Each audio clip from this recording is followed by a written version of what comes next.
everyone, and welcome to the December 2025 Ordinary Council meeting. We acknowledge and pay our respects to the traditional custodians of this land, the Whadjuk people of the Noongar Nation, and their elders past and present. I'd like to advise everyone that the audio and video of this meeting is being live streamed to YouTube. I request everyone to please turn off your mobile phones. I remind you that any recording of the meeting proceedings and photography within the chamber is prohibited unless prior approval has been granted, and councillors and city officers are reminded to disclose any declarations of financial interests and interests affecting impartiality, and are requested to activate their microphones when addressing the meeting. So, with that, we move to item 1, which is the declaration of opening. I declare the meeting open at 1 minute past 6 p.m. Attendance by electronic means. Councillor Andre Brender-Abrandis has requested to attend tonight's meeting via electronic means. So, in accordance with Regulation 14(c) and 14(c)(a) of the Local Government Administration Regulations 1996, I've authorised Councillor Andre Brender-Abrandis to attend the meeting by electronic means. Councillor Brender-Abrandis, in accordance with Regulation 14(c)(a), Sub-Regulation 5 of the Local Government Administration Regulations 1996, can you maintain confidentiality during the meeting and when the meeting goes behind closed doors? Yes, I can, Mr. Mayor. Thank you, Councillor Brender-Abrandis. That brings us to item 2, which is a disclaimer. Members of the public are cautioned against taking any action as a result of a council decision until such time as they've seen a copy of the minutes or been advised in writing by the council's administration with regard to any particular decision. Item 3 is announcements from the presiding member. That's me. Councillors, I'd like to formally welcome Ms Liz Ledger as the City's new Chief Executive Officer. Ms Ledger commenced with the City on the 1st of December 2025, and we welcome her and very much look forward to working with her. Okay, I've also got a little bit of housekeeping to get through tonight. The first thing that I want to mention is that item 10.4.3, entitled Royal Perth Golf Club Proposed Stage 3 Works, has been withdrawn from tonight's agenda. Secondly, we've got a pretty big agenda for tonight. The size and scope of tonight's agenda has put everyone, both elected members and city staff alike, under a fair bit of pressure. Everyone's been doing their best to be properly prepared for tonight, but let's all remember to treat everyone with the city's values of respect, courtesy and fairness. Thirdly, there's a real possibility that I might have to move a motion at some point tonight seeking to adjourn tonight's meeting to a later date. I don't want to do that because adjourning tonight's meeting to a later date will put all of Council's decisions, even those that we voted on prior to the adjournment, in limbo until the meeting's finally concluded. So I'm going to ask everyone to help keep the meeting as short, as sharp and as swift as much as we reasonably can, whilst still doing each item on the agenda justice. Members of the gallery, we do have Councillor Brender-Abrandis attending remotely tonight, so please try and keep the background noise down as much as possible. That will greatly assist in Councillor Brender-Abrandis hearing what's being said by everyone tonight. The next thing that I'm required to do is to present this month's mayoral report. As some of you know, I've been receiving a few questions from members of the community as to why I do this each month. For those of you who might not be aware, Council passed a motion at the October 2024 Ordinary Council meeting. That motion said that at each Ordinary Council meeting, I must present a report of the mayoral engagements and meetings attended by me in my capacity as Mayor since the last Council meeting. And the reasons in support of that motion stated that this practice is considered essential for maintaining transparency, fairness and accountability, allowing both councillors and the community to be fully informed of the Mayor's activities and enabling them to participate more effectively in council deliberations. We do have a pretty full agenda tonight, so I'm going to try and get through this as fast as I can, but that's why I'm doing it. First part of the report. The first part of the report says that I must present a summary of the events attended and persons met with by me in my capacity as Mayor since the last council meeting. The last council meeting was held on Tuesday the 18th of November 2025, so I'll begin from Wednesday the 19th of November. On that day, I attended the West Australian Local Government Association's South East Metropolitan Zone meeting alongside Councillor Jacqueline Raison and then Acting CEO Matthew Scott. As I think all of you know now, the city is part of the South East Metropolitan Zone, which is comprised of representatives from the City of Armidale, the City of Canning, the City of Gosnells, the City of South Perth and the town of Vic Park. On Thursday the 20th of November and on Monday the 24th of November, I attended school visits at Blue Gum Montessori School. Also on Thursday the 20th of November, I attended the Requiem Funeral Mass for former Mayor John Hardwick at the Holy Family Catholic Church in Como to represent the city and pay our respects to Mr Hardwick's family and friends. It was a very moving ceremony and attended by a great many members of our community, and I think that represents the deep respect and affection that our community has for Mr Hardwick and his family. On Friday the 21st of November, I attended the City of Melville's mayoral dinner at the City of Melville, together with the then Acting CEO Matthew Scott. On Saturday the 22nd of November, I attended the city's first ever recycling centre open day. Very pleasing to see so many members of our community, people of all ages, attending that free, family-friendly event. Councillors, I'm pleased to see both the city and our community embracing sustainable practices and contributing towards a more circular economy. And I understand that both the new Containers for Change drop and go point and the new reuse shop got a lot of use. The reuse shop in particular receiving plenty of quality donations, which is great. On Monday, the 24th of November, I met with Acting CEO Matthew Scott and the city's communication team. As I think all of you know now, I meet with the city's communications team once per week to discuss current and upcoming communications by the city, potential third-party media relevant to the city, and my duties as spokesperson for the city. And in an effort to try and reduce the length of this report, I'll note that I also met with the city's communications team and our new CEO, Ms Ledger, on the 1st of December, 8th of December and 15th of December for the same purpose. On Tuesday, 25 November, I met with Acting CEO Matthew Scott.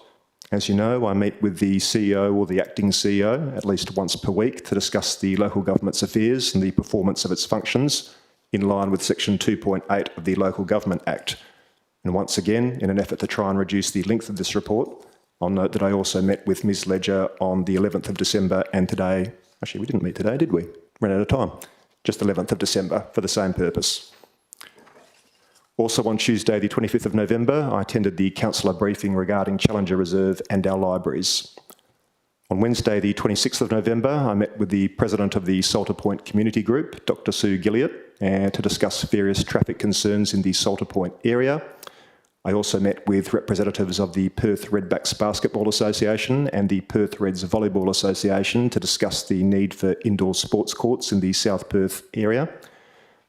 As councillors are aware, in November of last year, the state government announced a $2 million investment to commence planning for a new indoor sporting facility in Perth's inner southern suburbs. And I think I speak for all of us when I say we're quite keen to see that in our district. On Thursday, the 27th of November, I attended the 2025 Ngala Thank You event at Ngala's base in George Street in Kensington. In the interests of full disclosure, I've not only previously served on the board of Ngala, but my wife and I used their services as first-time parents. On Friday, the 28th of November, I attended the South Perth Hospital Christmas celebration at the Royal Perth Golf Club. On the 30th of November, I attended the Manning Men's Shed Open Day. On Wednesday, the 3rd of December, I had the pleasure of attending St Columba's Catholic Primary School in South Perth to help celebrate the graduating cohort of Year 6 students. On Thursday, the 4th of November, I met with local residents Mr Nick Turner and Mr Jeff Ogden at the Windsor Hotel to hear their views on Hooning and the floating restaurant development application by Old Salt Proprietary Limited, presently before the Department of Biodiversity, Conservation and Attractions. Also on Thursday, the 4th of December, I attended the Aquinas College Middle School presentation evening. On Friday, the 5th of December, I met with Councillor Hayley Prendeville to discuss councillor business.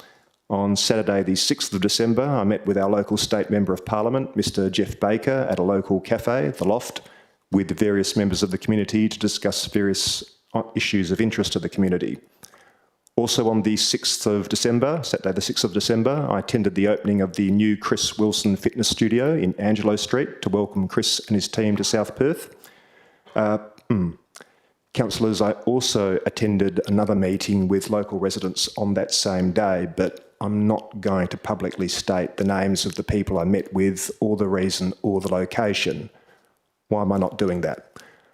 One of the difficulties with having to do the mayoral report is our residents sometimes want to meet with me to discuss issues relating to antisocial activity in our community, or public nuisances, or issues that could potentially put those residents in danger or otherwise have unintended consequences if I were to publicly disclose them. If any councillor wants to know more about that particular meeting, please feel free to contact me outside of this meeting, but I'm not willing to potentially put people in danger. On Sunday, the 7th of December, my family and I attended the Carols at Sunset on the South Perth foreshore, hosted in partnership with the Lions Club of South Perth. Tremendous crowd. I think it may have been our largest attendance to date. I had the Lions big band playing carols. We had young artisans and entrepreneurs selling Christmas-themed crafts.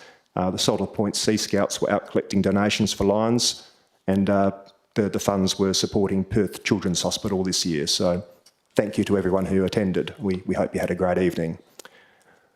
On Monday, the 8th of December, I attended the Carolee on Preston for the annual Seniors Morning Tea with Pierre Sakira and his team from Preston Street IGA and the Carolee on Preston. Thank you to Pierre and his team for hosting the annual Seniors Morning Tea once again. On the evening of Monday, the 8th of December, CEO Liz Ledger and I did a tour of the city to judge the inaugural City of South Perth Christmas Lights competition. We saw some really creative and spectacular displays of Christmas cheer brightening up our neighbourhood, and congratulations to the very worthy winners. On Tuesday, the 9th of December, I served as presiding member at last week's council agenda briefing, so everyone was here, no need to elaborate on that. On Wednesday, the 10th of December, I started the day at Collier Primary School for the Year 6 graduation assembly. Congratulations to the class of 2025. I then headed across to Penrose College for the 2025 Junior School Speech Day. Once again, congratulations to all concerned. I then shot over to the Manning Senior Citizen Centre to join the members for their Christmas lunch, but I couldn't stay for very long because at 1:30 I was due at the City of Vincent with CEO Liz Ledger for a meeting of the Perth Inner City Group, which is the City of Perth, South Perth, Subiaco, Vincent and the town of Vic Park. I won't go into what we discussed because we're short on time. In the evening, same day, I attended the Como Primary School annual speech and presentation evening. Great to be there. Well done, the class of 2025. I would be remiss if I didn't mention the retirement of Deputy Principal Penny Hearn, who has served as a teacher for 44 years and served at Como Primary School in particular for 36 years.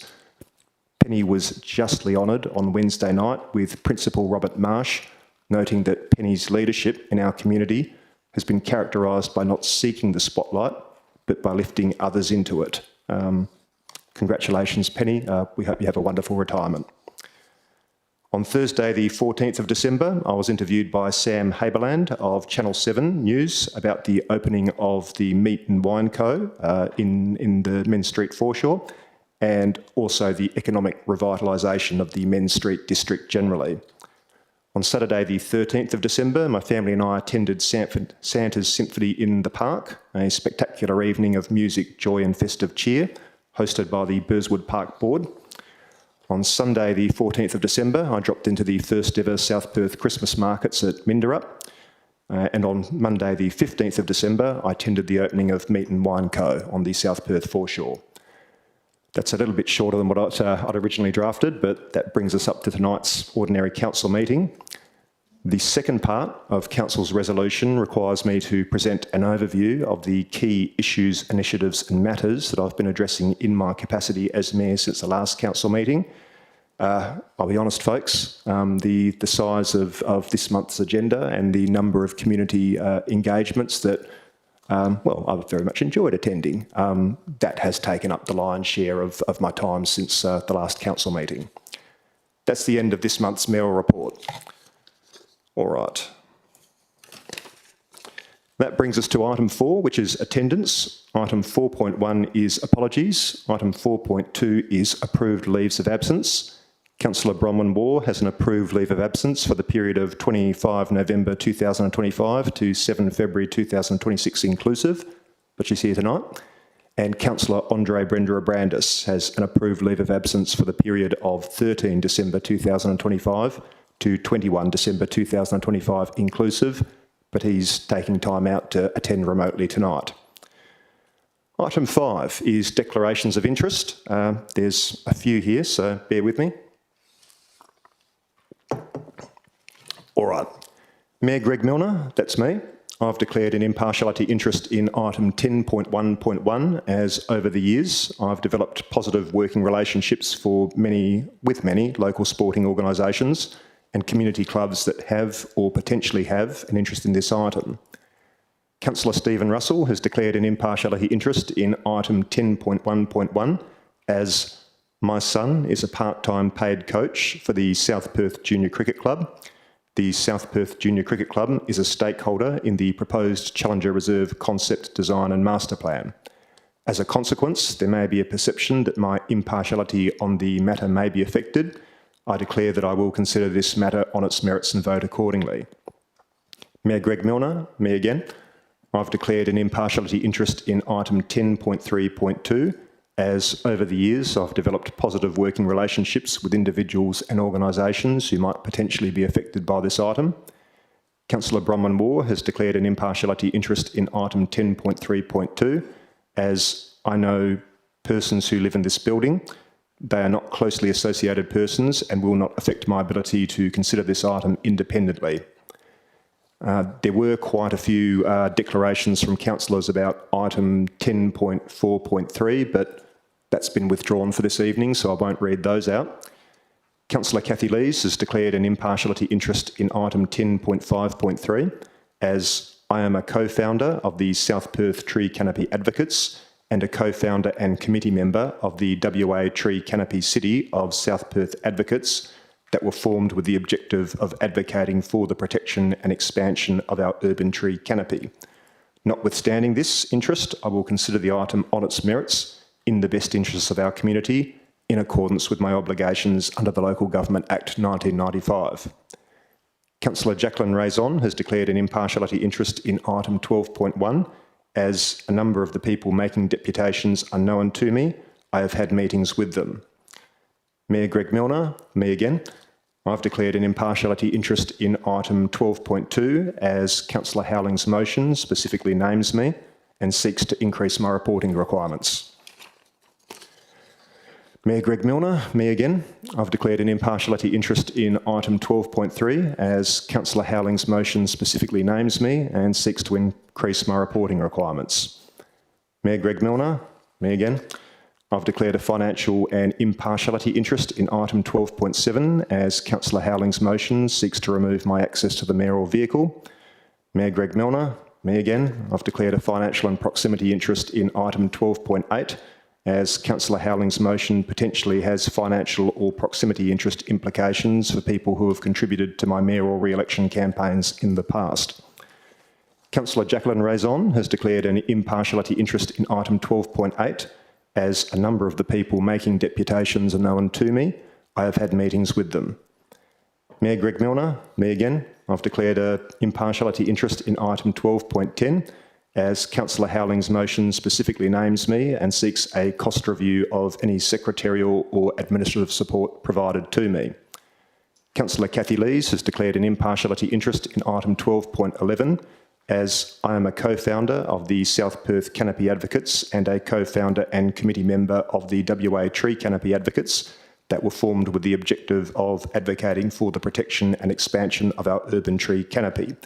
Notwithstanding this interest, I will consider the item on its merits in the best interests of our community, in accordance with my obligations under the Local Government Act 1995, and Councillor Kathy Lees has also declared an impartiality interest in item 12.12 for the same reason. Councillors, does anyone else have any other interest that they wish to declare this evening? Councillor Brendan-Brandis? No, Mr. Mayor, nothing to declare tonight. Thank you. Thank you, Councillor Brendan-Brandis. All right, in that case, we're moving on to item 6, which is public question time. Item 6.1 is responses to previous public questions taken on notice. That's nil for this evening. Item 6.2 is public question time, but before I open public question time officially, I have received a request from Ms Cecilia Brooke of South Perth, who would like to deliver a Christmas message. I have allowed that, and I'd now like to invite Ms Brooke to the microphone. Welcome to you, Ms Brooke. The microphone is yours. Thank you, Mr. Mayor. On behalf of the City of South Perth Residents Association, I would like to take this opportunity to welcome our new CEO, Liz Ledger. Welcome, Liz. To our wonderful city, I might add. I would also like to thank directors Donna Shaw and Anita Imprimo for always making themselves available to meet and discuss issues that may arise with the community. Their expertise and diligence is much appreciated, not only by Crossborough, but also the broader community. Our very best wishes for a Merry Christmas and a safe and a happy 2026 go to you, Mr. Mayor, all our councillors, CEO Liz Ledger, and all city staff for 2026. In view of recent events this week, may we also wish each other and others within our city peace and goodwill for 2026. Thank you. Thank you very much, Ms Brooke. I'd now like to invite, we've received 2 written submissions prior to tonight's meeting. I'd like to begin public question time by inviting Mr Nick Tana. I open public question time at 22 minutes past 6, and I'd like to begin by inviting Mr Nick Tana of South Perth to the microphone. Welcome to you, and we look forward to your questions. My question, thank you, Mr Mayor, councillors. My question is to all councillors individually. Have you witnessed or been advised of any hooning or antisocial behaviour in your electorate? And if so, what have you done about it? All right. I'm happy to answer that, but public questions have to be addressed to the city as opposed to individual councillors. But I'll answer that one. Thank you. The answer is yes. I expect that most elected members have either witnessed or been advised of hooning or antisocial behaviour within our district. Okay, and the second part of the question? What have you done about it? Yes. So, no elected member has the power to do anything individually. That's not how the local government system is structured. The only action that elected members can take is collectively through council decisions. Granted. I originally had a much longer answer to your question, but I did send it through to the city administration for fact checking. I do apologise, I only got notice of your question at 4 p.m. this afternoon. The city has, understandably, under the circumstances, said they'd like a little bit of time to fact check my answer, but it will be a more comprehensive answer will be published in the minutes to this meeting. Thank you very much for your questions. All right, I'd now like to invite Ms Bronwyn David of South Perth to the microphone. Welcome to you. The microphone is yours and we look forward to your question. Thank you very much. Good evening, Mayor, councillors and city staff. You can see I don't have my Tree Canopy Advocates T-shirt on tonight because I'm here to ask a question about cats. You've got on the agenda before you some amendments to the local cats law to bring it in line with changes to state legislation regarding cats. And I'm aware that there may be more amendments to the rules regarding cats on the agenda of the state government, because a number of councils have been asking for containment or the power to undertake containment strategies for cats. Given the City of South Perth's strategic community plan's reference to our unique, sustainable natural environment, which plan seeks to maintain and improve biodiversity in the city, would the city, in the future, if it had the power, consider it relevant to create laws to contain cats locally? Thanks.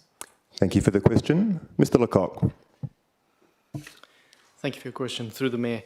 The City of South Perth Cats Amendment Local Law will only amend drafting errors in the City of South Perth Local Law 2024 as identified by the Joint Standing Committee on Delegated Legislation and is procedural in nature. However, in terms of the future, we obviously can't talk to that. We can only assess what legislation allows us currently, and under Section 79(3)(f) of the Local Cat Act 2011, the Cat Act, a local government may specify places where cats are absolutely prohibited. However, as the Cat Act does have provisions that allows cats in public places, local governments do not have the power to restrict cats from all public places, nor do they have the power to confine cats or have them leashed when in public. Thank you very much, and season's greetings to everyone. Thank you. Thank you very much. Okay, I'll just check with governance to see if there's any late questions in the tray. No, there's not. Okay. In that case, I now close public question time at 26 minutes past 6. And that brings us to item 7, which is confirmation of minutes and notes. Item 7.1 is minutes. Item 7.1.1 is the ordinary council meeting held on 18 November 2025. I'm about to look for a mover and a seconder for a motion that the minutes of the ordinary council meeting held on 18 November 2025 be taken as read as a true and correct record. Could I have a mover, please? Councillor Raison, thank you. Someone to second. Councillor Prendeville, thank you. Councillors, does anyone oppose? No. Councillor Brender-Abrandis, do you oppose? And I approve as well, Mr Mayor. All right. In that case, I'll declare that carried unanimously. Moving on. We move on to item 7.2, which is notes of briefing. I'm about to call for someone to move and someone to second that council notes that the following councillor briefings and workshops were held. That's 7.2.1, concept briefings and workshops, and 7.2.2, council agenda briefing dated 9 December 2025. Could I have a mover, please? Councillor Lees, thank you. Someone to second. Councillor Raison, thank you. Councillors, does anyone oppose? No. Councillor Brender-Abrandis? And I approve as well, Mr Mayor. Thank you. In that case, I'll declare that carried unanimously as well. We move on to item 8, which is presentations. Item 8.1 is petitions. That's nil for this evening. Item 8.2 is gifts or awards presented to council. That's nil for this evening. Item 8.3 is deputations, and deputations were heard at the council agenda briefing held on 9 December 2025. We now move on to item 9, which is the method of dealing with agenda business. I'll now seek confirmation from the Chief Executive Officer, Ms Liz Ledger, that all the report items contained in tonight's agenda were discussed at the December council agenda briefing, and that item 10.4.3, entitled Royal Perth Golf Club Proposed Stage 3 Works, has been withdrawn from the ordinary council meeting agenda for tonight. Ms Ledger. Yes, I can confirm that. Thank you, Ms Ledger. So, with the exception of the items to be withdrawn for discussion this evening, reports will be adopted by exception resolution, and by this I mean the officer recommendation will be adopted as is without discussion or amendment. The following items have been withdrawn for discussion this evening. Those items are item 10.1.1, entitled Challenger Reserve Concept Design Master Plan Project Update. The reason for that is Councillor Andre Brender-Abrandis has an alternative motion. Item 10.4.1, entitled City of South Perth Cats Amendment Local Law 2025. The reason for that is an absolute majority is required. Item 10.4.2, City of South Perth Fencing Amendment Local Law 2025. The reason for that is an absolute majority is required. Item 10.4.4, entitled South East Metropolitan Regional Roads Subgroup. The reason for that is we need a couple of volunteers for elected member appointments. Item 10.5.3, entitled Policy Review. The reason for that is an absolute majority is required for policy P669, and also Councillor Kathy Lees has an alternative motion. We're also pulling out item 10.5.4, entitled Annual Report 2024/25. The reason is an absolute majority is required for part 1. And councillors, does anyone wish to withdraw any other items for discussion this evening, bearing in mind that there's no need to pull out anything in item 12, they will be considered separately. So, any other items in item 10 that anyone wishes to pull out for discussion this evening? I'm not seeing any hands. Councillor Brenda Abrandis? Nothing further from me, Mr Mayor. All right. In that case, I'll call for a mover and a seconder to carry the following items by exception resolution. Those items are 10.3.1, entitled South Perth Community Benefits Framework. Item 10.3.2, entitled Proposed Change of Use, Multiple Dwellings to Unhosted Short-Term Rental Accommodation, Lot 10, Number 2 of 19 Bowman Street, South Perth. Item 10.4.5, entitled Listing of Payments, November 2025. Item 10.4.6, entitled Monthly Financial Statements, November 2025. Item 10.5.1, entitled Minutes of the Audit Risk and Improvement Committee meeting held on 10 November 2025. And item 10.5.2, entitled Terms of Reference, Audit Risk and Improvement Committee. Could I have a mover, please? Councillor Russell, thank you. A seconder. Councillor Prendeville, thank you. Councillors, does anyone oppose? Not seeing any hands. Councillor Brenda Abrandis? No, Mr Mayor. All right. There being no opposition, those items have just been passed by exception resolution in accordance with clause 5.5 of the City of South Perth Standing Orders Local Law 2007, and the officers' recommendations have been accepted by council. We'll now be moving on to those reports identified to be withdrawn for discussion, the first of which is item 10.1.1. Mr Mayor? Councillor Russell. Yes, I seek to suspend Standing Order 5.2, Order of Business, to allow items 4.8 and 12.11 to be considered prior to items 10, and thereafter the Order of Business to be continued. All right. Before I put that to the vote, I will say that it was my intention when we got to item 12 to, bear with me, I am aware that there's some items on the agenda that our community has a particular interest in and which are arguably more time critical than others. Those items are 12.8, hooning and nitrous oxide. Item 12.11, the City of South Perth's position on the entertainment and sporting precinct, Burswood Park. Item 12.2, retention of existing trees as part of the redevelopment of Como Secondary College. And, bear with me, item 12.9, because there was some suggestion that it might, which was entitled Community and Sporting Club Leases and Governance Oversight, because there was some suggestion, I'm not saying whether it's right or not, that that might be holding up one of the leases that is presently in holding over.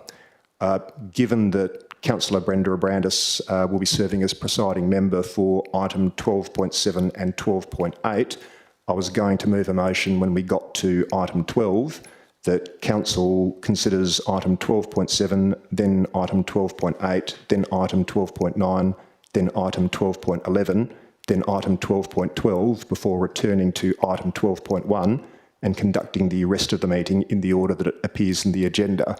Is that would that suit your purposes, Councillor Russell? Yeah, that's fair enough. All right, thank you.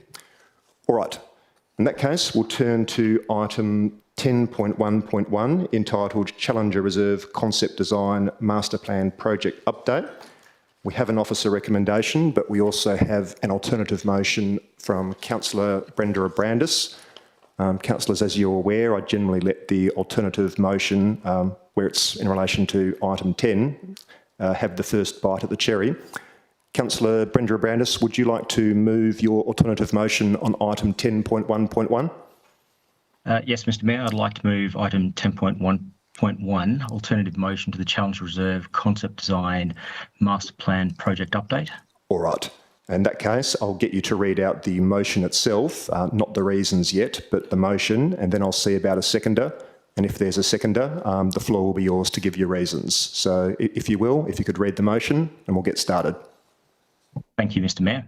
Item 10.1.1, alternative motion, that Council, Roman numeral 1, notes the outcome of the community and stakeholder engagement, staging and cost estimates for the Challenger Reserve Concept Design Master Plan. Numeral 2, requests the Chief Executive Officer to undertake a council workshop in March 2026 to determine parameters for A, the essential, discretionary and excluded components that can comprise of a combination of renewal, upgrade or new assets, and B, establish the capital budget to provide the financial constraints for this project. Roman numeral 3 requests the Chief Executive Officer to engage with the architect to provide alternative concepts with cost estimates as part of the scoping review based on the outcomes of the March 2026 workshop. Residual unspent project budget available from the design master plan is to be applied for the engagement with the project architect. Roman numeral 4 requests the Chief Executive Officer to undertake a councillor workshop to present the results of the architectural work with alternative concepts and cost estimates for consideration no later than December 2026. Numeral 5 notes capital expenditure proposed for the Challenger Reserve Master Plan will be considered as part of the annual budget workshop process. Thank you, Councillor Brenda Abrandis. I'll now see if anyone wants to second that motion. Councillors, Councillor Waugh, the floor is yours for your reasons. Councillor Brenda Abrandis. Thank you very much, Mr. Mayor, and Councillor Waugh for seconding. Reasons for the alternative motion. 1, the probable cost to deliver all elements of the current proposed draft master plan is $37.7 million. This capital construction cost is not within the city's current financial capacity. A scoping review of the concept design is required to ensure the project is within the financial constraints. The current concept presents numerous options that were not considered as part of the initial Challenger Reserve Master Plan proposal, which has significantly increased the project scope and cost. A single-storey concept should be given consideration per the initial master plan proposal, with a focus on the existing clubs that currently utilise the Challenger Reserve. A single-storey facility would significantly reduce the building cost if an upper storey was not required. A capital project scope review identifying component costings, optional capital components, and a parameter outline would provide increased clarity to capital investment and decision making. Thank you. Thank you, Councillor Brenda Abrandis. Councillor Waugh, would you like to speak? Thank you, Mr. Mayor. Yes. I'm supporting this alternate motion that has been put forward by Councillor Brenda Abrandis because over the course of the process, it has become increasingly clear that the estimated capital cost of the draft master plan as currently proposed is not within the city's current financial capacity. So I say that not by way of criticism of ambition, and it's neither a criticism of clubs or the community. It's just simply a statement of fact. And what concerns me and what this motion properly addresses is that we have allowed scope and complexity to grow ahead of clear financial parameters. So in effect, the project has moved forward without a firm understanding of what the city can realistically deliver. And I think that this motion corrects that, and it does it well. It does not cancel the project or dismiss the community engagement that's been undertaken to date, and neither does it abandon the Challenger project. What it does is it resets the process so that council, as the body responsible for stewardship of the public funds, clearly sets the financial and scope boundaries before further design work proceeds, and I find that responsible. So I'm particularly supportive of the requirement for a councillor workshop to identify what components are essential and what are discretionary and what might need to be excluded to ensure that the project remains viable. And I think that this is exactly the right conversation that we need to have just now. I also support the direction to reconsider the single-storey concept, consistent with the original master plan intent. We've already heard that the second storey materially increases both the capital and the operational costs, and in the current fiscal environment, we actually just can't ignore that reality. So the motion appropriately reins in further consultant engagement. It makes clear that any additional architect work needs to be limited in scope and tied to council-defined parameters and be funded from residual unspent project budget, which I think is also an important safeguard. So ultimately, I think that this is about credibility with our community, with our clubs and with ourselves as decision makers. And if we proceed down a path that designs something that we can't afford, then we set expectations that inevitably will leave people disappointed, and that doesn't help anybody. So Councillor Brenda Brandis' alternate motion gives us a pathway forward that I think is honest about costs, disciplined about the scope, and also realistic about the delivery. And for those reasons, I support the alternate motion, and I encourage my fellow councillors to do the same. Thank you. Thank you, Councillor Waugh. Councillors, does anyone wish to speak against the alternative motion? I have some questions. Thanks, Mayor. Councillor Howling. Thank you.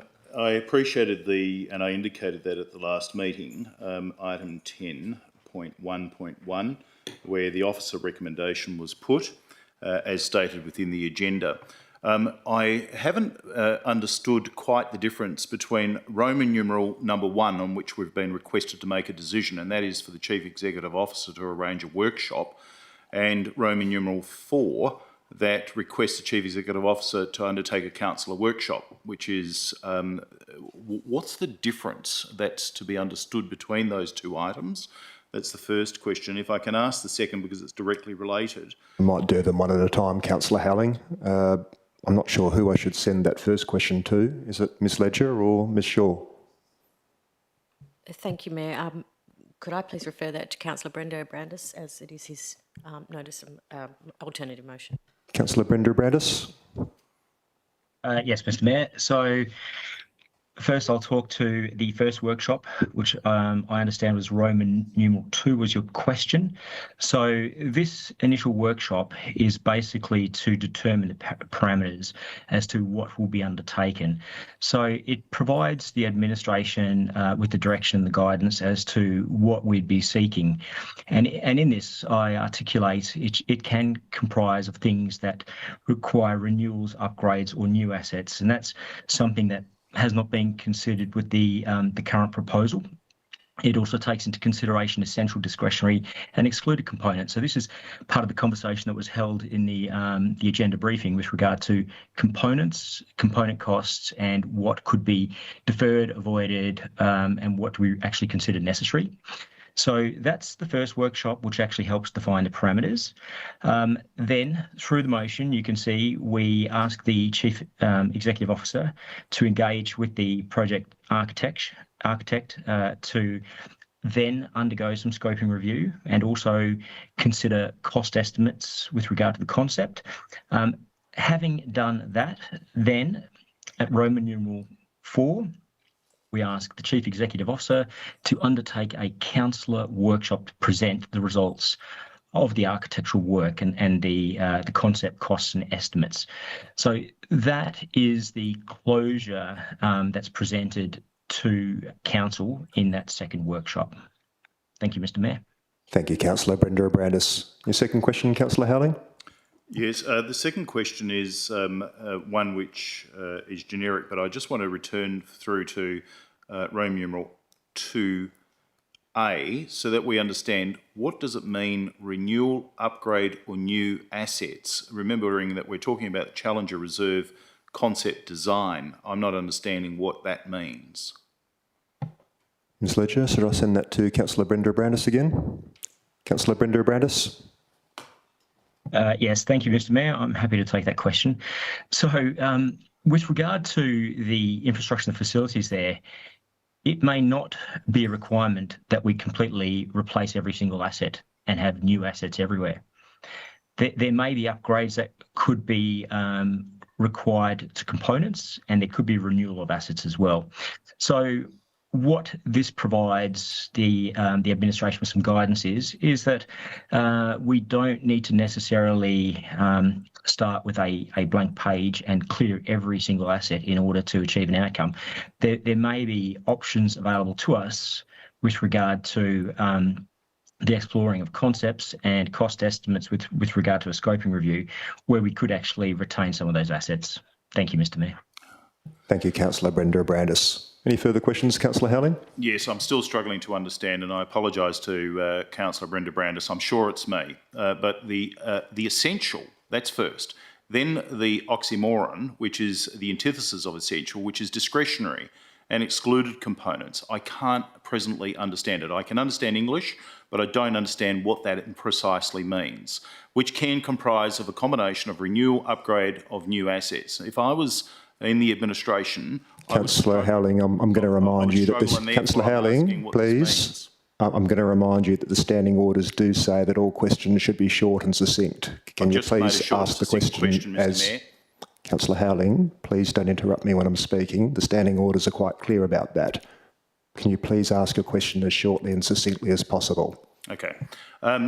So the question is, the essential, discretionary and excluded components which comprise of a combination of renewal, upgrade or new assets, what is the administration to understand essential as opposed to discretionary and excluded components, and how does that work? What does it mean? Should I send that to Ms Shaw, Ms Ledger or Councillor Brender-Brandis? Councillor Brender-Brandis, please. All right. Councillor Brender-Brandis? Thank you, Mr. Mayor. Yeah, it means exactly what it says. So we might very well have components that are not necessary, so therefore would be excluded, and that needs to be reconsidered. So with regard to defining a budget to actually make this master plan work, we may very well need to consider what is excluded, and excluded may be excluded now or indefinitely or considered as part of a future budget. And again, there are components that are going to be essential, and that's quite clear. There are parts that may very well be discretionary, and that's what needs to be considered. So again, this is the scoping exercise. This is where we actually need to consider. We don't just have one option. We've got components, and that was raised last week, and the components may include things that are discretionary or could be deferred or excluded, and they may include the first part of your question, renewals, upgrades or new assets. Thank you, Mr. Mayor. Thank you, Councillor Brender-Brandis. I might ask a question here myself, and I think it might be to Ms Shaw, but if it's to Ms Ledger, then, well, so be it as well. Is there anything in the alternative motion before us that the City would find problematic? Thank you, Mayor. Yes, I believe that the timeframe set could cause problems in that determining that it must be in March might be difficult, and then also determining that it has to be done by December 2006. My preference would be to do this probably even quicker than that, but not put a time frame around it, which dictates when administration has to bring that back, but I'd probably try and bring it back before then, and then I wouldn't be within Council's resolution if I did so. All right. Is there anything else about the alternative motion that the administration would find problematic? Thank you, Mr. Mayor. To determine what is essential, discretionary or excluded components I'm not sure how that would be determined, but Council can provide parameters. Probably the detail around that, I'm not sure what that means myself, but that could be probably explained in a workshop in more detail. So it's yes. Thank you. All right, thank you. Councillor Howling, another question? Yes, no, I'd like to move an amendment to the motion, and it's at Roman numeral 2. It says presently the essential, discretionary and excluded components. I think the intent, as explained, is that that includes the word or, the essential, discretionary or excluded components. So they don't have to be considered together.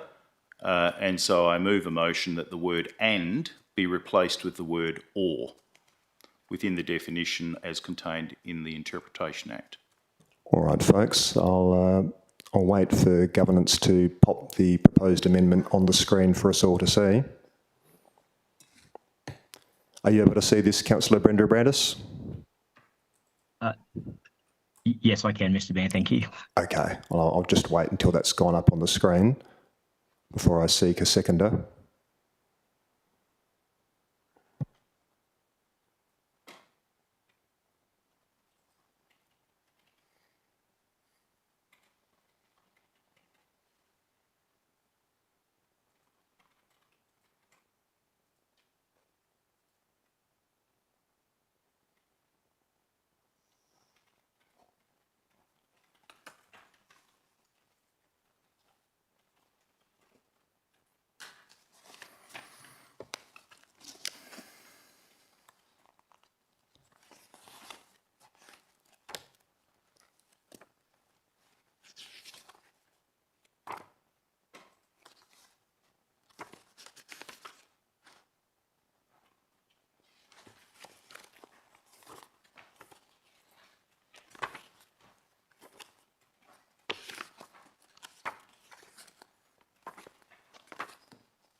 All right, Councillor Howling, can you confirm that what's on the screen is your amended motion or amendment?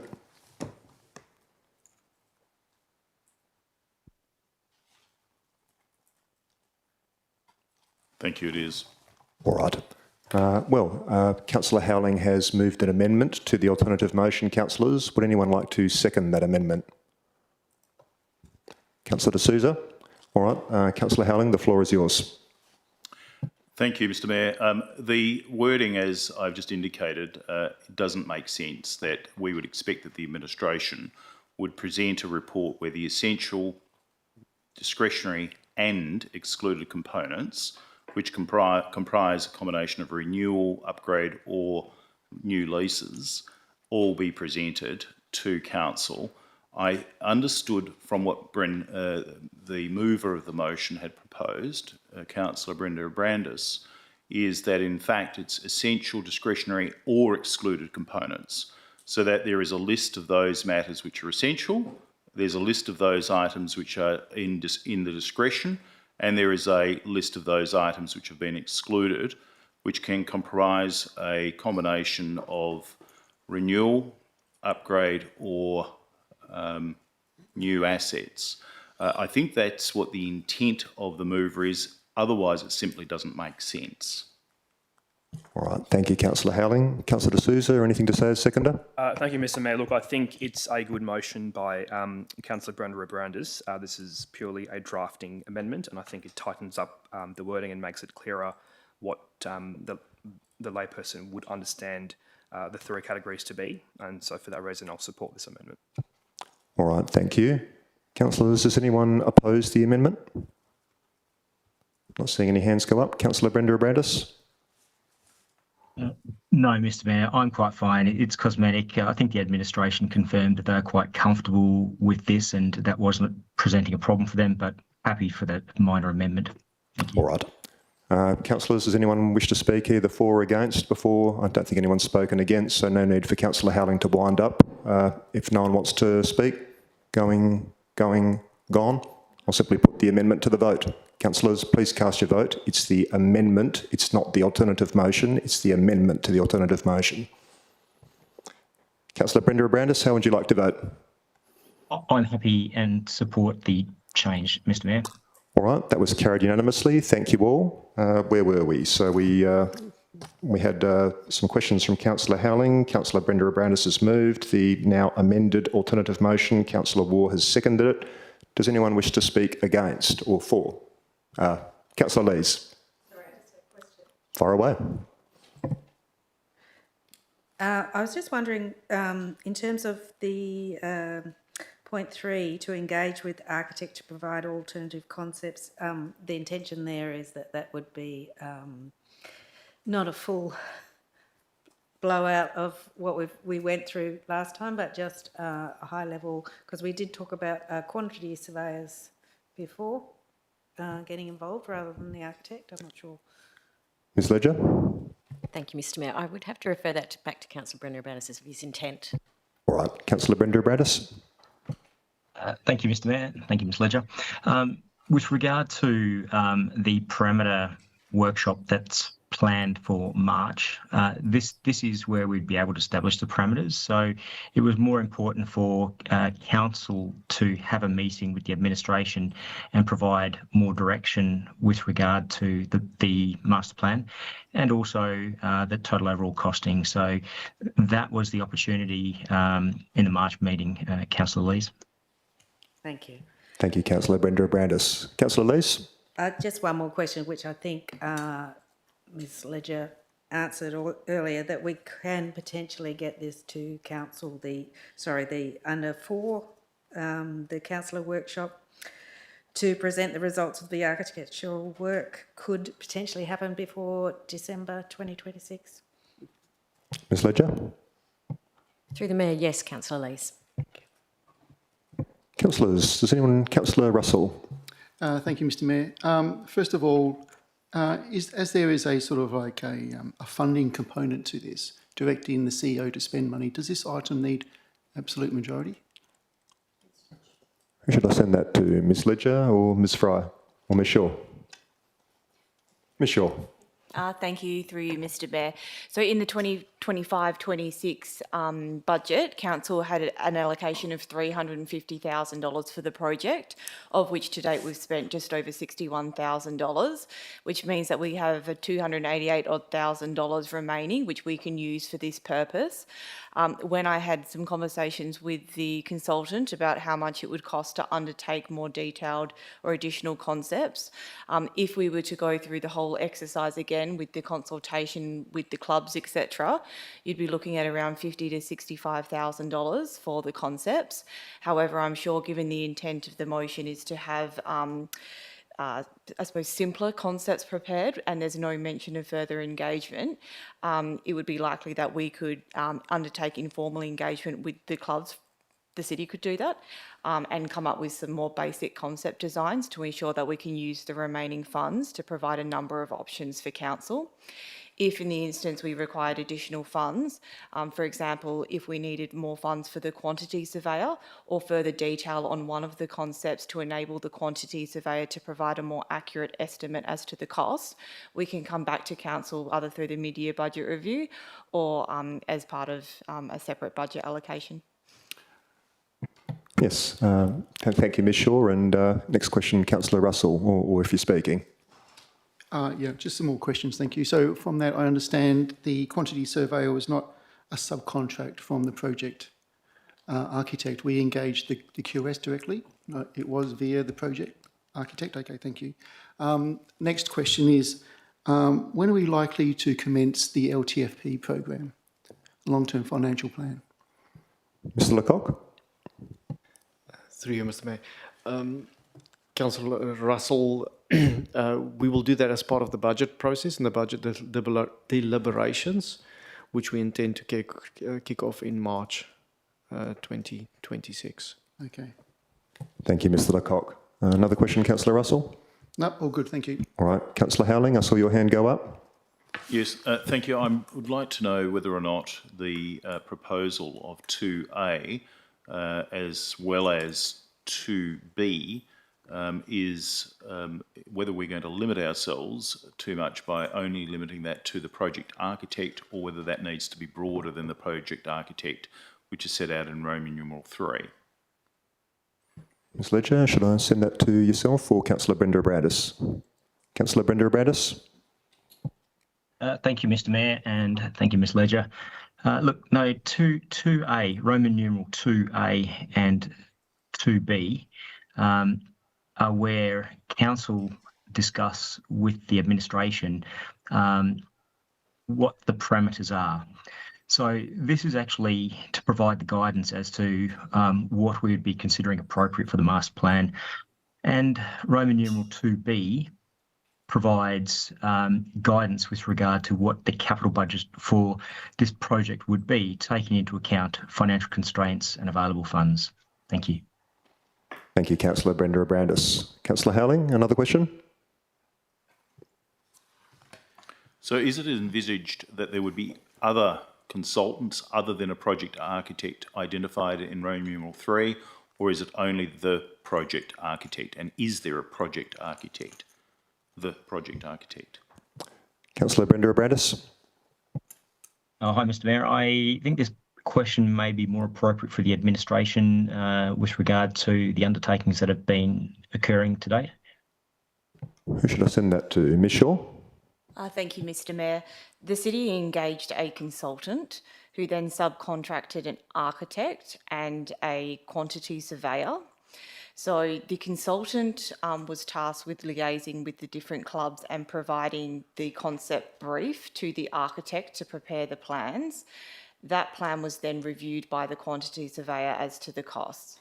So in terms of the wording that's provided in part 3, this is requesting the CEO to engage with the architect to also provide those cost estimates. I assume that would refer to engaging with the consultant and the project team more broadly in terms of undertaking those specified bodies of work. Thank you, Ms Shaw.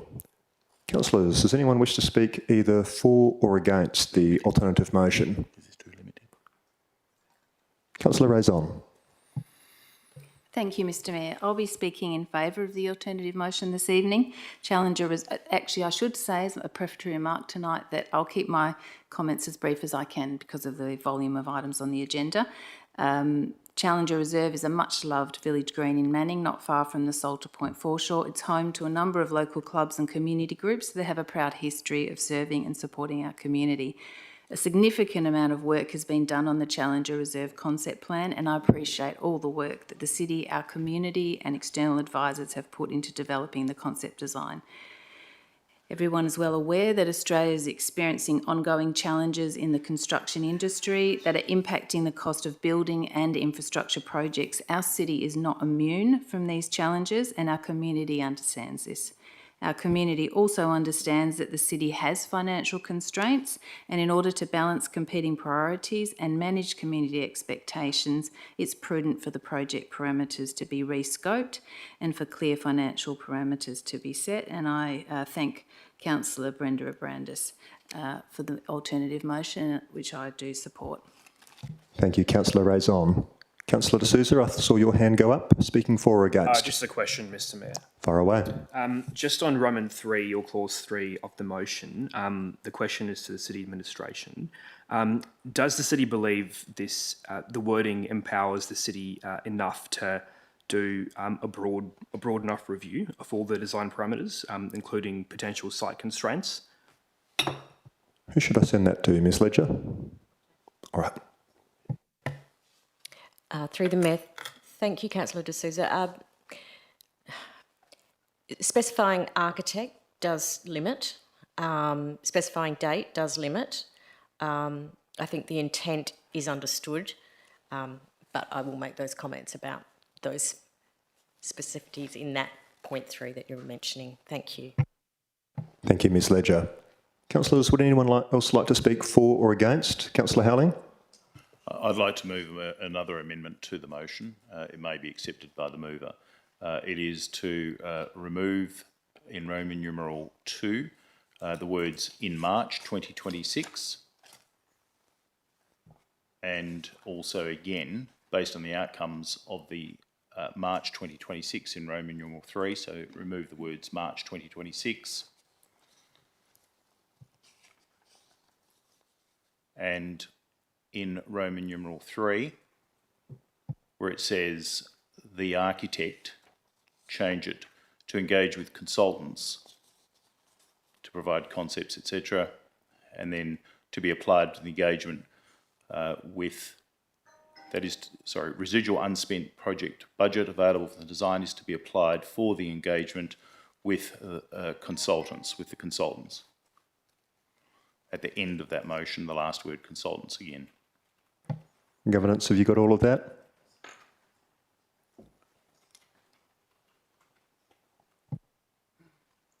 And again, in Roman numeral 4, take out. Actually, Councillor Howling, I just might wait for governance to catch up and put what you've already said on the screen before you continue.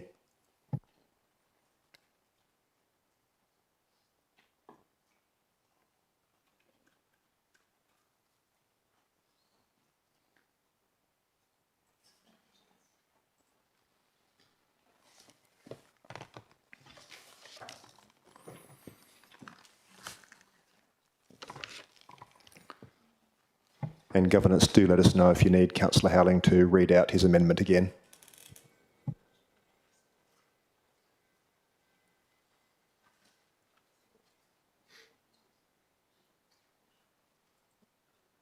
So the second was that in Roman numeral 3, remove the words outcomes of the March 2026 workshop, just to based on the outcomes of the workshop. So again, removing the words March 2026.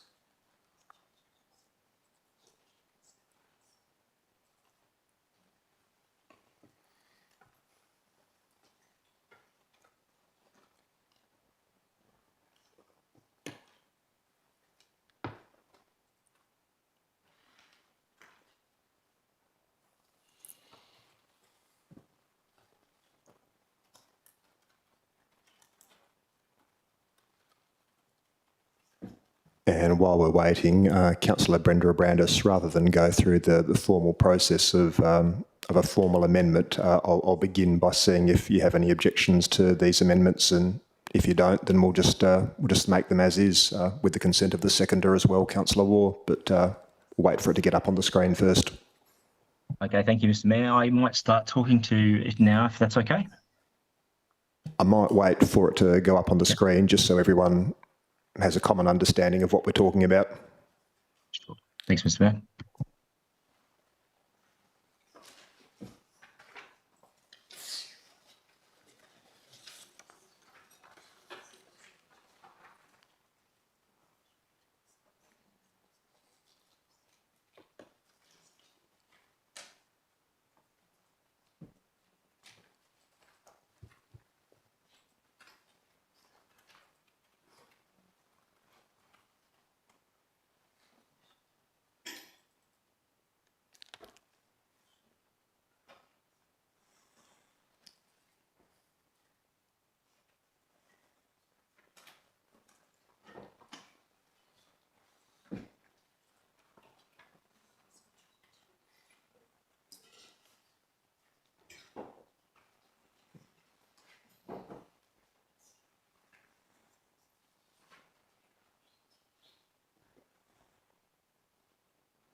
Councillor Howling, does what's on screen reflect the amendment as you've expressed it so far?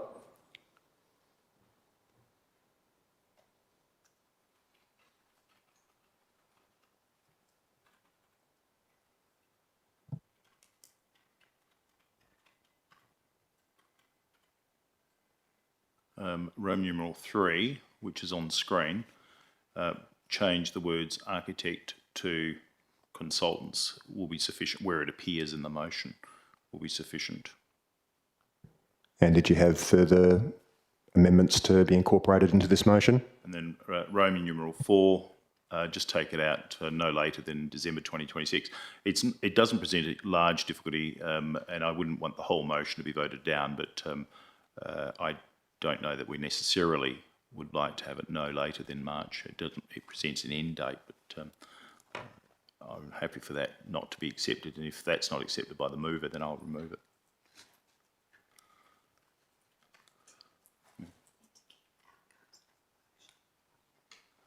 Need to keep the outcomes of work. All right. So, Councillor Howling, that's... Yeah. So it says remove the words outcome of the workshop. It's just of the March 2026. So just only removing the March 26. So remove the words, yep, that's right, correct. That's correct, isn't it? All right. Thank you. So I'll give Councillor Brenda Abrandis as mover and Councillor Waugh as seconder an opportunity to say if they just want to accept that as is and we'll just proceed. But if not, we'll go through the formal process. Councillor Brenda Abrandis. Thank you, Mr. Mayor. Before I comment, I'd like to ask the administration a question first. The understanding of the architect was clearly understood with regard to this project and also with regard to the costings as well. Correct me if I'm wrong, but I heard from Director Shaw earlier that the architect was considered appropriate and that this was quite understandable. Could I have a confirmation from the administration that the use of architect would be appropriate in this instance, as it would actually cover off the concept, scope, rescoping, and also costings? Ms Shaw? Thank you, Mr. Mayor. Apologies, Councillor Brenda Abrandis. What I meant was that whilst the city understood the intent, it would be the city's preference that we use the word consultant, because the consultant that was originally engaged in the project was a community planning consultancy, not an architect, and there were subcontracted architects and quantity surveyors. Thank you, Ms Shaw. Councillor Brenda Abrandis. Thank you, Director Shaw. Thank you, Mr. Mayor. On that basis, I'm happy to change the word architects to consultants. I won't be supporting removing the words in March 2026 for the main reason. January is a month that we don't actually participate in meetings and workshops. We return February. No doubt February will be very busy. And March will be probably the first opportunity that we'd be able to undertake other initiatives such as this. I am also mindful that we might have members on leave or unable to attend the February workshop that this is proposed for, and therefore March is more appropriate. I'm also not supporting the removal of the words no later than December 2026. The CEO has made it clear tonight that this could be undertaken sooner. And using the words no later than December 2026 does accommodate a sooner endpoint. So for that reason... I might jump in there, Councillor Brenda Abrandis, because if it's not being accepted by yourself and Councillor Waugh, I should see if there's a seconder for Councillor Howling's amendment. And if there is, then we'll go through the usual process for an amendment. So I'll ask, is there anyone who wishes to second Councillor Howling's amendment? Can I just clarify? That should be change the word architect. So Roman numeral 3, architect where it appears to consultant. To consultant, singular. To consultants. Consultants, plural. Okay. So change the word architect where it appears in the motion to consultants. I see. So just add the words architect where it appears. In the motion. In the motion to consultants. Okay. All right. So Councillor De Souza is seconding the amendment. I see Councillor Lees has maybe a question. Sorry, Mr. Mayor. I just, what is the process then if we follow Councillor or Deputy Mayor Brenda Abrandis's suggestion and only want to support part of it? The standing orders say that we're only allowed to consider one amendment at a time. So there will be a further amendment. Potentially. I'm at Council's mercy in that respect. We'll deal with Councillor Howling's amendment as it appears on the screen. It's been seconded by Councillor De Souza. Councillor Howling, do you wish to speak to your amendment? Yes, thank you. And for those wondering why this is being done on the run, it's because the first time I saw this motion was when I sat down tonight just before 6 o'clock. The words remove from March 2026. We've heard from the Chief Executive Officer that she wishes to do it early, if that is at all possible. One thing I know about consultants and experts is that endeavouring to have them do work within a period of time and to do it in a manner which does justice to what is included within the motion, there needs to be either some flexibility to create an opportunity for that to be done sooner or alternatively for that to be done later. Anybody trying to engage with any consultant as it stands right at the moment in any field will find it extremely difficult to do so, so that it is done before March of 2026. I must say that I appreciated the original motion that was put, which was to simply request the Chief Executive Officer to present funding options for parts and individual components within the 2026-27 budgeting process. I am a little concerned about why we've got December 2026, because I had rather hoped that we could fit this within the 2026-27 budgeting process, which would mean that we would need to start speaking about that fairly soon and fairly promptly. But I don't want to shackle, as it were, the administration by including a definitive period within that motion by a workshop in March 2026. It might be that we can undertake the workshop in February of 2026 and then still include what is intended to be done in the 2026-27 budgeting process as was included within the original motion. I had understood that really what Councillor Brenda Abrandis is doing through this motion is little more than setting or ensuring that Council understands what the intent is for the instructions to the expert, or the consultants rather, and those consultants present to us on the basis of what is included in Roman numeral 2A, the essential, discretionary or excluded components, and that the budget is presented to us on the basis of what it will cost. And then we request that the CEO undertake a further workshop to present those costings and the result of the consultant's work.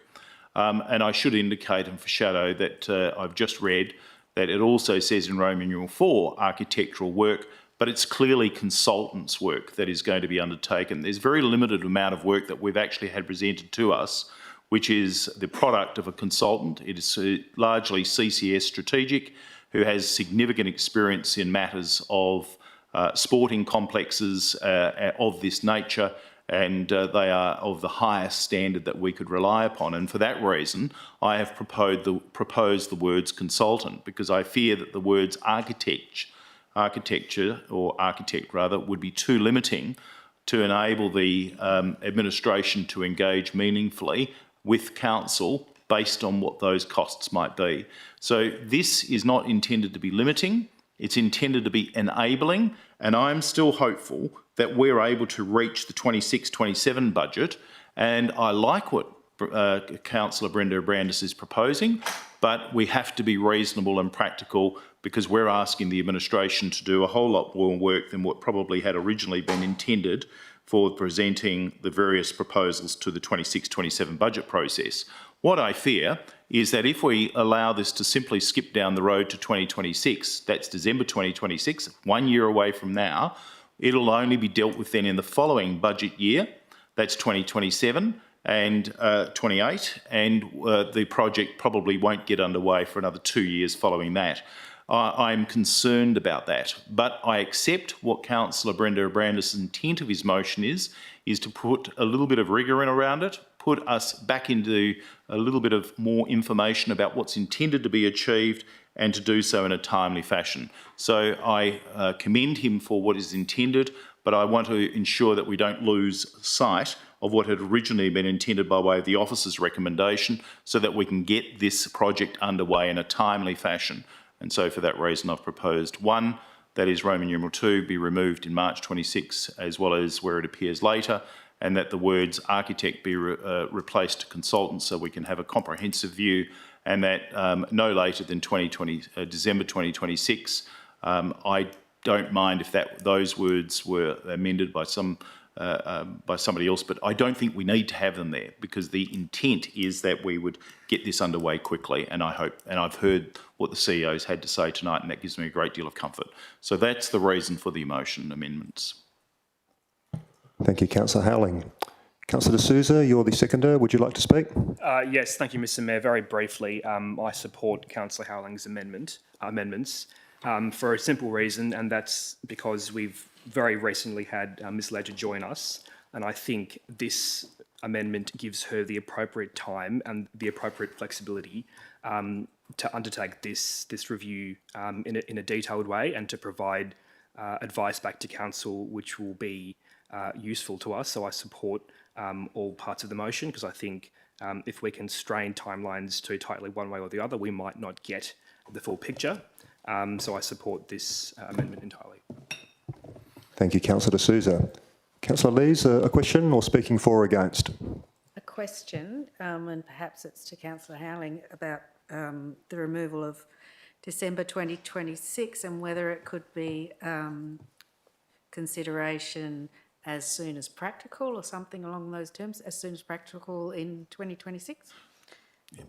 Councillor Howling? Thank you. Can I just answer that question by saying that every motion passed by the council must be implemented by a matter of law as soon as is practicable.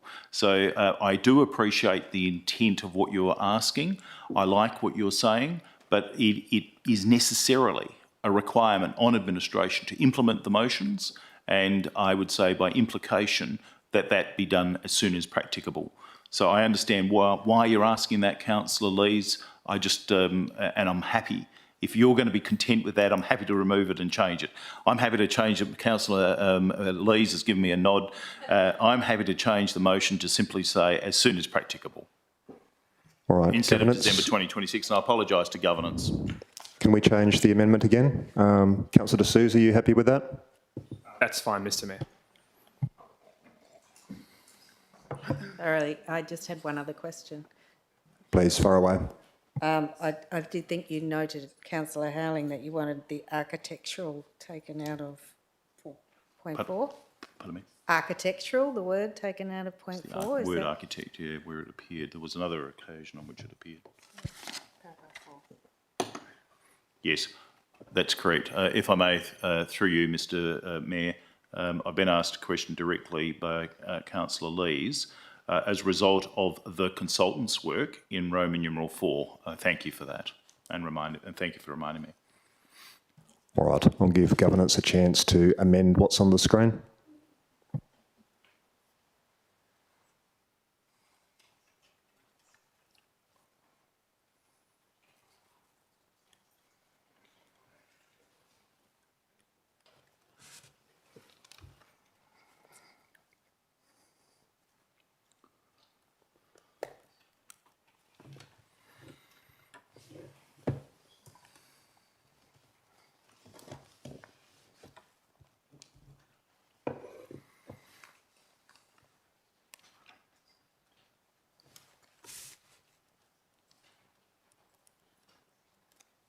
All right. Councillor Howling, does what's on the screen now reflect the amended amendment? Yes, it does. Thank you. Councillor D'Souza, are you happy with that? All right. Councillor Russell. Thank you, Mr. Mayor. I'm just trying to tie in a reporting date to council and the budget, the following budget process. So I'm just trying to tie in what we have with Roman numeral 5. I'm assuming this is a budget process, which is post the completion of the scope of works, I guess. So upon the completion of the scope of works, it's got to come to council for a resolution, i.e. which concept are we going to go for, and then that goes into a following budget process. So I'm assuming then, therefore, that the budget process is FY 26-27 for Roman numeral 5. Ms Ledger? Yes, through the Mayor, Councillor Russell, it would be 26-27. Okay. So again, does as soon as practical works for the city, considering a budget process 26-27? Ms Ledger? Yes, through the Mayor, correct. You Yes. don't need a stopgap date from council, which the December 2026 is. I think what Councillor Russell might be asking, and he can correct me if I've got it wrong, is do we need a sunset date? Is that correct, Councillor Russell? Yes. Yep. In order to meet that 26-27 budget process, do you need a time, a date? Thank you, through the Mayor, Councillor Russell. The answer to that would be that the budgetary process for 26-27 will commence, as Mr Lecoq has said, from March and goes through to June, adopted, and within that scope, we can bring that, and that can be tied into the 26-27 Okay, very budget good. process. Okay, thank you. All right.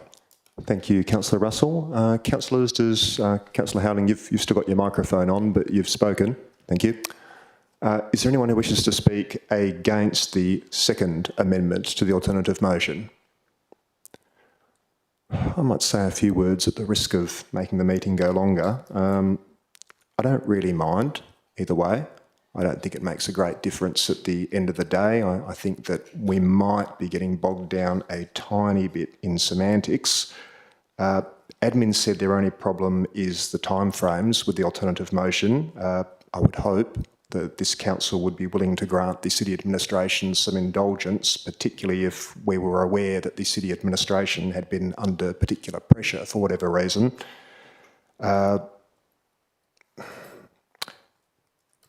I don't mind the change to the date. The only thing that I would say in defence of, well, not defence, in fairness to Councillor Brenda Abrandis and to the city administration, Councillor Brenda Abrandis's alternative motion went up on the hub yesterday at 1:15 p.m. That's probably all I've got to say.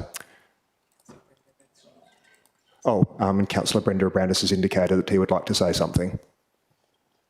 Thank you, Mr. Mayor. Yeah, look, I would actually like to talk against this amendment, primarily because the endpoint provided for the administration was no later than December 2026. And we heard that as soon as practical would it be implied in any event. And the administration also indicated that they'd be able to do this sooner. So no later than December 2026 was allowing them the opportunity to ensure that they could actually complete the project and that there were no other major events that detracted them from undertaking this work. So I don't see the point in removing no later than December 2026 with regard to an endpoint. It provides plenty of time to ensure that the undertaking is being done appropriately. The removal of the March 2026, I actually do object to. As I mentioned, I'm aware of councillors taking leave in February and this being problematic and they being unable to attend. I also indicated that the administration would commence in February and with council engagement again and council workshops, so it'll be quite busy in February. And we also commence the budget workshop in March. So this workshop for the master plan, timed in March, along with the budget, would be highly appropriate. So I don't support removing March. I've got good reason for March to be the workshop date. And I've also got good reason in supporting the administration to provide them with sufficient time as a parameter to actually deliver the final outcome no later than December 2026. So I don't agree with removing the dates, and I won't be supporting the removal of those dates. I am comfortable in changing the word architect to consultants, but as the Mayor has indicated, it might be more semantics with regard to some of the words, because the intent of this alternative clearly articulates that we are going to be establishing the parameters in the workshop in March, and that we would also be considering the budget and the costings with regard to the entire project. So whether we're using various consultants or the architect overall, we still will undertake a review of the component costings as to whoever may provide that. Look, so by and large, I would have been more comfortable with just architect consultants, but not comfortable with specifically removing the March date and see no point in removing the December end date. Thank you, Mr. Mayor. Thank you, Councillor Brenda Abrandis. Councillors, is there anyone who hasn't already spoken on the second amendment to the alternative motion who would like to speak either for or against? No. In that case, Councillor Howling, if you have 5 minutes to rebut any arguments made against your second amendment to the alternative motion, if you would like to do so. And then I'll put the second amendment to the vote. It's certainly not my intention to take too much time on this. Firstly, I note that you said that it went on the hub yesterday at 1 p.m. I have a full-time, unsurprisingly, job, and for that reason received it on the first occasion tonight. For that reason, had no opportunity to put proposed amendments, and I haven't checked what might be on the hub. But nevertheless, the removal of the date of March 2026 is to enable all of us to have flexibility. That includes administration, it includes council. I have absolutely no doubt, and I have absolute confidence, that the administration will do this as quickly as is reasonably practicable, as has been included within the motion now, and will do so in a manner that enables us to consider all of the different components. If, at the end of the day, if we take out the flexibility and we simply don't get the consultants' reports back before March of 2026, and it obliges us to sit down in March of 2026 and engage in a workshop, as the motion will, I find that a little bit of a waste of time, because I would rather have the report, and if we can get it earlier in February, we know that there's not a lot of councillors who have asked for time off in February. If we can get it in February and we can sit down, great. I think it's very ambitious to get it in February, but nevertheless, I'd like to move this matter along quickly. It's Challenger Reserve, let's face it, councillors, has been on the agenda since 2019. On the agenda because that's when the community facilities report was delivered. Councillor Howling, I'm going to interject here. When you get the 5 minutes to wind up, the comments have to be confined to arguments made against the motion on foot at the moment, which is your amendment. It's not the time to go into the history of this particular project. So if you could, please confine your comments to arguments made against your amendment during the second amendment to the alternative motion. Sorry, I'm not understanding you. Okay. So you've moved a second amendment to the alternative motion. We've had a mover, yourself. We've had a seconder, Councillor D'Souza. We've had myself and Councillor Brenda Abrandis speak against the second motion. When you get 5 minutes to wind up on the motion that's presently before Council, which is your second amendment to the alternative motion, your 5 minutes of winding up is to be confined solely to the issue of arguments made against the motion before us, which in this case is the second amendment to the alternative motion. It's not the time to go into how long the Challenger Reserve Master Plan has been on the books at the City of South Perth. It's purely confined to the issue of your second amendment, which is presently on the screen before everyone. Does that make sense? Perhaps if I hadn't been interrupted, I could have built out that proposition in respect of what I'm actually Councillor discussing. Howling, I've made a direction. Don't talk over the top of me. Please don't contradict me, otherwise we'll be here forever. Please just confine your comments to the amendment that's before us, which is, if we're talking about timeframes, whether or not it should be done in March 2026, or whether we should have no later than December 2026 at point 4 instead of as soon as practicable. That's the essence of the amendment before us. Please continue. Does my 5 minutes start again? I'm not clear. It doesn't, Councillor Howling. Okay, thank you. So in terms of March 2026, this matter has been on the agenda of the council for an extended period. I want to move it forward, and for that reason, limiting us to March of 2026, in my view, limits us unnecessarily to a date that is not necessarily workable. Thank you, Councillor Howling. Councillors, I'm now putting Councillor Howling's second amendment to the alternative motion to the vote. It's not a vote on the alternative motion, it's a vote on the second amendment. Please cast your votes. Councillor Brenda Abrandis, how would you like to vote? I vote against the amendments, Mr Mayor. All right. So the votes for the second amendment are in. Those who voted in favour were Councillor D'Souza, Councillor Howling, Councillor Lees, Councillor Prendeville, Councillor Russell and Councillor Waugh. Those who voted against were Councillor Brenda Abrandis, myself and Councillor Raison. So the alternative motion has now been amended again. We return to the substantive alternative motion. So far, Councillor Brenda Abrandis has spoken.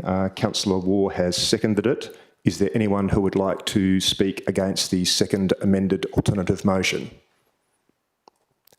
Is there anyone else who would like to speak in favour? I think Councillor Prendeville was first there.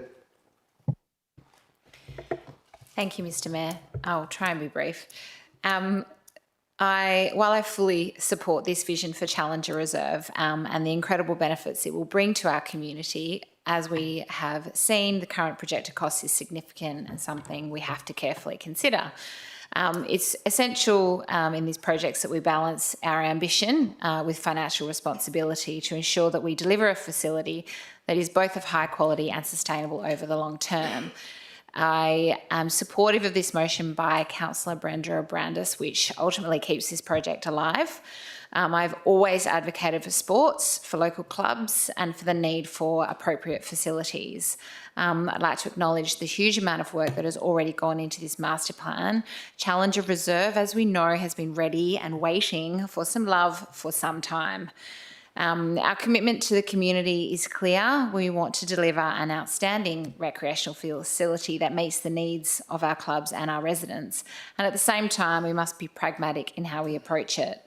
This means working hard and working smart to find solutions that achieve our best possible outcome without placing undue pressure on the city's long-term financial plan. Collaboration will be key, and working closely with all involved to ensure an appropriate budget is at the forefront of every conversation. This is about delivering a facility that supports physical and mental well-being of our community, encourages people to be active and strengthens this sense of belonging that comes from being part of a club. Things that I say often and I truly, truly believe. And approaching this thoughtfully and collaboratively, we're sure we can achieve a facility that meets our needs today and remains an asset for generations to come. We owe it to our clubs that have been involved in this process and our local residents to ensure that we get this right. And so I'm quite passionate about working as hard as we all possibly can to deliver a facility that's ambitious and sustainable. By keeping financial responsibility, quality and the community benefit at the forefront of our discussions. I'm confident we can reach a solution. I'm really excited to see what happens next. Thank you. Thank you, Councillor Prendeville. Councillor Lees, I thought I saw your hand go up there. Speaking for or against? For. Thank you, Mr. Mayor. And I will be very brief. So firstly, I would like to acknowledge that conversations with the clubs and community regarding upgrades to the facilities at Challenger Reserve have began several years ago, and as we heard in last week's deputations, there's a reasonable expectation that improved facilities of some form will be delivered. It is clear that over time the scope of the proposed upgrades has expanded significantly and construction costs have risen sharply. Compounding this, state and federal funding sources have now dried up with no indication of when the situation may change. As a result, we are now faced with a concept plan that we simply cannot afford.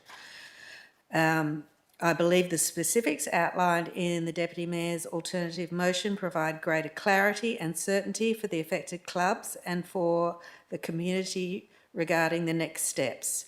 As a council, we have a responsibility to consider all reasonable and viable alternatives. Rescoping, as now proposed, must occur within more realistic parameters that does not create an undue burden for future generations and aligns with the city's community facilities plans, which seeks responsible service delivery that reflects current and future community needs and priorities. So I'm happy to support it on that basis, and at the same time I believe that through this process we need to continue, or we need to commit to communicating openly with the community and keeping them informed about the path forward. Thank you. Thank you, Councillor Lees. Councillors, is there anyone who hasn't already spoken who wishes to speak for or against the alternative motion? No. In that case, no one's actually spoken against the alternative motion itself, so there's no need for Councillor Brenda Brandis to wind up.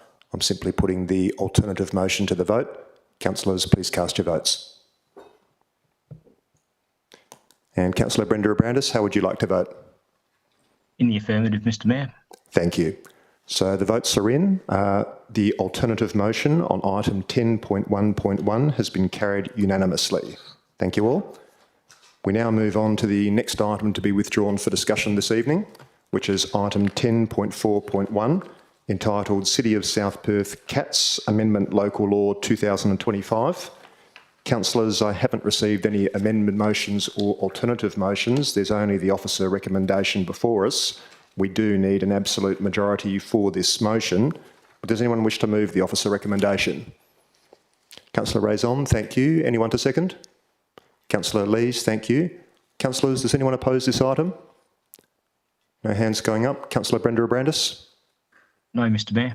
In that case, I'll simply use my powers under the standing orders to carry it unanimously, and we'll move on to the next item, which is item 10.4.2, entitled City of South Perth Fencing Amendment Local Law 2025. Once again, folks, can we please make sure that all of our mobiles are on silent? Thank you. City of South Perth Fencing Amendment Local Law 2025. Once again, we have an officer recommendation before us. Once again, I haven't received any amended or alternative motions. We do need an absolute majority for this one. Would someone like to move the officer recommendation? Councillor Raison, thank you. Someone to second. Councillor D'Souza, thank you. Councillors, does anyone oppose this item? No hands going up. Councillor Brenda Abrandis? No, Mr Mayor, I support it. All right. In that case, once again, I'll use my powers under the standing orders to declare that carried unanimously. Thank you all. We now move on to the next item to be withdrawn for discussion this evening, which is item 10.4.4, entitled South East Metropolitan Regional Roads Subgroup.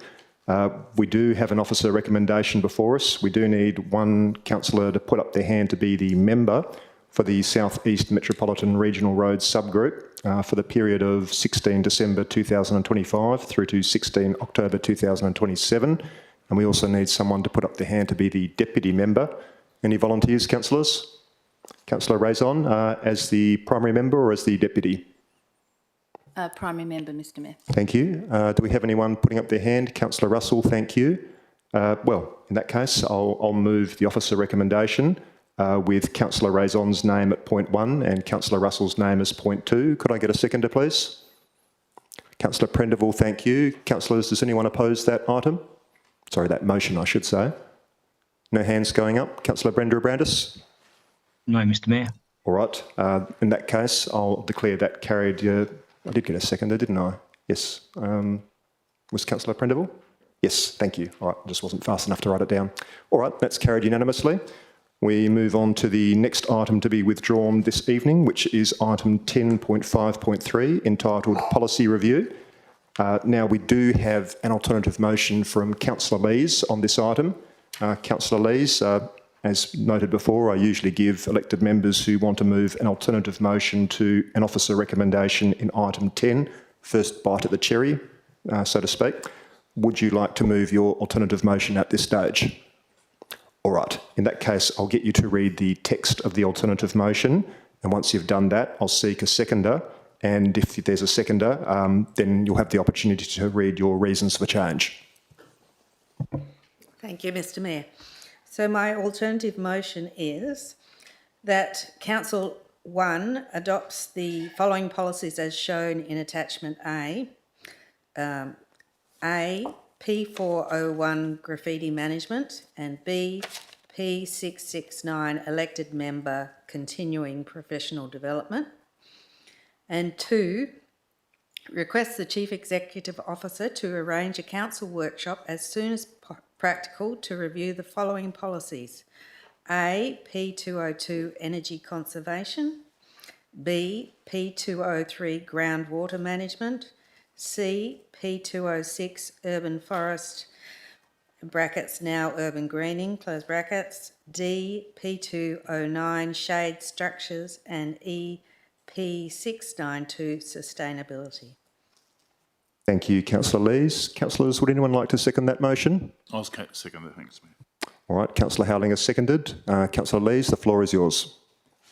Thank you, Mr Mayor. So the reasons for this alternative motion are 1, amendments made to the Local Government Act 1995 in 2023 newly identify as a function of local government the need to promote economic, social and environmental sustainability, plan for and mitigate climate change risks, consider long-term impacts on future generations when making decisions, So it is appropriate to further consider and review the 5 policies proposed to be withdrawn to ensure they reflect these new matters. 2, the urban greening, shade structures and groundwater management policies should more clearly reflect the city's recently adopted urban greening strategy, particularly in relation to implementation, reporting, tree retention, shading of transport corridors, integrated water management and water-sensitive urban design. I would also like the priority of policy review and the possible need for additional policies to be considered, as they are strategic matters and warrant consideration by and direction from the council. But I understand that this is something that we can consider as part of a workshop, so I haven't included it in the wording of the motion. But I think all of these matters are best considered as a part of a council workshop. So that is the reason for my motion. Thank you, Councillor Lees. Councillor Howling, you're the seconder. Would you like to speak? Thank you, Mr Mayor. Just very quickly, these are exciting new developments within the Local Government Act. I commend Councillor Lees for putting the motion as she has. I will be proposing a small amendment in a moment in line with other amendments that have been made to the Local Government Act, but I commend it to the Council. All right. Governance, can an elected member who has seconded a motion move an amendment to that same motion? They can. Okay. Councillor Howling, what's the amendment that you'd like to move? Thank you. I'd also like to include in requesting the Chief Executive Officer to arrange a council workshop as soon as possible to review the following policies at that workshop, to include how the city is able to consult with and engage with Aboriginal people within its community. The reason for this is that there are provisions within the Local Government Act now that expressly provide for that as part of the way within which the city ought properly to carry out its business, and I would like that to be expressly considered within a workshop. You might need to read that a little bit more slowly, Councillor Howling, so that governance can keep up. And while that's happening, I might just seek advice from Ms Fry as to whether that's an amendment or an alternative motion to an alternative motion.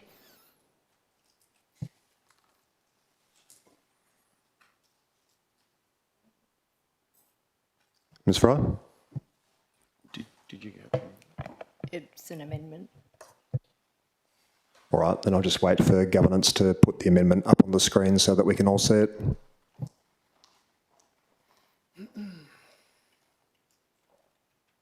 Sorry, I have a question.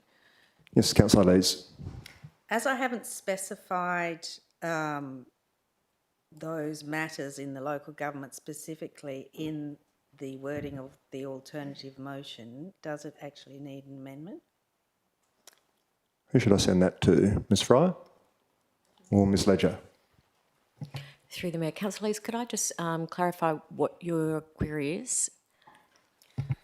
So I understand that Councillor Howling wants another matter to be, so the further function of local government that's newly been added to be considered when we review the policies. But in my alternative motion, I actually haven't specified the matters to be considered when we review them. So I'm happy for that to be part of the review, but I'm not sure that we actually need to modify the motion to do that. It's just part of my rationale. Through the Mayor, thank you, Councillor Lees, for that clarification. I believe the intent is that whilst policy reviews are done, any consultation is done through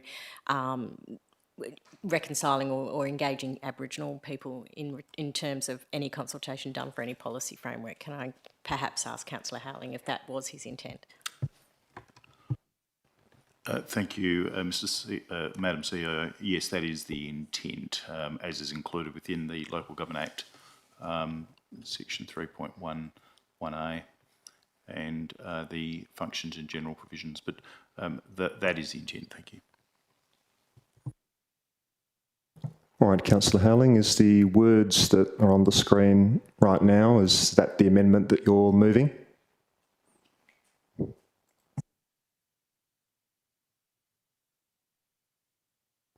Thank you.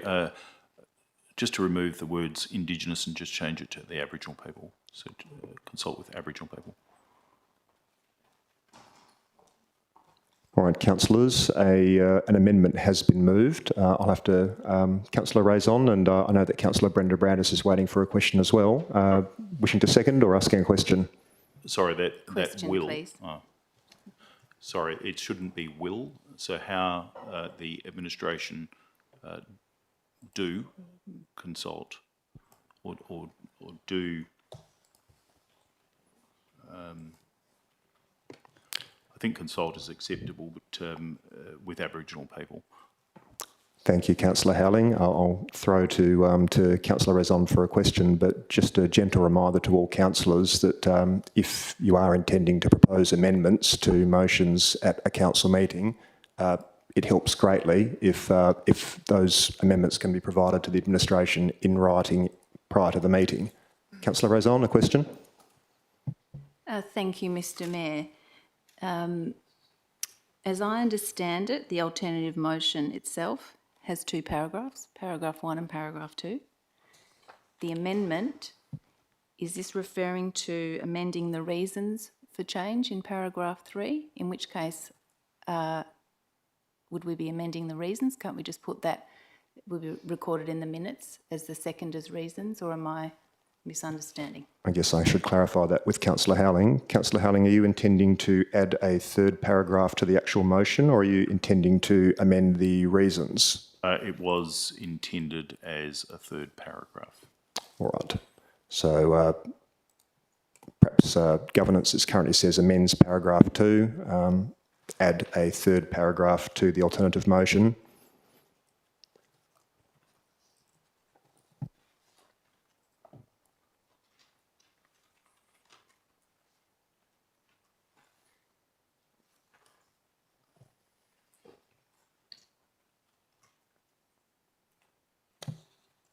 And subject to what Councillor Howling intends, it might have to read that Council requests the Chief Executive Officer to advise how the administration consult with Aboriginal people on the changes proposed in the policies. Is that your intention, Councillor Howling?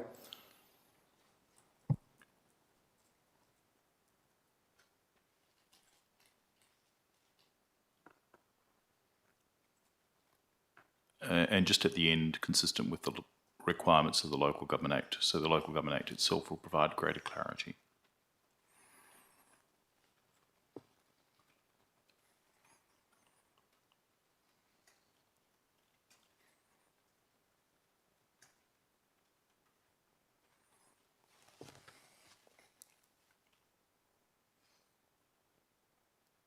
All right. Is what's on the screen now what the intention of your amendment?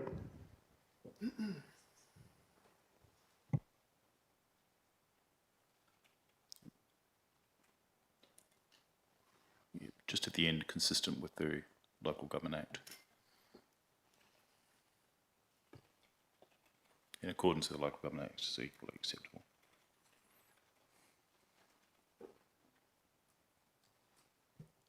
All right.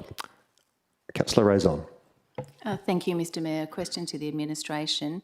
I would have assumed that the city already, and hope that the city does already consult with Aboriginal people in relation to the policies as and when they're reviewed and amended. If that's not the case, why isn't that happening at the moment? What's the position at the moment, please, Madam CEO, through you, the Mayor? Ms Ledger, or who should I send that to? Thank you. Through the Mayor, Councillor Raison, I might have to take that on notice, if that's okay. All right. I'm not, unless I can defer it to one of my... All right, so that'll be taken on notice. Councillor Brenda Brandis, I know you've been waiting patiently for a question, so I'll throw to you now, but I'll just say that after you've asked your question, again, councillors, I am conscious about time. After Councillor Brenda Brandis has asked his question and it's been answered, I might ask the mover of the alternative motion, Councillor Lees, whether or not she's happy for that amendment to be incorporated without going through the formal amendment process. I assume that Councillor Howling is, since he's moving the amendment. So, Councillor Brenda Brandis, a question? Yes, thank you, Mr Mayor. I'll keep it short. Just with regard to this last amendment and consultation with Aboriginal people, do we actually need this to be an amendment to this alternative at this point in time, given that, we're deferring some of the policies and we're also considering adopting a couple of policies now? I'm just not too sure if this is actually required or necessary for this alternative motion, if the administration could please advise. Ms Ledger, who should I send that to? Through the Mayor, thanks Councillor Brenda O'Brien. I don't think that this has any harm to add to it. It's really just requesting that the administration provide that advice, which Councillor Rosen has also asked. So I don't see it having any issue, and it can relate to policy development. All right, thank you, Ms Ledger. Councillor Lees? I'm just wondering, is the intention that that's done as part of the council workshop, or is it a separate piece of advice that would be circulated or through a council meeting or council report? Ms Shaw? Thank you, Mr. Mayor. If I can just provide further clarification in terms of the comments that were made earlier, the requirements of the Local Government Act aren't necessarily to undertake direct consultation. And so my understanding is that it wouldn't be as part of the workshop. The Act itself requires the local government to recognise the particular interests of Aboriginal people, as well as involving Aboriginal people in the decision-making process. And that's the matter which I believe the CEO has taken that question on notice, so we can provide some further clarification around that. I would respectfully request Councillor Howling provide some information as to whether or not the intent from the amendment is that we would undertake consultation with Aboriginal people as part of the changes to the proposed policies as part of the workshop. Councillor Howling? The proposal is in general. It's a requirement under the provisions of the Act, as you've made reference to. If it creates any longer debate, I'm happy to withdraw it because I don't want to take a lot of time on this question. All right, folks, I'm confused. Are we going with the amendment for the time being? Councillor Howling? Thank you. It's an amendment that I've put. All right, so Councillor Howling has moved the amendment. Councillor Lees, it's originally your alternative motion.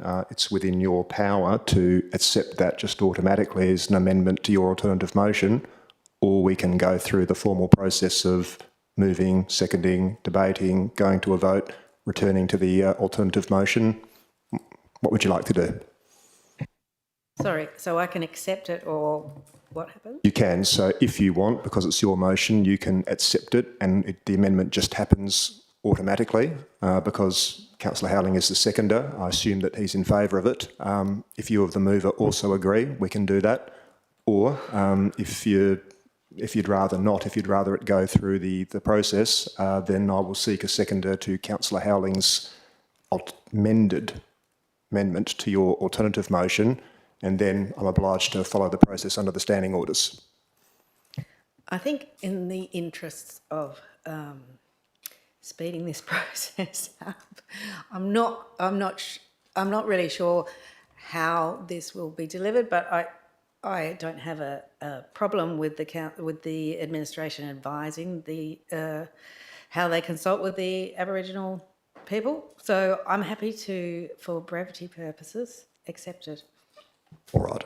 So, councillors, the alternative motion has now been amended in accordance with Councillor Howling's amendment, and that third paragraph has now been added to the alternative motion. Does anyone wish to speak against the amended alternative motion? Councillor Russell. A question, please. So, with regard to point 2, there's no context to what the review is. And it's in the reasons. Is the city happy enough that since it's in the reasons, then it doesn't need to be in the actual motion itself? In Ms Amprimo's absence, who should I send that to? Ms Ledger? Oh, what am I talking about? Sorry, Ms Amprimo. I do apologise. Ms Amprimo. Yeah, thank you, Mr Mayor. Obviously need better glasses. Yeah, we are quite happy to work with that as it's stated, and we're able to follow that council resolution if that's what council resolves. All right, thank you. Councillor Lees? Sorry, I did have reasons or more detail in there, but was advised it would be best to remove it, so that's what I've done. All right. So, councillors, we're back to debating the substantive. Is there anyone who wishes to speak either for or against the amended alternative motion as moved by Councillor Lees, seconded by Councillor Howling and amended by Councillor Howling's amendment? Does anyone wish to speak for or against? Councillor Raison? I would like to speak in support of this alternative motion because I believe that one of the key roles of council is to determine the city's policies, and in the interest of efficiency and delivering on the strategic community plan, it is important for council to determine its policy priorities in conjunction with input from the city. In my view, policy 206 urban greening warrants detailed consideration by all members of council in order to adequately reflect the wide range of community perspectives. I would have preferred to see the legislation myself in relation to the addition of the third paragraph, just for my own kind of due diligence, but I understand the intention behind it. So I will remain in support of the motion, notwithstanding the addition of paragraph 3. Thank you, Councillor Raison. Councillor Brenda Brandis, did you wish to speak either for or against? Yes, Mr. Mayor, I'll be speaking for this item. Again, similar to Councillor Raison, I'm just not comfortable with point 3 that's been raised. This is merely requesting the CEO to advise how the administration consults with Aboriginal people. I'm not sure that this was really necessary when we reflect on part 1, which was adopting policies, and part 2, which was requesting a workshop, which is highly appropriate. So part 3, I don't think it was necessary to amend to include that part here. But I do support this alternative motion. Thank you. Thank you, Councillor Brenda Brandis. Councillors, is there anyone else who would like to speak either for or against? No. Okay. There's been no one who's actually spoken against the amended alternative motion, so there's no need for Councillor Lees to wind up. I'll simply put the amended alternative to the vote. Councillors, please cast your votes.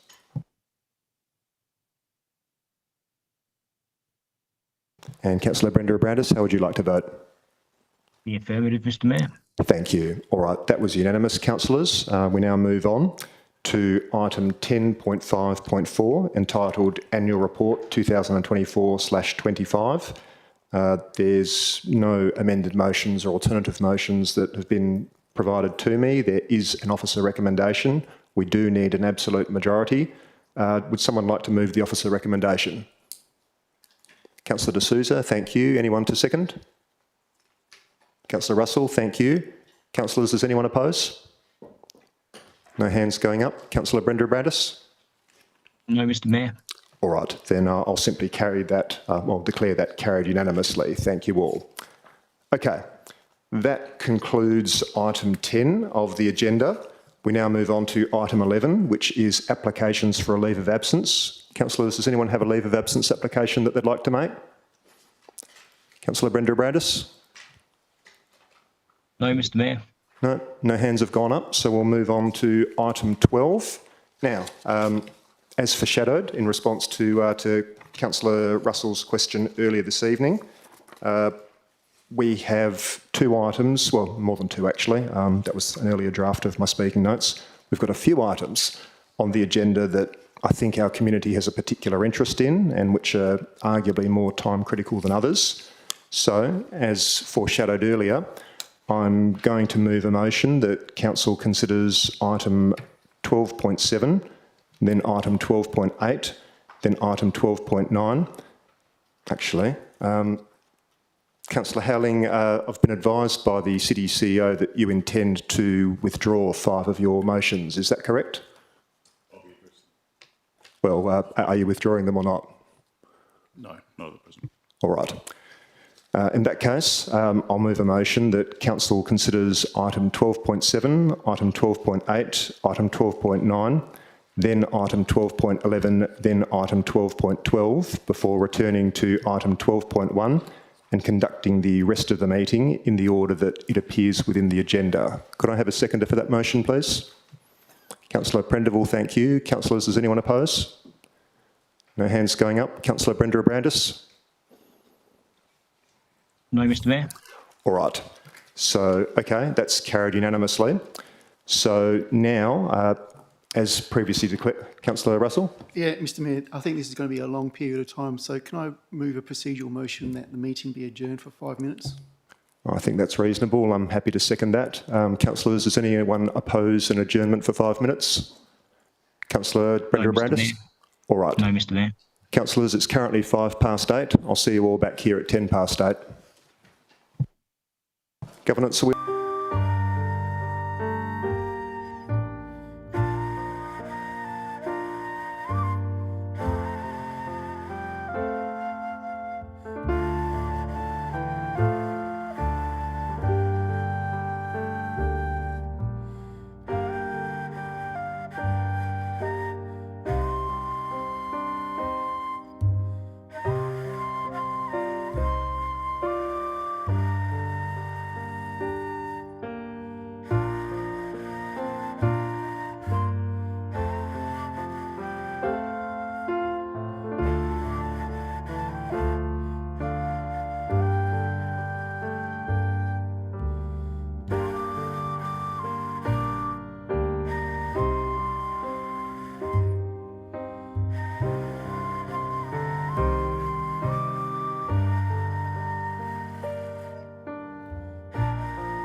everyone. So prior to the break, we just passed a motion unanimously that we were going to be doing item 12 slightly out of order. We're going to be beginning with item 12.7, then moving on to item 12.8, then 12.9, then 12.11, then 12.12, before returning to item 12.1 and proceeding through the balance of the meeting in the order that it appears in the agenda. As declared previously, I've declared financial interests, and in one case impartiality, in the other case proximity, in items 12.7 and 12.8. So I'm about to leave the chamber for the duration of those two items. Deputy Mayor Andre Brender-Abrandis will be taking my place as presiding member for the duration of those two items. If someone would be kind enough to come and get me at the conclusion of item 12.7 and item 12.8, I'd be grateful. I'll see you all soon.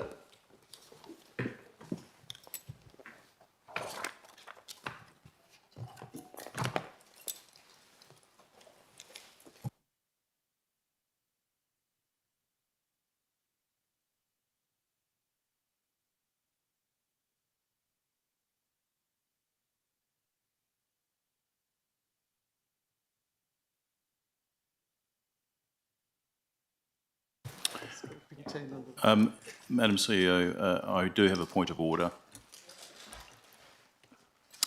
The point of order relates to the standing orders expressly enable people to participate in the meetings externally by electronic means, but the standing orders do not expressly provide for people to be able to participate and chair a meeting by way of electronic means. And for that reason, it's contrary to the standing orders to have somebody electronically participating, and for obvious reasons. That is that the meeting takes place in person, people raising hand, doing all sorts of other things. And for that reason, I'm proposing that Councillor Blake D'Souza, who's previously been a Deputy Mayor, do chair this part of the meeting, or these parts of the meeting.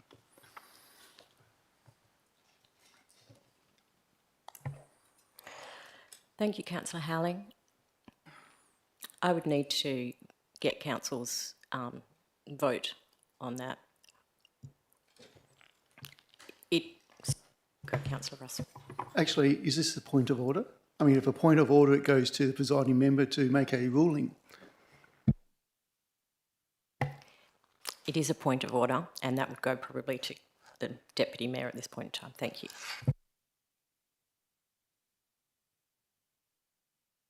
Thank you very much, Councillor Russell and CEO.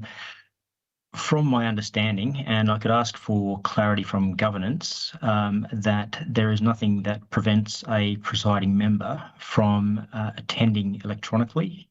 If I could have clarification from governance, please.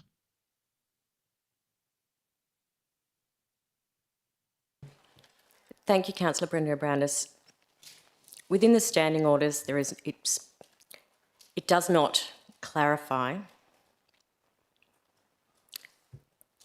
whether the presiding member can be remote and electronically. It is what I would say is probably silent in the standing orders, but the regs do say that the presiding member chairs the meeting, and one could assume that that means that they are present to do so.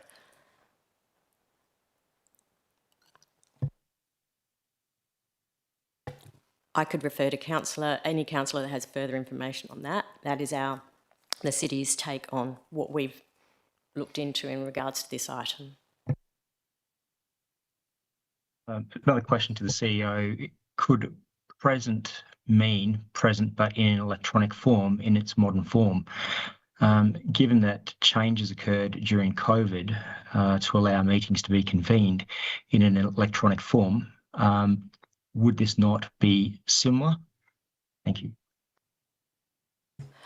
No, Councillor Brender-Abrandis, it is quite different from COVID, where all meetings were, all elected members were able to be, as it was then, Zoom. However, it is the presiding member that allows councillors to be remote and electronic if they have the means to do so.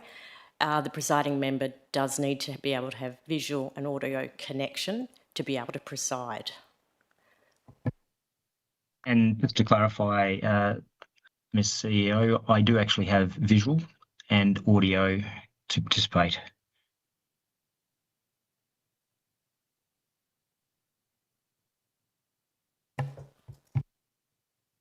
Thank you, Councillor Brendan-Browness. We can't currently see you. I believe you can see council.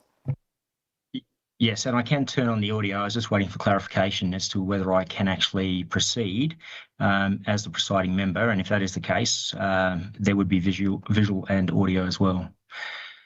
A second point of clarification: if I was for any reason to be unable to participate as a presiding member, would the mayor be included in determining the process as to who would be the nominated presiding member? Given that it's not a matter of him participating in motions that he's required to be recused from, but it's actually a procedural matter with regard to determining a presiding member.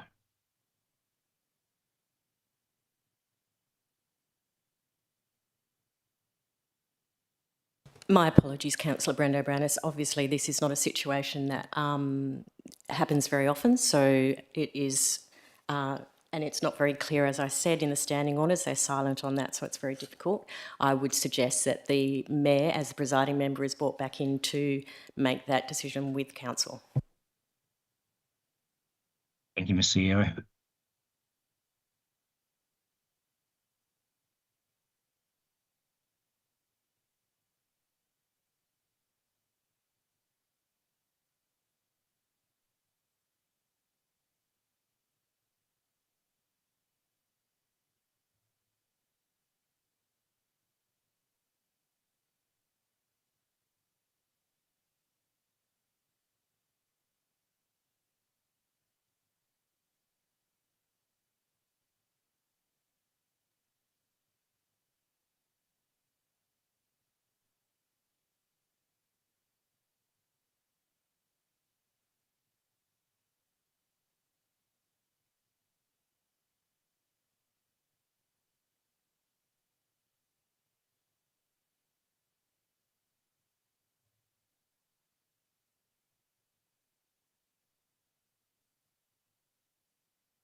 All right, folks, I think I've just been caught up. I understand that we're undertaking a vote as to whether or not Councillor Brenda Abrandis can serve as presiding member for items 12.7 and 12.8.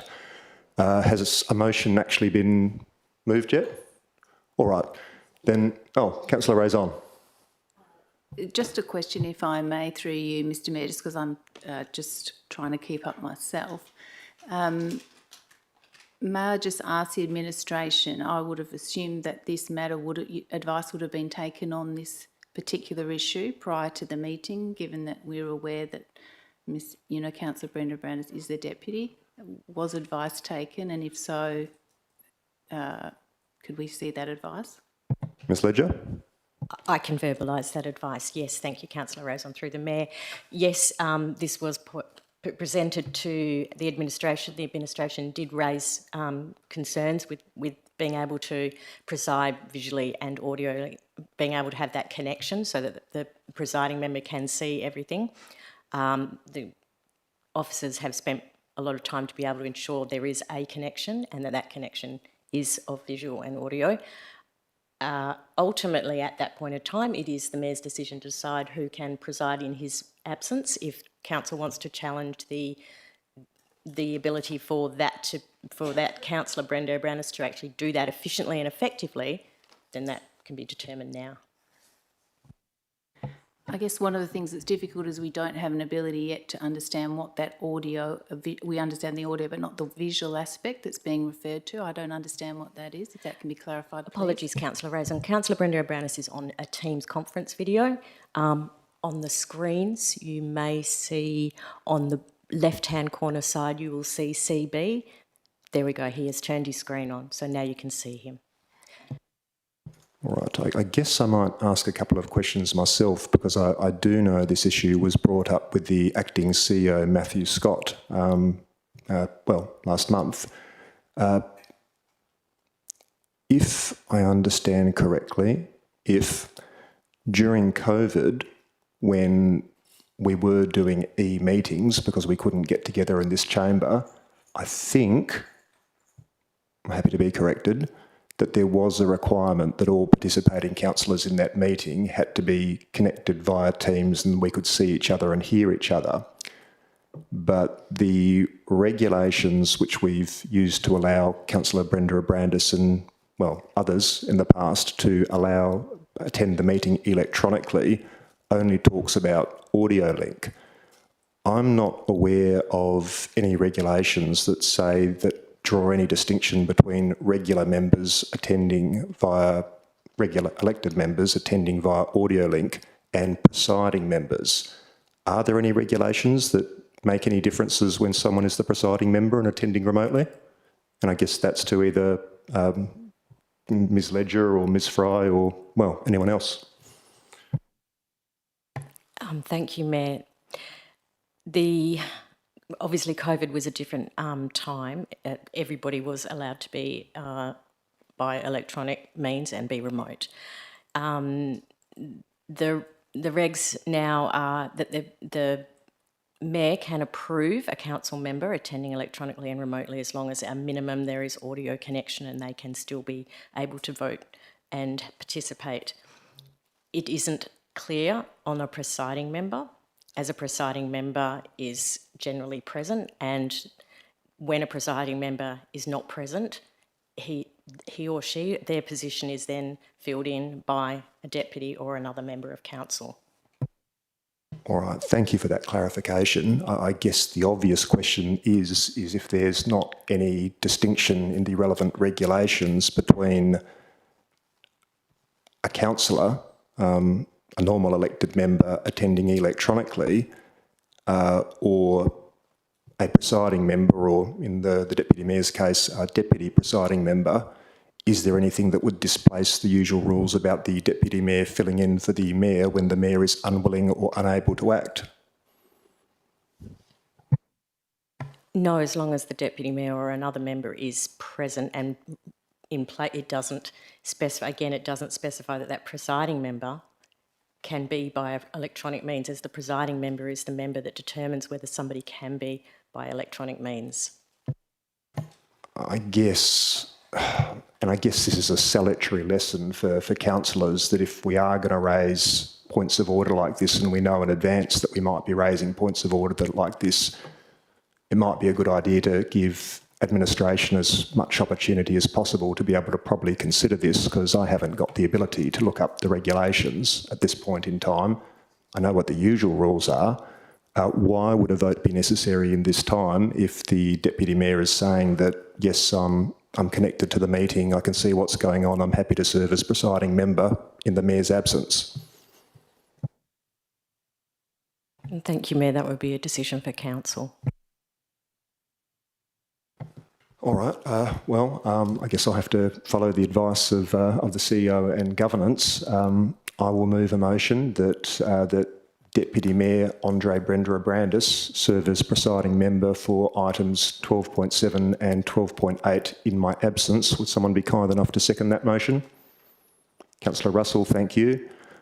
Is this one that we debate, or is this more of a procedural motion that simply goes to a vote? Goes to a vote. Okay, so I can give my reasons for this, but other than that, there's no debate. My reasons for moving that Councillor Brenda Abrandis be the presiding member is, number one, he's the Deputy Mayor, and the Local Government Act is pretty clear, as far as I'm aware, and subject to any advice from governance or the CEO, that when the presiding member, the Mayor, is unable or unwilling to act, and I'm unable to act, at least in respect of items 12.7 and 12.8, the Deputy Mayor takes over.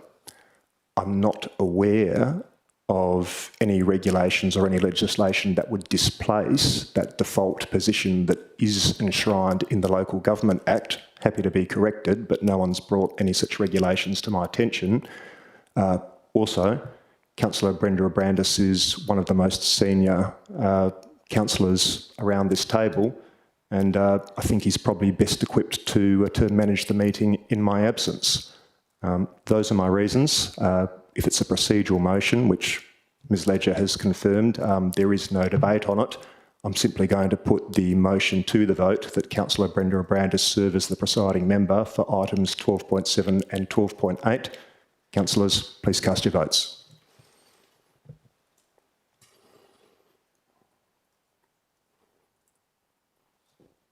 And Councillor Brenda Abrandis, how would you like to vote? I'd vote for, Mr Mayor. All right, so the votes are in. Those who voted in favour of the motion that Councillor Brenda Abrandis serve as presiding member in my absence during items 12.7 and 12.8 are as follows. Councillor Brenda Abrandis, Councillor Lees, myself, Mayor Milner, Councillor Prendeville, Councillor Raison and Councillor Russell. Those who voted against were Councillor Blake D'Souza, Councillor Tim Howling and Councillor Bronwyn Moore. Okay. I will now leave the chamber again for the duration of item 12.7 and 12.8. If someone would be kind enough to come and get me afterwards, I'd be grateful. Thank you.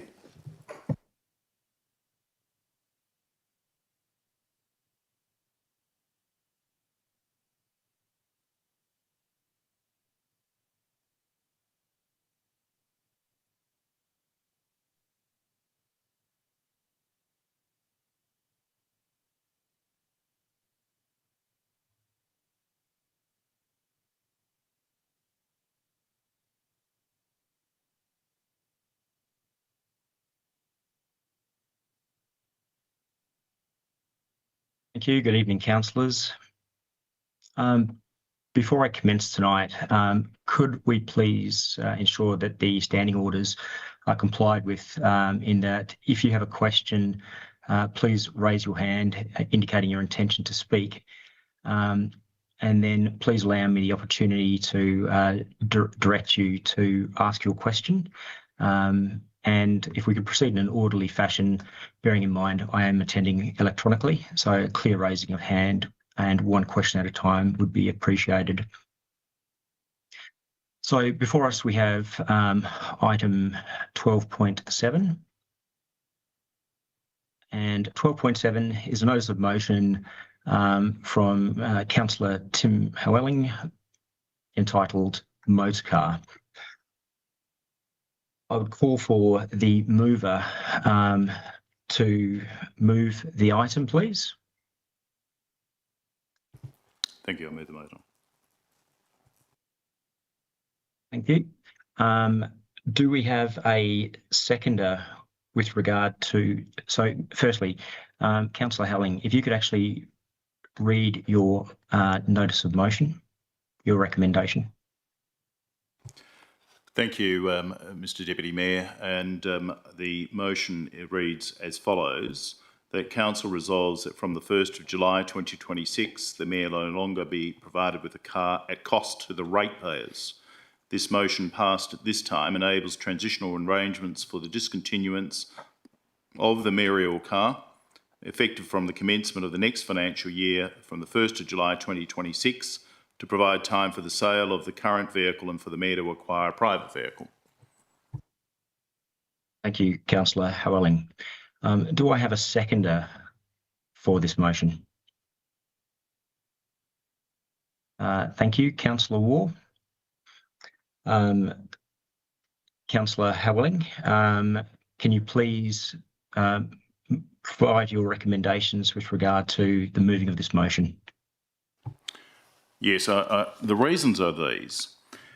Very few local governments within the metropolitan area actually provide a vehicle for their mayor, and at least in for the city of South Perth, only 1/3 of the vehicles kilometres are actually done within the city of South Perth for mayoral business. 2/3 is done for the purpose of private business. Now, while we are expected to adopt financial prudence, it does not go only to the question of how much money is spent per year on providing the mayoral car by way of petrol, servicing, tyres and other parts of that vehicle that need to be fixed up. It also goes to the question of the initial outlay for the purchase of the vehicle. It can't be suggested that a vehicle which depreciates on the budget items then would appreciate by way of some strange quirk of fate. In circumstances where ratepayers in the city are doing it tough, and there are ratepayers doing it tough, rate revenue has increased by approximately 145% between 2008 and 2026. This is putting our ratepayers under pressure.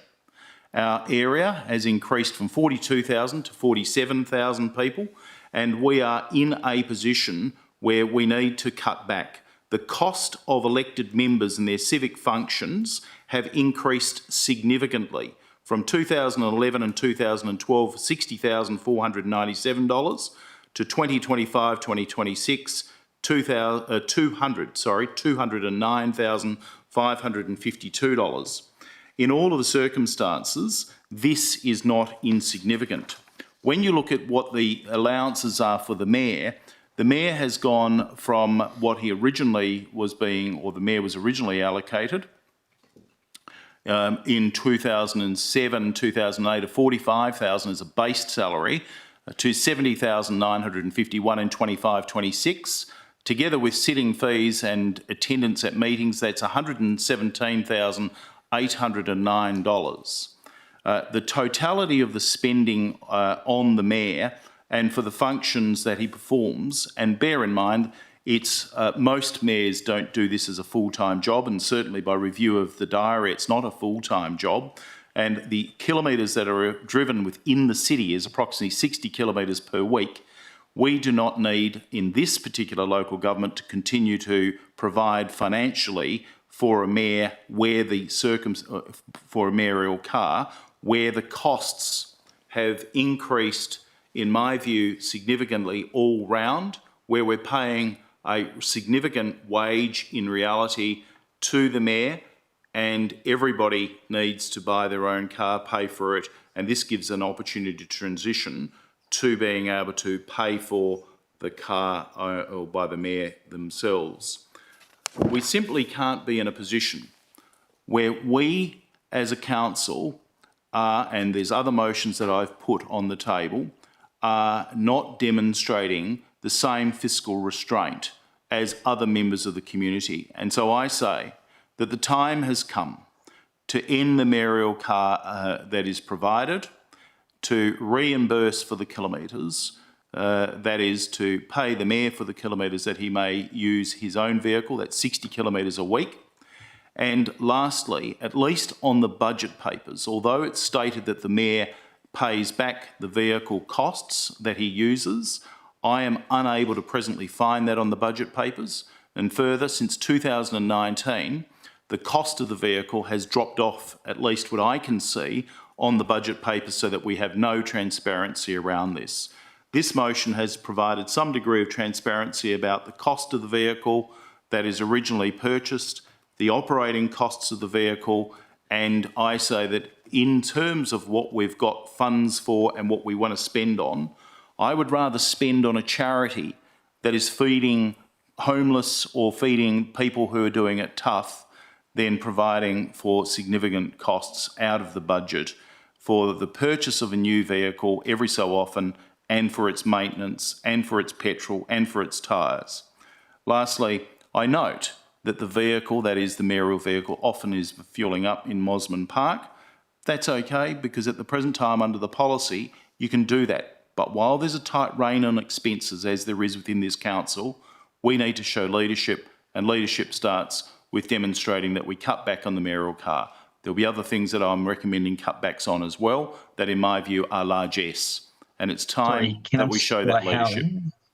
Sorry, Councillor Howling, your 5 minutes is up. Did you require any further time? No. No, thank you. Okay, thank you, Councillor Howling. The seconder, Councillor Waugh, would you like to provide a response to this item? Yes, thank you, Deputy Mayor. I'll be brief. I am supporting this motion this evening, and I had to think long and hard about it. And I want to be very clear about the basis upon which I am supporting it. This is not a personal matter, and neither is a critique of any individual, but rather it is a question of responsible financial management and the appropriate use of public funds. The figure that stood out to me was the $45,000 spent only last year on a new vehicle. In isolation, that might not sound extraordinary, but in local government of our size, that amount represents a very real opportunity cost. One of the reasons I question this expenditure is the apparent mismatch between the capital outlay and the actual operational use. For us to spend $45,000 on a new vehicle, yet the reported cost attributable to the city in the last financial year being about $2,000, it raises a legitimate value for money question. If the majority of the use is not operational, then it's reasonable to ask ourselves whether purchasing and maintaining a dedicated vehicle every replacement cycle is the most efficient model, or whether alternative arrangements would deliver the same outcome at a far lower cost to our community. And I have heard over the last 2 years very regularly within this chamber about the cost of community consultation, the cost of feasibility work, the cost of staff time, whether it be answering motions or presenting things, the cost of reports, and the need to prioritise expenditure carefully. We've been told that relatively modest sums can determine whether work progresses or whether it stalls. And against that backdrop, $45,000 on a new car is not trivial. It could fund meaningful consultation, staff resources, or technical work that directly benefits our community. We're also a very compact local government. We are geographically small and highly accessible. On the information before us, a significant proportion of the vehicle's use is for personal travel, reimbursed or otherwise. But that alone raises the legitimate question as to whether the ongoing provision of a dedicated vehicle is either necessary or proportionate. The motion does not remove anyone's ability to perform their role. It simply asks us to take a step back and to consider whether this is the most prudent use of public money, or whether alternative arrangements would achieve the same outcome at a lower cost.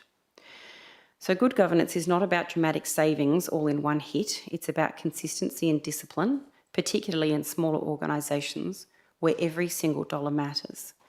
So for those reasons, I am supporting the motion, not as a comment on any person, but as a reflection on the standards of financial stewardship that I believe that our community expects of us, particularly in the current economic climate. Thank you. Thank you, Councillor Wall. Do I have anyone who would like to speak against this item? Councillor Russell. Thank you, Mr. Presiding Member. So I'm speaking against this item because, one, I do not believe the process follows good governance in that the vehicle, no pun intended, to properly remove the mayoral car allowances is via the revoking of the appropriate policy. And two, notwithstanding this, I would wish to see a city-developed business case comparing the two options, which should not be difficult as mileage is logged over a number of years. If the business case shows there is a benefit to the ratepayer, then certainly I would be amenable to revoking the policy, which is the proper process, and therefore access to a car. Thank you. Thank you, Councillor Russell. Before we proceed, I'd just like to foreshadow, should this motion fail, I do have an alternative motion to present on this item. Does anyone wish to speak for this item?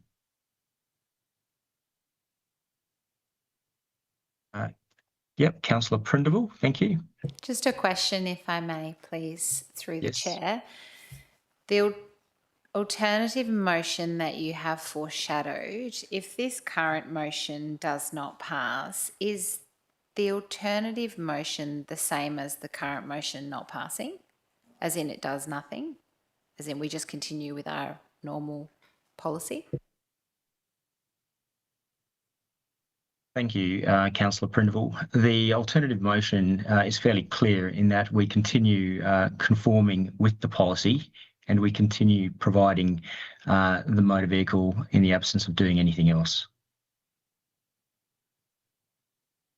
Is there anyone who would like to speak for the item, for this item for us tonight? Is there anyone else who would like to speak against this item? Yep. Councillor Razor.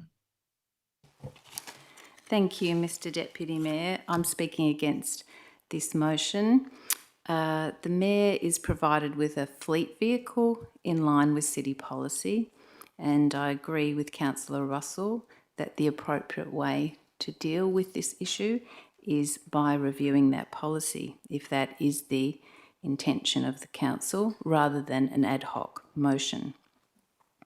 The city has a robust and comprehensive budget process where all matters are thoroughly considered, and matters such as this can be considered as part of that. That robust and comprehensive budget process is absolutely essential to fiscal discipline by the city, where all matters can be considered holistically. Thank you. Thank you, Councillor Razon.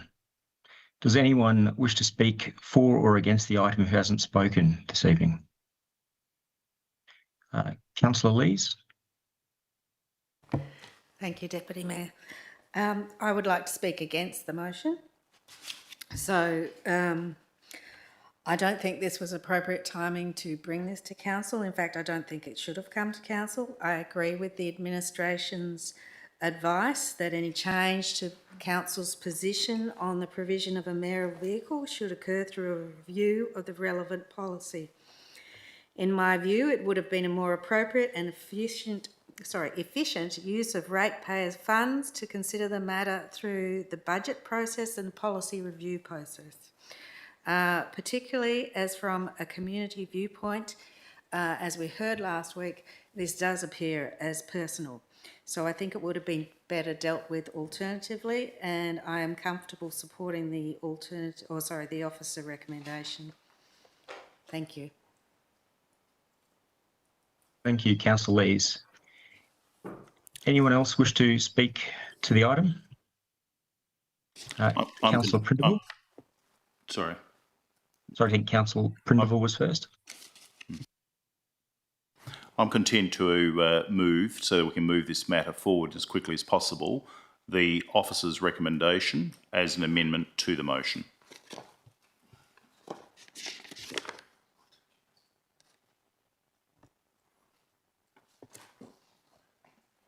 Okay, thank you, Councillor Howling. So if you propose to amend this, we'd need to put this to the vote. So if you would like to provide your reasons why you'd wish to amend this. Thank you. It's not a matter that I want to dwell on for a long period of time. The matter is fairly plain. Can I say that there are other local governments such as Wanneroo who have a policy but simply don't provide a car, and there are other local governments in that position. But nevertheless, I hear what councillors are saying, and I'm content that the council, the officer recommendation be the amended motion. Thank you, Councillor Howling. Is there someone to second Councillor Howling's motion to amend his motion to include the officer's recommendation? But before I proceed, could I ask for guidance from governance with regard to this? Would this amount to an amendment, or would this actually amount to an alternative? And if it doesn't amount to an amendment, is this actually possible?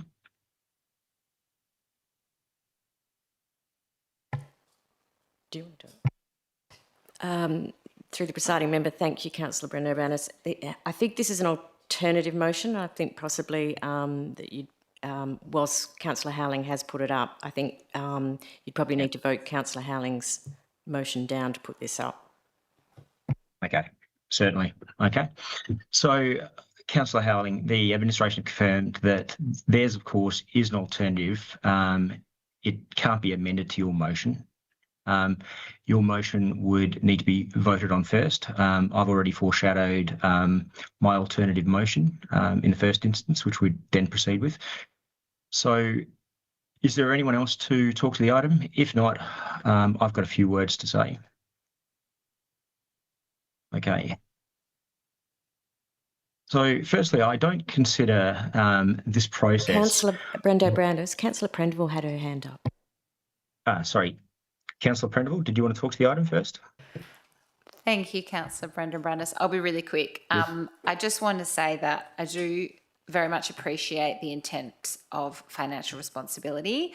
However, I do agree with some of the other councillors this evening that I don't believe we should be debating single budget items like this in chamber. If it was added to the list of policies for us to review in the workshop and or reviewed in budget time, maybe if the motion was to review the policy, which it may end up being, there would be a different outcome. So as it currently stands, I can't support Councillor Howling's motion. Thank you. Thank you, Councillor Prindiville. Councillor Ward, did you have a question?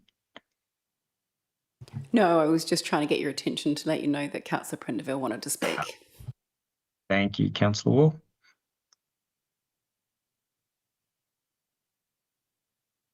I'll provide a few comments with regard to this motion.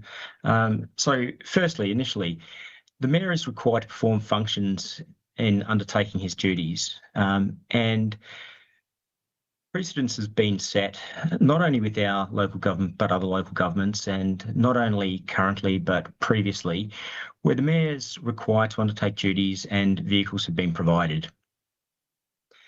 The important aspect to note is that the private portion used for the motor vehicle by the Mayor is reimbursed to the city.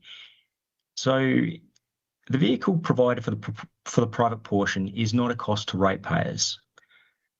The proportionate cost with regard to undertaking mayoral duties is a cost to the city, and that's appropriate, and that's what we'd be required to incur, and that's exactly what we are incurring.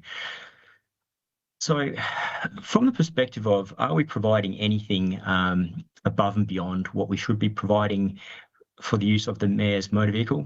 The answer is no. We also need to consider that this is actually not a very strategic motion. The review of one car for one person is not appropriate. If we were undertaking a strategic review of the entire fleet, that would be considered appropriate. And again, there are forums that we undertake some of these reviews and have these conversations, as opposed to incurring a lot of time in the chamber. And budget review workshops, policy reviews are appropriate. So firstly, we should be conforming with the policy as it stands. We have a policy in place, so the provision of this motor vehicle is appropriate. This is not a cost to ratepayers, as these costs are necessarily incurred and are allowable. And we also provide the same level of use of vehicles for staff. And that's also to attract people and ensure that we actually have people with packages that can perform duties, and working for the City of South Perth is quite attractive.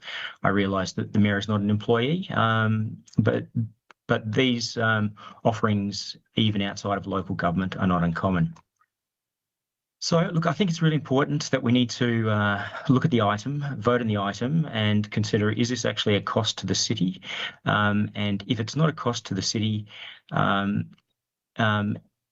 we required to actually incur the expenses that we are incurring? And the answer is yes. We need to make sure that we don't make this a personal decision-making matter, but, we should really look at the item based on its merits. And for that reason, I would not be supporting this motion. Thank you. Okay, thank you, councillors. I've got. You might not be able to see me, but I've got some. I can see you, Mr. Howling. Sorry, I've got some questions that arise. Yes. Firstly, is there evidence within the budget of the reimbursement of the costs over the years? Thank you, Councillor Howling. I think with regard to a line-by-line itemised... Sorry, I'm not asking administration, sorry. Yeah, no, that's quite okay, Councillor Howling. I don't think it'd be visible, but I'll be asking the administration to respond to that.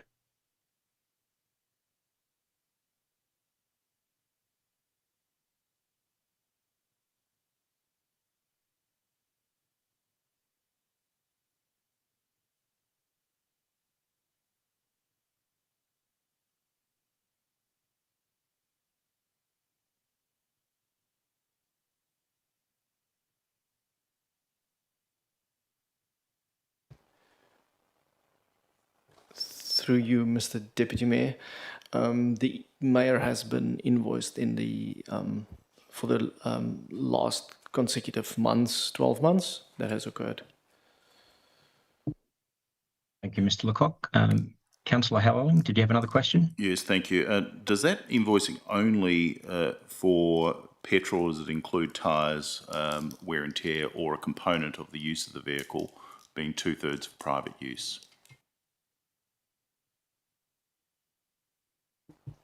That is in accordance with the policy, and it is for the running costs incurred on the vehicle, which is all running costs recorded. Thank you. Thank you, Mr. Lecoq. And Councillor Howling, did you have another question? No, that's all. Thanks. Right. Thank you, Councillor Howling. Thank you, Mr. Lecoq. If there are no further comments or questions, I'd like to move this item and put this item to the vote. Sorry, I did have one further question. Yes. When was that invoice last issued, Mr. de Kock?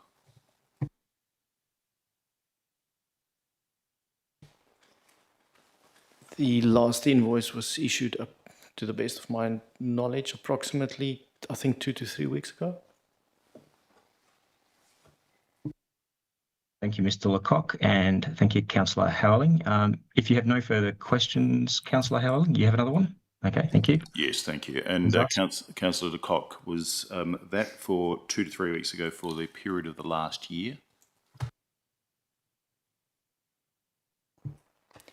From memory, I believe that approximated about 12 months, yes. And one further question. Were all previous years also invoiced?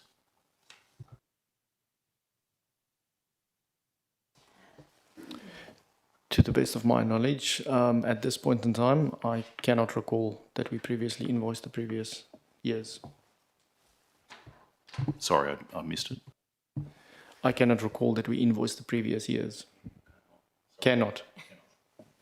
I'm so sorry, I just didn't hear. Is that clear, Councillor Howling? Yes, thank you, Presiding Deputy.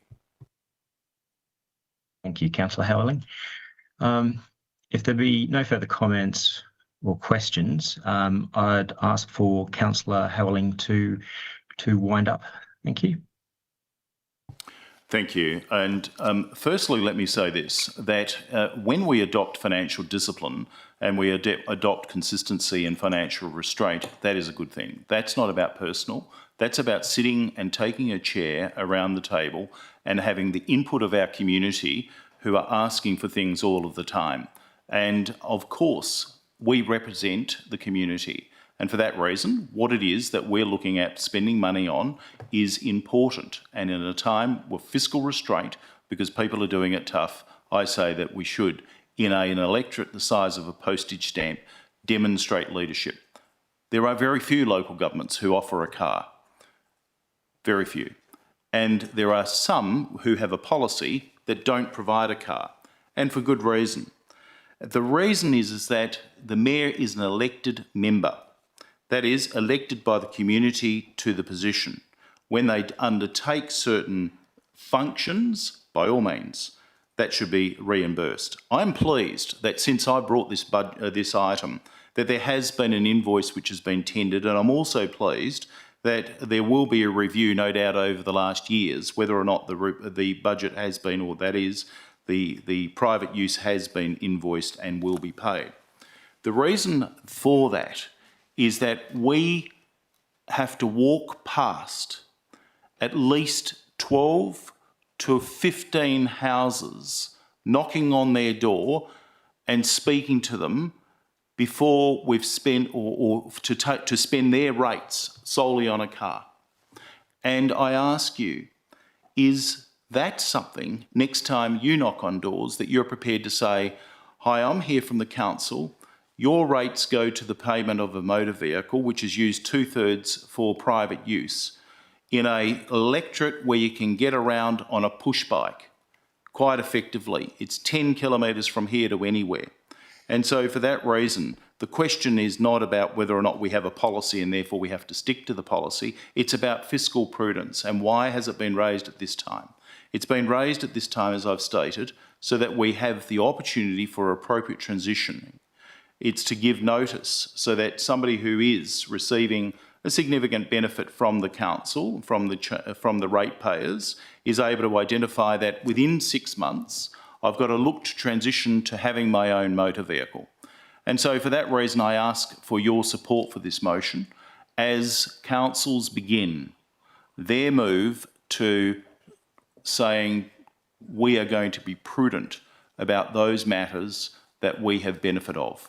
It's hardly surprising that when I take my new seat, after knocking on doors, that I'm going to be looking for financial prudence, as I promised the ratepayers who I spoke to during the election campaign, that I would look for every opportunity to find financial prudence and to cut back those things which are in effect fat within the budgets of the local government. And this is one of those motions, and I ask for your support. And lastly, I say that it's simply not appropriate to have a dedicated vehicle. This is not talking about a fleet vehicle. A fleet vehicle goes and sits outside and is available for anybody to use.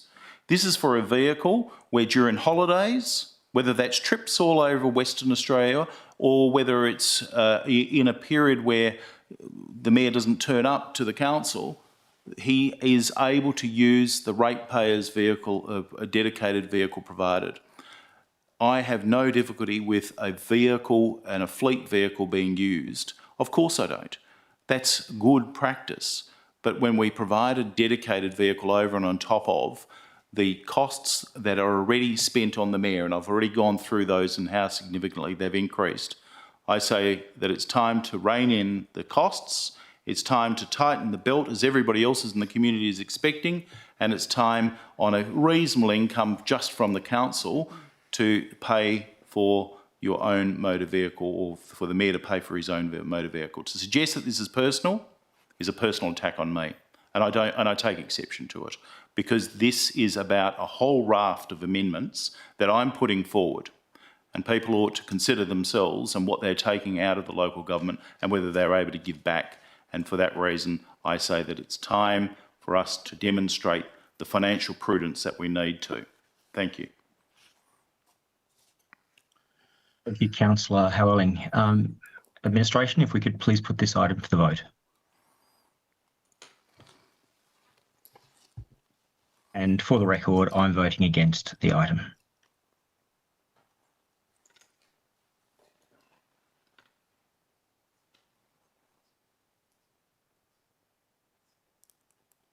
Okay, thank you. And I'll call the vote. The vote failed 2 to 6. Those that voted for the item were Councillor Howelling, Councillor Waugh. Those that voted against were Councillor Brenda Brandis, myself, Councillor D'Souza, Councillor Lees, Councillor Prindiville, Councillor Raison, and Councillor Russell. Thank you. With that being said, we will now move on to the foreshadowed alternative motion, which is my motion. I'll proceed with introducing it. So this is an alternative motion to the motion that has just been lost, item 12.7, Mayor Carr.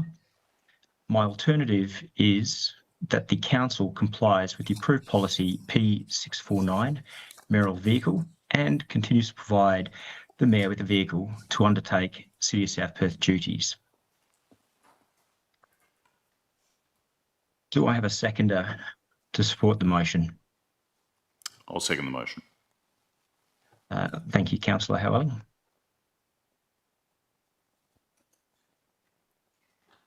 The reasons for the alternative motion. The mayor is required. Councillor Brenda Brandis. Councillor Yes. Councillor Prendiville has her hand up. Councillor Prendiville, you had a question? Thank you, Councillor Brenda Brandis. Please excuse me for a moment.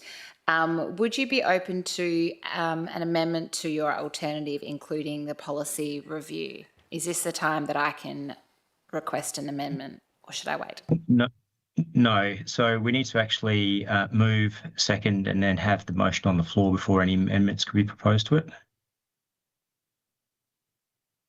Okay, thank you. And did Councillor Waugh have a question? Right. No, sorry. Once again, I was trying to get your attention. Sorry. Thank you. Thank you. So the reasons for the alternative motion. The Mayor is required to perform functions in the fulfilment of duties. The City of South Perth provides the position of Mayor with a vehicle for use in the performance of the mayoral duties. Policy P649, Mayoral Vehicle, outlines the mayoral vehicle's allowance available to enable the Mayor to effectively fulfil the mayoral duties. The choice to either provide a vehicle or travel allowance is at the discretion of Council. In this instance, the mayoral vehicle policy provides the Mayor with a vehicle. Policy P649, Mayoral Vehicle, states the vehicle provided to the Mayor, A, is to be in lieu of travel, mileage claims otherwise claimable by the Mayor for use of his or her personal vehicle, and B, can be used for personal private purposes, not for any commercial purposes, but only on the basis that the cost of that private use is fully reimbursed by the Mayor to the local government. The vehicle provided is a Toyota RAV4 hybrid. Over recent years, this vehicle has recorded very low depreciation, in some cases has appreciated in value for the city. The calculation for private use contribution payment is performed annually. Vehicle usage for the 24-25 year reflects a 72.4% private use and a 27.6% business use. The total cost to the city for the 24-25 year amounted to $2,022, inclusive of fuel, servicing, registration and insurance, of which the running costs were allocated as private use, $1,456, and city business related duties of $566. The private use portion is invoiced to the Mayor, and this portion reduces the cost to the city. The private use portion has been invoiced for the 24-25 year and has been paid in full. The business use portion of the vehicle for the Mayor is the only cost the city incurs, and this is appropriate. A significant number of other local governments provide vehicles for their mayors to use, including Stirling, Joondalup, Melville, Armidale, Wanneroo, Perth, Mandurah, Wyndham East, Kimberley, Cambridge, Murray, Albany, Belmont, Bunbury, Busselton, Coburn, Canning, Greater Geraldton and Fremantle. They all receive vehicles in line with their entitlements and in accordance with the West Australian Salaries and Allowances Tribunal. So the importance of this is we have a policy in place, we need to comply with it. There are processes that we can undertake where reviews may be necessary. And the first point is we need to consider continuing to comply with the policy and to ensure that when we undertake a review of costs, that it is appropriate. I'm just mindful that we do incur a lot of costs in the city, and this is probably not the most significant cost. And we've recently incurred a lot of additional costs with regard to removal of trees. So the Mayor's motor vehicle pales insignificantly when we refer to tree removals. The provision of this motor vehicle by the Mayor is not a cost to ratepayers, as these costs are necessarily incurred for the city duties, and they are in accordance with the Salaries and Allowances Tribunal. So, councillors, tonight before you, you have a motion which is appropriate and is measured and considers that we do need to undertake these type of reviews in an appropriate manner. Thank you. Councillor Howling, you seconded the motion. Would you like to talk to this item? Thank you. Firstly, seconding a motion, of course, is a procedural matter. Secondly, In relation to the matters, I don't understand the relevance of tree removal in comparison with this motion, but nevertheless it was put. There's 22 local governments that you've identified, some of which actually is incorrectly identified. I'll just give you one example. Wanneroo certainly does not. It may have a policy that's in place. Mayor, a good friend, said she doesn't use the motor vehicle provision. There is 144 local governments. You've managed to identify 22, and we've got a policy that you want us to adhere to. In any event, if the previous motion failed, it continues to provide, that is, this local government continues to provide a car. I, for that reason, say, councillors, let's vote on this and move forward to the other pressing items on the agenda. Thank you.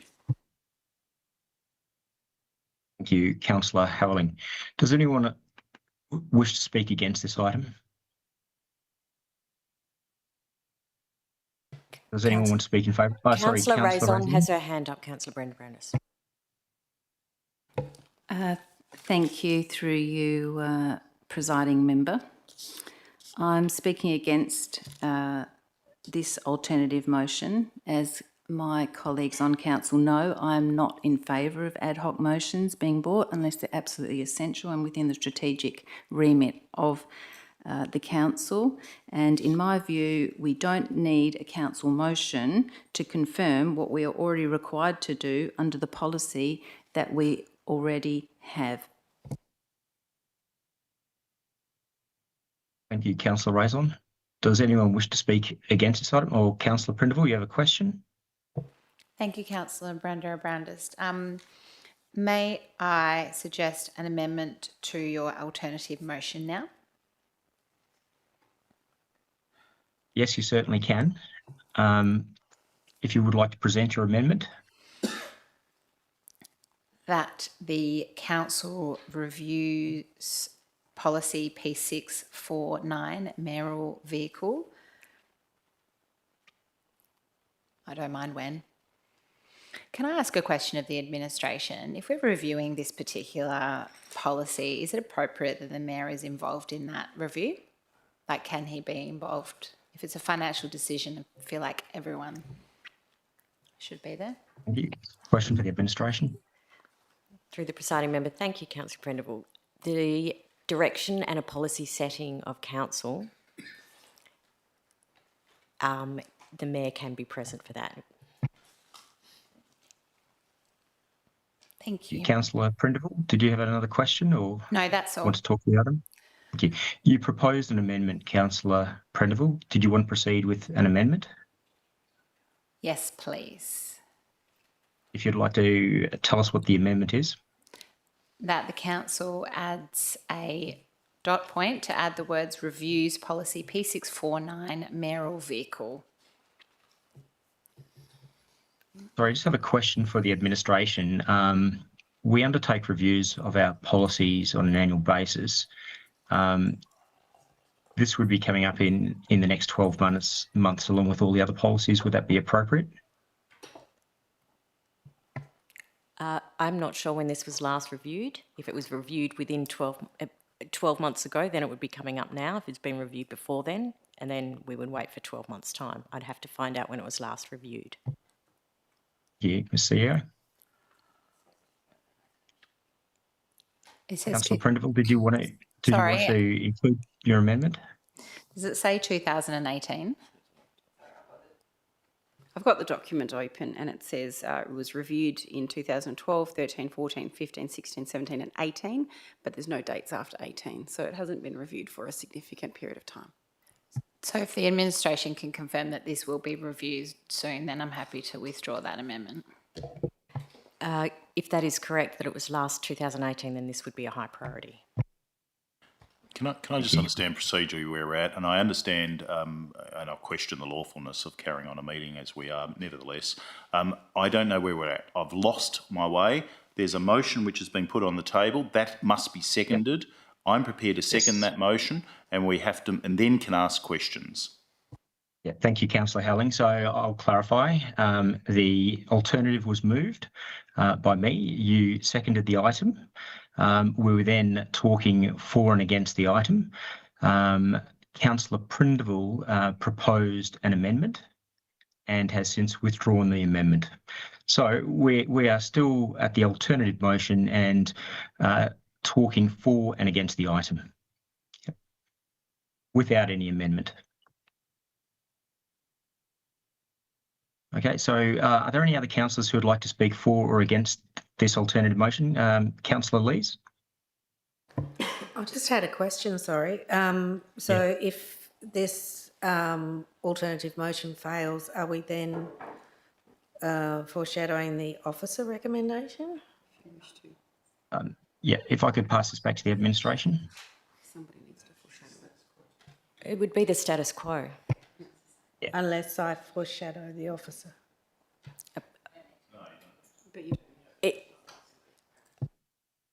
Councillor Lees, I think the situation would be that there would be no change to the current situation if this alternative failed as well.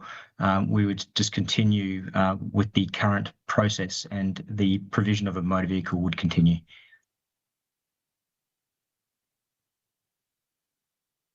So through you, Deputy Mayor, I think what Councillor Lees is asking is really whether or not what Councillor Prindiville and Councillor Razon have raised, and that is, if I distill it correctly, they've raised the question as to whether or not it's even lawfully necessary to raise a motion of this nature.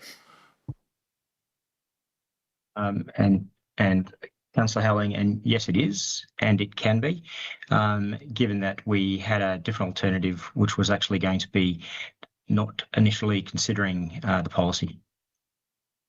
So we do have a motion before us tonight. It has been moved and seconded, and so we should be proceeding now to either talk for or against and then put the item to the vote. Is there anyone else who would like to speak for or against the item? We haven't had anyone speak against the item at this point.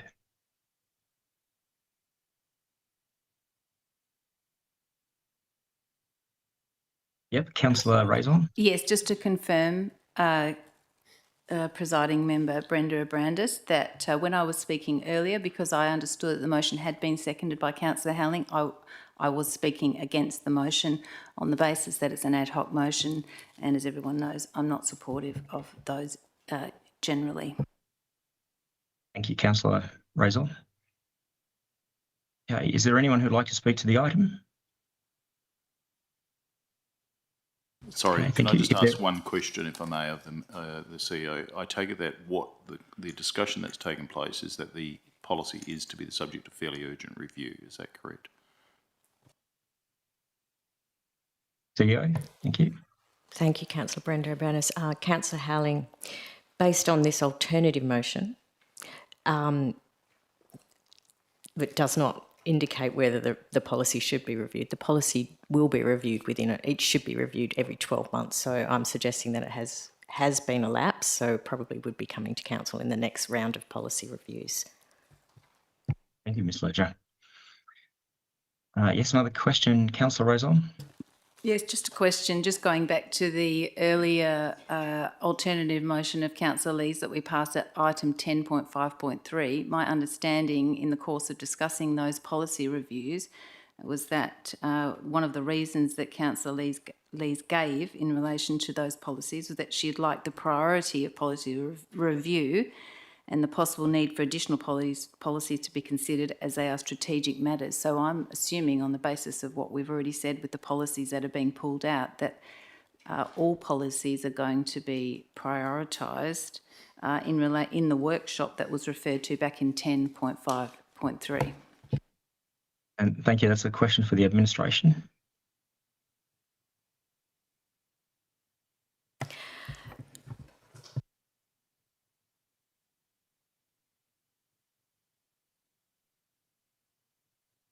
Yeah, thank you. Through you, Presiding Member. The policies are reviewed in chunks just because of the amount of policies that we have. So there's an ongoing programme of policy review. I would suggest that, given the comments tonight, that the resolution that's already been passed to have a workshop with Council on policies, that we would simply include this policy in those discussions at that workshop. And then council would have an opportunity to provide feedback on that policy review if council wished to do that. Thank you, Ms Primo. Councillors, if there's no one wanting to talk further to the item or ask any questions, I'm happy to put this to the vote. No one? Thank you. I will not be winding up other than to note that we do need to continue conforming with our policies and hope you support this alternative motion. Thank you. Administration, could we please put this item to the vote?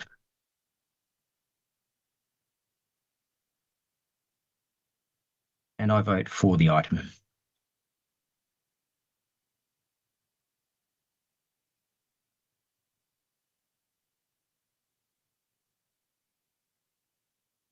Okay, thank you.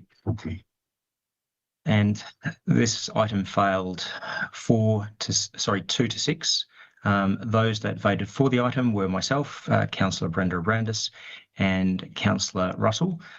Those that voted against were Councillor D'Souza, Councillor Howling, Councillor Lees, Councillor Prindiville, Councillor Raison, and Councillor Waugh. Thank you.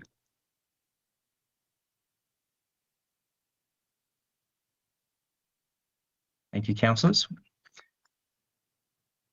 And we'll be moving on to the next item, which is item 12.8. Excuse me, Mr. Presiding Member. Yes, Councillor Ross. Before someone moves or you put this item to the movement, yes.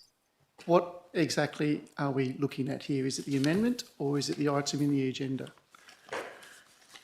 Yes, so 12.8.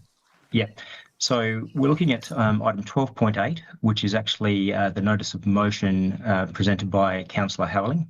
So that's hooning and nitrous oxide use on the South Perth foreshore. So that is the item that we're actually looking at now, Councillor Russell. I'm sorry, that doesn't really answer the question I have, because on the agenda we have a notice of motion, and then in front of me I have an amendment, I take it, to a notice of motion. So when you ask for a mover, we're moving what?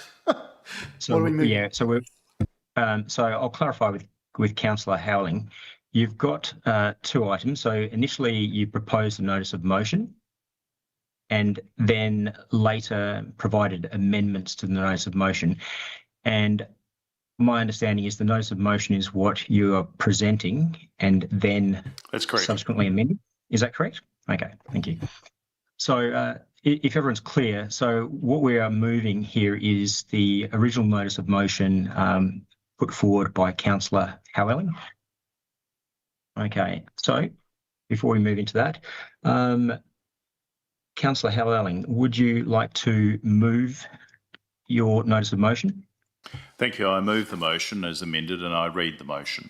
Firstly, that council recognise the negative impact this issue, that is the hooning issue, is having on residents living near land on and adjacent Sir James Mitchell Park on the South Perth Esplanade and the South Perth Peninsula. And 1, endorses the CEO to identify up to $60,000 of unspent funds prior to the mid-year budget review in 2025-2026 budget and reallocate it to Roman numeral 1, support the cost for rangers and environmental health services to provide monitoring and patrols to be undertaken as soon as possible. Roman numeral 2, install bollards or similar infrastructure around the perimeter of the Green Islands on the west end of the peninsula to prevent parking. Roman numeral 3, install no stopping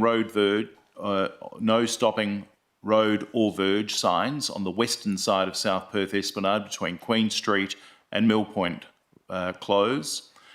Secondly, request the Chief Executive Officer to review and present as part of the 2026-2027 budget process opportunities and costs associated with the following. Roman numeral 1, modification of the local road network in respect of the traffic calming and management. Roman numeral 2, additional rubbish bins and waste collection along the South Perth foreshore from the Narrows Bridge to Elm Street.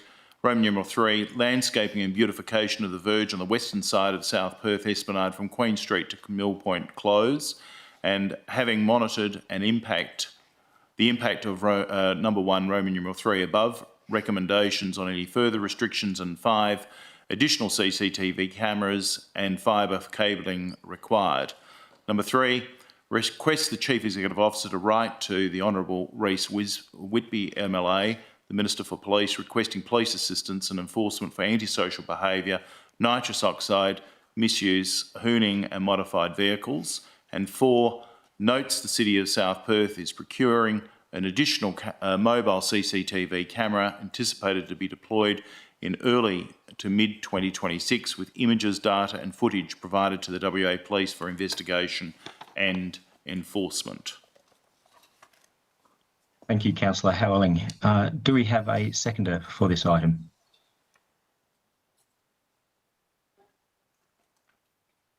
Councillor Waugh? Thank you. Councillor Howling, the floor is yours. Thank you.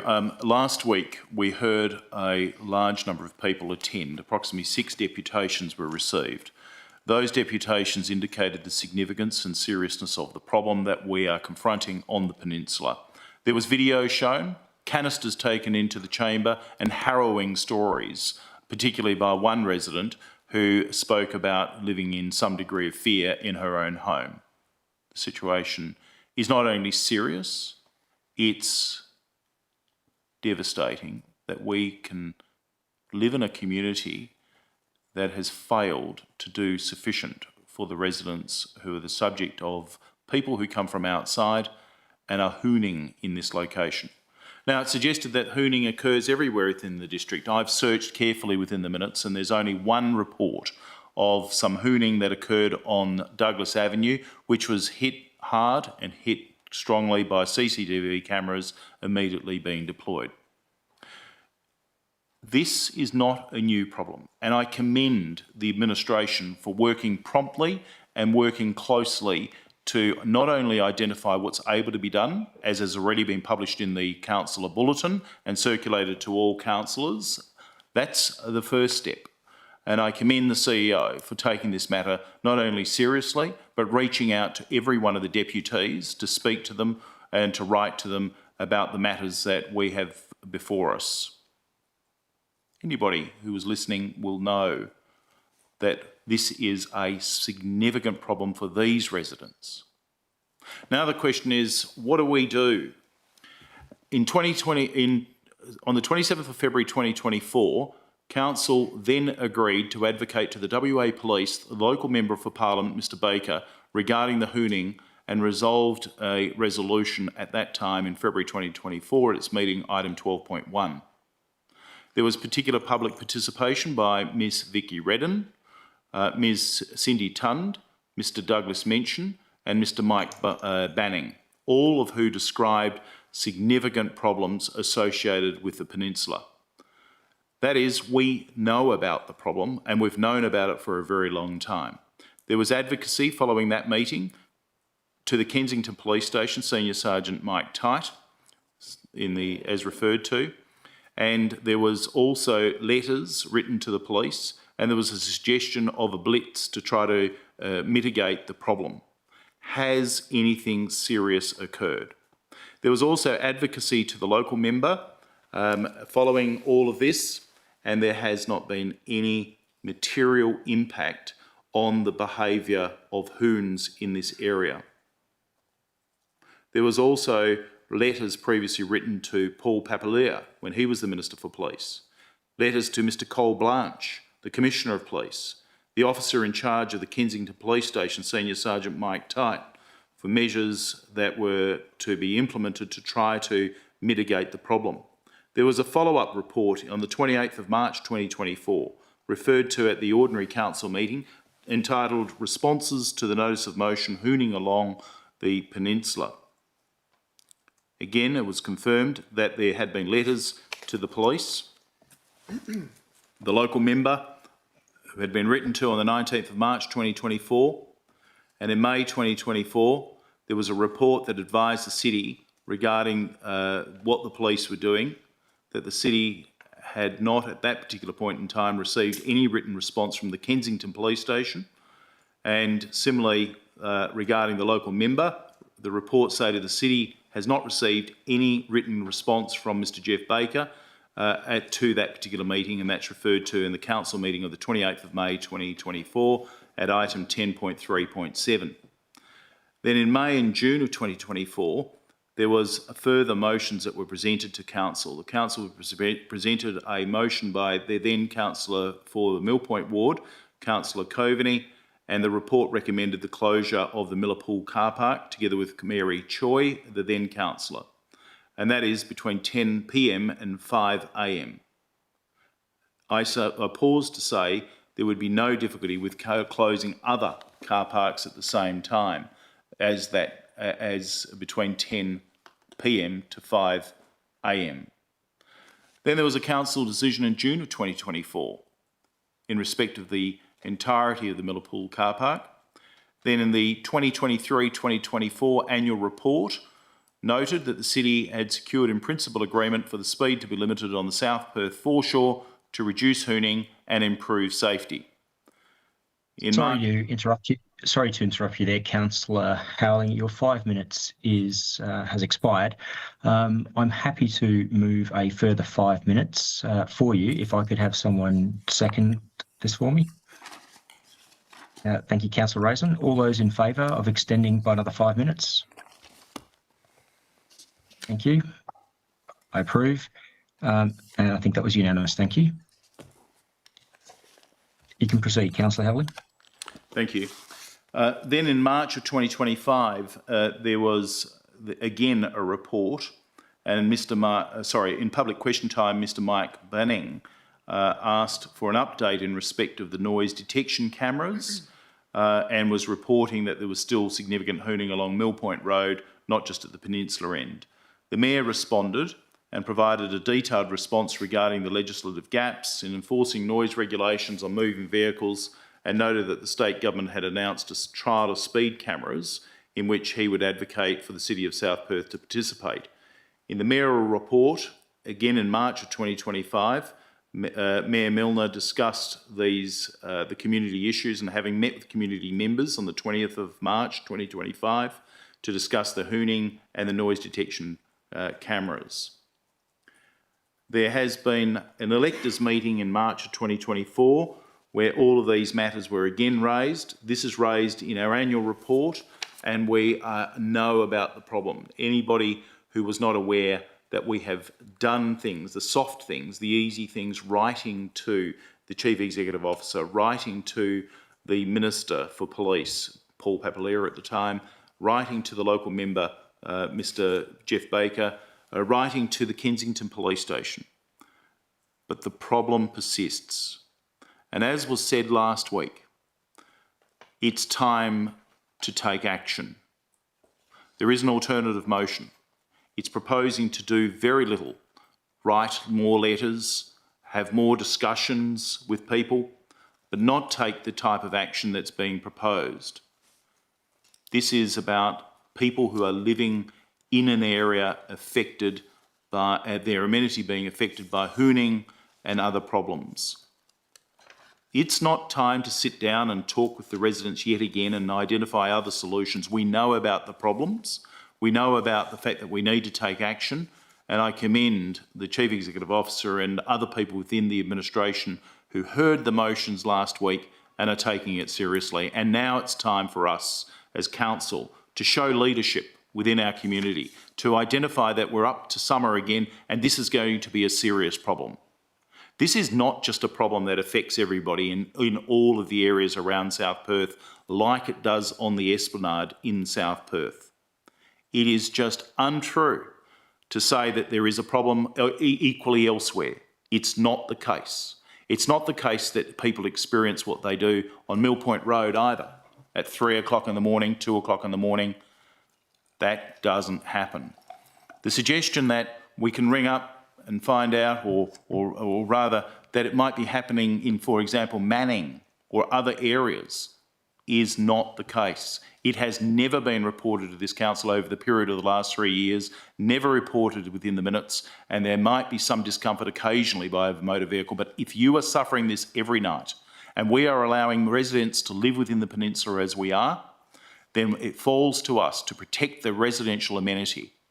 This might be a desirable place to go for the hoons and to have their nitrous oxide and to smoke and play loud music to all hours of the morning. But it's for us to show leadership, to show our community that we care, to show that we're able to do something, and we are able to do something. It's not just time to sit down and write more letters and say, oh, this is a problem that affects the whole of South Perth. It's a problem that is peculiar and particular to the precinct of Mill Point Ward in the peninsula. And it's time for us as councillors to take the necessary action to stop it. And as one deputy said last week, and to take action. And for that reason, I ask you to act tonight by voting in favour of this amended motion. Thank you, Councillor Howling. Councillor Wall, would you like to talk to this item? Yes, thank you, Deputy Mayor. This is an issue that residents have raised with us repeatedly since I've been on council. Not just as a nuisance, but as a genuine concern about safety, about sleep disruption, about amenity, and about behaviour in one of the most iconic and heavily used public spaces within our city. What I particularly support about this motion is that it is comprehensive without being onerous, and it is practical without being superficial. It recognises that this is not a single cause solution and therefore not something that can be fixed with a single action. These behaviours sit at the intersection of enforcement, design, technology, education and coordination with state agencies, and treating it as a one-dimensional issue is precisely why progress has been so limited to date. This motion gives us a structured and proportionate framework to move forward because it gathers information, it identifies realistic options, and it distinguishes what sits within the city's control and what requires the state's involvement. We're not being asked tonight to approve expensive infrastructure or lock in enforcement models or sign a blank cheque. We are being asked to properly understand the problem, assess the tools that we have available to us, and then make informed decisions based on evidence, effectiveness and cost. I also think it's important to acknowledge why a different approach is warranted. Over recent years, this council has on multiple occasions, as Councillor Howling has already indicated, resolved to write to the state member and relevant ministers on matters including community safety, hooning, major infrastructure and funding shortfalls. Those letters were sent in good faith, and in many instances no formal response was received, and where responses were provided, they did not result in any meaningful or lasting change on the ground. So history tells me that simply repeating the same advocacy steps without broadening the toolkit available to us is unlikely to meet our community expectations. It's also relevant to note that state funding pathways are becoming more constrained, not less. The removal of state and federal funding streams that we usually rely on make it very clear that we cannot assume additional state support will be forthcoming in the way that it may have been in the past, whatever the matter might be. We also know that police resources are under-resourced and under pressure. In that context, it is even more important that Council adopts a measured, evidence-based approach that maximises the tools within our control and ensures that any future investment decisions are well informed. What this motion does differently is it moves us beyond a single track response that we have tried and it has failed in the past. This motion allows us to examine how technology might assist, how design and deterrence could reduce problem behaviour, how we can better coordinate with the police and how we can prioritise actions that will actually change behaviour on the ground. So this motion is measured, it is staged and it is responsible from a financial perspective. And most importantly, it sends a clear signal to the community that this council is taking this issue seriously by exploring every avenue that it has open to it. Not just with rhetoric, but with a plan. And so for those reasons, I support Councillor Howling's motion and I encourage my fellow councillors to do the same for the benefit of those ratepayers who just want a decent night's sleep. Thank you. Thank you, Councillor Waugh. Is there anyone who would like to speak against this item? Councillor Russell. Just a few questions, please, Mr. Presiding Member. First question, I guess that comes to governance, so it's to the city. So this item asks for $60,000 unspent funds to be relocated prior to the mid-year review. So again, does this require absolute majority vote? Thank you. To the administration, please. Through the Councillor Brenda Arenas, thank you. Councillor Russell, it's not a change of budget, so it does not require absolute majority. So relocation is not a change to the budget? It is unspent funds or savings of funds. Okay. Yeah. Right, thank you. Councillor Russell, you have a question? Yes, certainly. The $60,000, this is again to the city. So in terms of the services requested from rangers and environmental health services, what scope or what amount of work can we get for $60,000, noting that a lot of this work will probably have to be done midnight to 6 o'clock in the morning, or, you know, those sort of expensive times. Thank you, Councillor Russell. To Ms. CEO. Thank you, Councillor Brenda Arenas.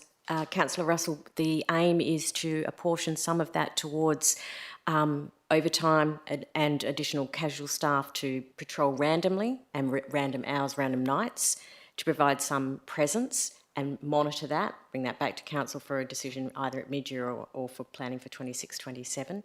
It's really just to get some indication of what these patrols might be able to do and how we can start to work with police. So it's more of a trial and a test. Thank you, Ms. Ledger. Councillor Russell, did you have another question?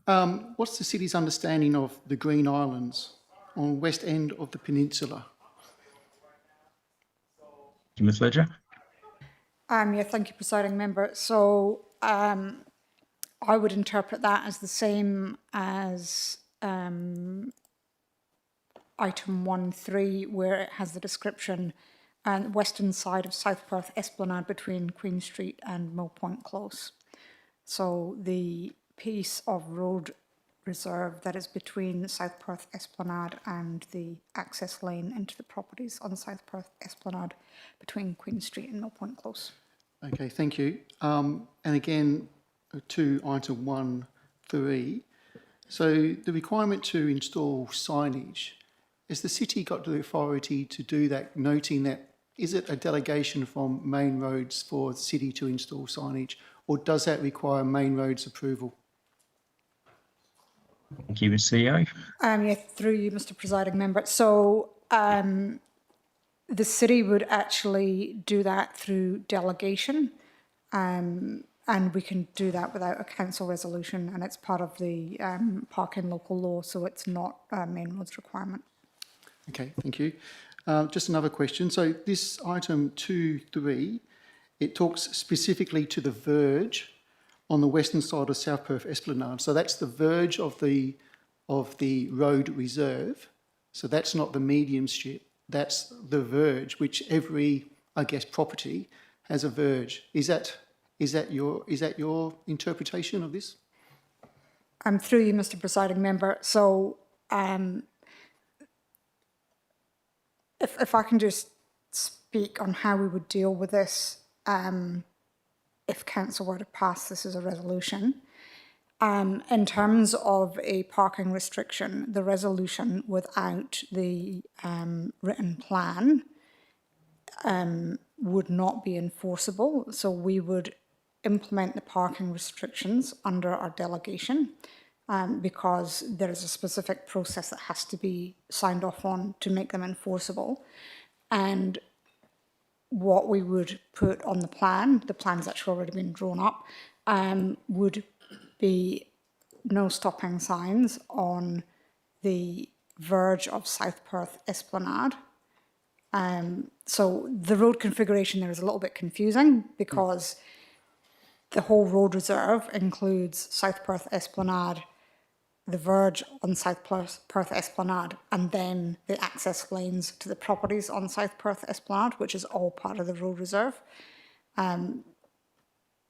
So in terms of, I think what the question you're asking is relating to the verge adjoining properties, but in this instance, we've got a piece of verge that is between South Perth Esplanade and the access road.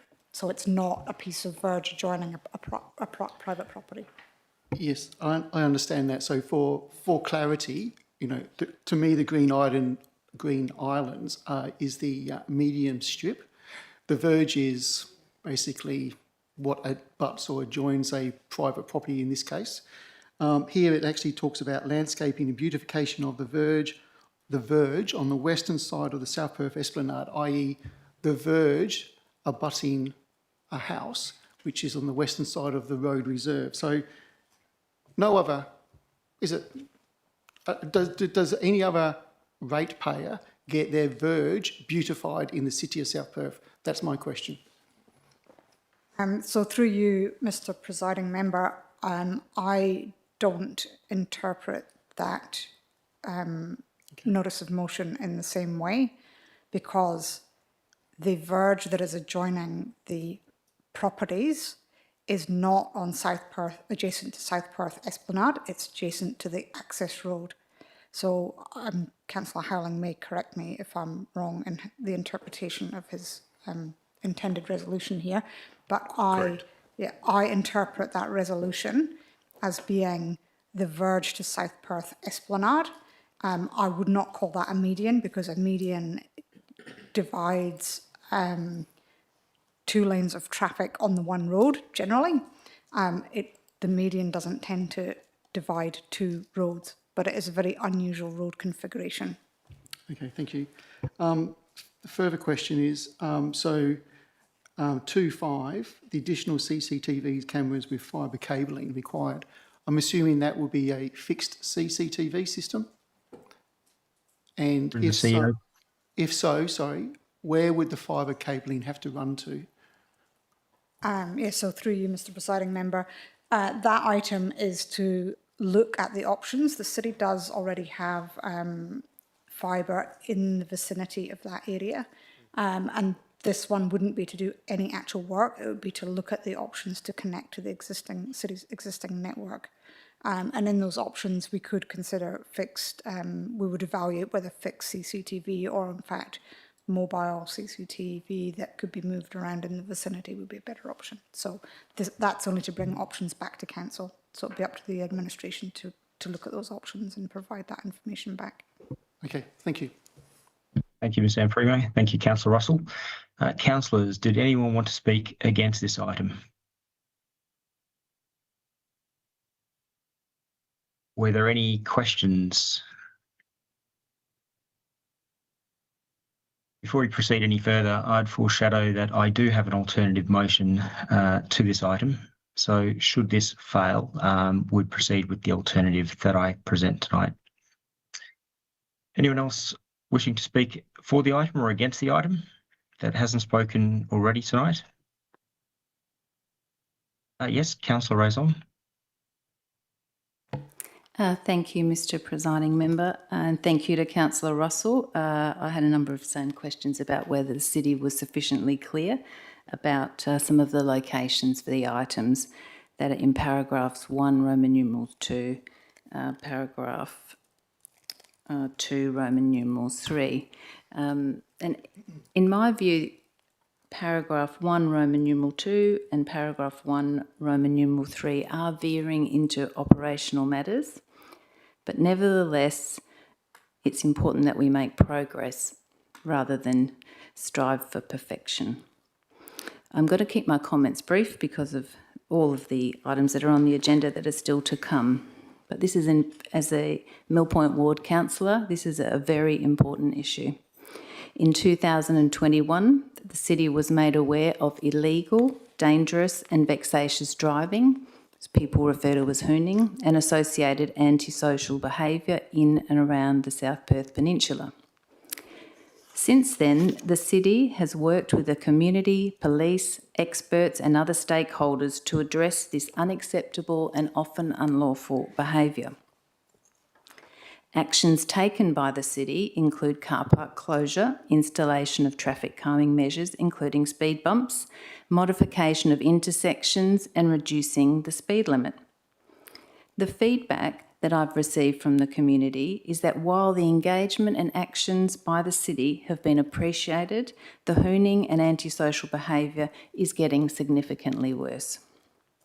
Community feedback also suggests that some of the efforts to deal with the problem have created other issues, including loss of public amenity, shifting the problem to other areas, and road modifications that create more opportunities for vehicles to create excessive noise. Responsibility for dealing with crime and enforcement lies with the state government via the police and the courts. The community understands that the police need to prioritise serious crime. But at the same time, there is an expectation that the City has a role to play in crime prevention, making our community safer and being clear about acceptable standards of behaviour.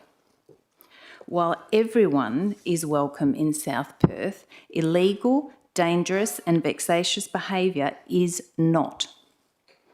Experience now tells us that road modifications, car park closure and speed limit reductions take time to action, are expensive and can create unintended consequences and inconvenience for members of the community doing the right thing. Surveillance and street patrols are more likely to act as deterrents. This is squarely an enforcement issue. Data can be captured and shared with police to enable offenders to be prosecuted and vehicles to be impounded. The South Perth foreshore is the most visited public open space in Perth after Kings Park and receives high volumes of visitors every day of the year, particularly children and families visiting local attractions like the zoo. I recognise that hooning is a moving issue, that it's not isolated to South Perth. But I'm supporting this motion in the interests of community and visitor safety, and I expect the City's Community, Safety and Crime Prevention Advisory Group to be engaged in relation to implementation of the action items, particularly those to be identified in paragraph 2 of the motion.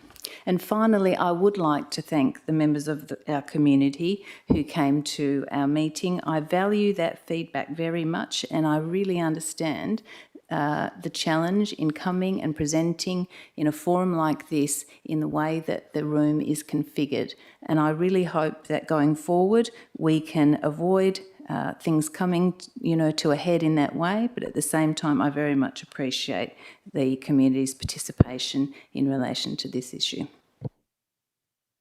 Thank you, Councillor Raison. Councillor Lee, did you have a question or do you want to talk to this item? I wanted to talk to the item, please, presiding member. Yes, thank you. Please. Thank you. Thank you. So I'm speaking in favour of the amended motion. Firstly, I would like to thank all those who made deputations at last week's agenda briefing, like Councillor Raison.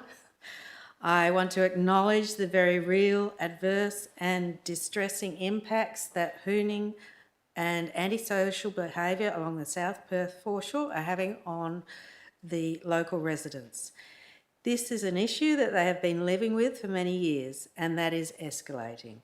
It is an issue that both the City and previous councils have struggled to resolve, but unfortunately, it is clear there is no simple solution.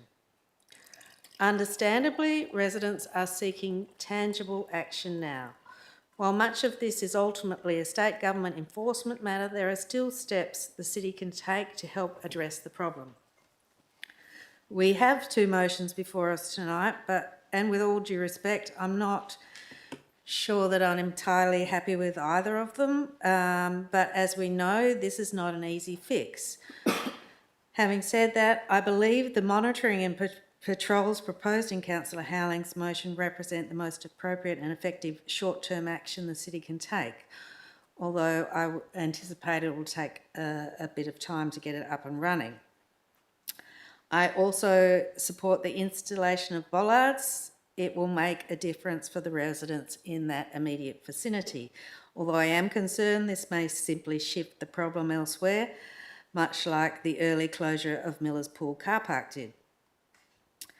I am not certain that all of the options identified by Councillor Howling for consideration in the 2026-27 budget are appropriate.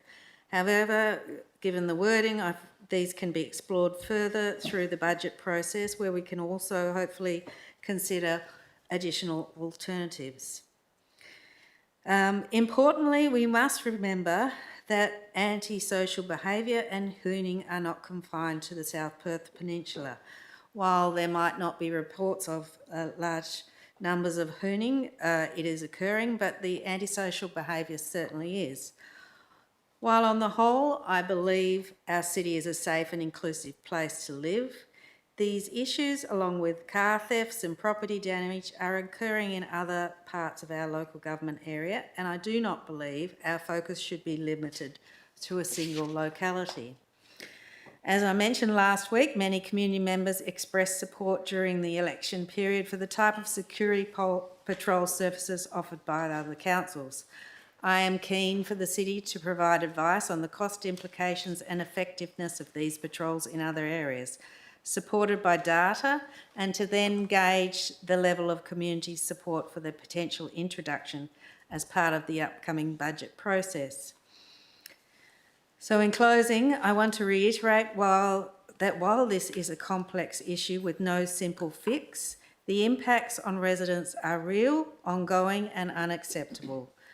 The community deserves meaningful action, and although enforcement ultimately sits with the state government, the city has a responsibility to do what it can within its remit. By taking practical steps now and continuing to pursue longest term solutions, we can begin to ease the burden on affected residents and work towards a safer, more respectful environment for everybody. Thank you. Thank you, Councillor Lees. I have a few questions of the administration with regard to this item.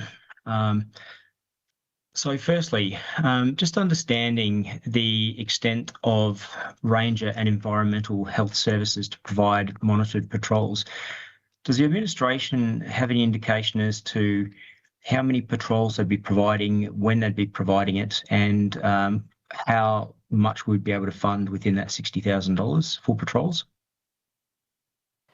Thank you, Councillor Brenda Brandis. As I mentioned to Councillor Russell before, this is really just a trial. The details will be figured out the next week or so. We don't have the definites of the days and the times, and we'd like to probably keep that internally so that the people that are attending the site don't know when we're going to be patrolling as well. Thank you, Ms. Ledger. Also, with regard to the spending of $60,000, do we have any indication as to whether these proposals would actually be met with $60,000 worth of allocated funds? So we've also got the installation of bollards and infrastructure works as well. Mr. Presiding Member, the quotes that we have for the bollards vary slightly, but it's in the region of $30,000, and the cost of the signs would be minimal. We'll have some in stock anyway, and the bollards, it will be depending on availability, because we know there are some challenges with availability for that, so we'll just have to go with whatever quote allows us to put them in at the earliest opportunity, but it would be in the region of 30,000. Thank you, Ms. Amprimo. With regard to the modification of road networks, I realise that this is going to be a part of the 26-26 budget review process, but in order to undertake those sort of works and also traffic flow through, would there be need for any community consultation first, or a review need to be undertaken by the administration? Thank you, Mr. Presiding Member. So in terms of modifications to the network, we would need to review what was feasibly possible, and would also have to do that in consultation with Main Roads as to what they would be willing to endorse as well. And it would only be once we go through that process that we would consider any community consultation, because it would depend on what those modifications might be. Right, thank you very much. And I think I've got one final question at this point. The use of rangers for patrolling, would that be something that would be considered for other parts of the district? I'm very mindful that ranger patrolling would be warranted in Carrawara, in Manning, Kensington, and maybe even areas of Como, where we've also had not only antisocial behaviour but significant property damage. If the administration could provide some comments with regard to that, please. Yes, thank you. The role of patrols would be determined, I mean, if council wants to go ahead and do security patrols like many local governments do provide, obviously that would be for the entire City of South Perth area. Thank you. And I'm just more concerned about some of the immediate needs, because we've recently redeployed CCTV, including to Carrawara area for significant property damage. So is that something the administration would consider as part of the budget process, or is it something that would need to bring a separate motion forward on? Point of order to Mr. Deputy Mayor. How is this relevant to the point that's on the agenda at the moment? You're asking a completely separate question. Now, you're going to have to make a point of order determination as against yourself, but I'd ask you to reflect on it. Yeah, no, thank you, Councillor Howling. The point is with regard to utilising city resources as proposed in this motion, providing a ranger patrol, and to the extent that the administration would consider providing the same for other parts of the district that do require additional support due to antisocial behaviour and damage. So, highly relevant, Councillor Howling. Thank you. If the administration had any further comments with regard to provision of same services across the district? No, sorry, Councillor Brendan-Bannis. As I mentioned before, council could determine that through the budget process, and if patrols were to be approved, then they would be for the entire city. Thank you very much, Ms. Ledger. Did anyone else, Councillor Lees? Yep. Did you have a question? Thank you, Presiding Member. I do have a question. One thing I am concerned about is $60,000 coming out of the budget and where it is coming from and what will not be done as a consequence of this. If the administration could please pass this on to the appropriate person. Thank you, Presiding Member. Councillor Lees, this would be an identified saving. There might be a project that is underspent, so that we will identify, the administration will identify a saving to be able to do this. Thank you. Thank you, Councillor Lees. And just a follow-on question with regard to the same item. If it's identified saving, it would be in the same category or line item for expenditure purposes. Is that correct, Ms. Ledger? I'm sorry, Presiding Member, I'm not sure of your question. Yeah, so the repurposing of funds for this purpose, would they be coming from the same category? Do you mean operating or capital? No, I just mean the same nature of expenditure, so that we're not actually utilising funds for different purposes. So previously we've had situations where we've needed funding, for example, to undertake planning reviews, and it wasn't found suitable to repurpose savings from other areas to undertake planning reviews. So I'm just ensuring that we've actually got funding that's currently available in the same category of expenditure. Yes, Councillor Brendan-Bannis, it would be the line item that's applicable for those expenses. Okay, thank you very much, Ms. Ledger.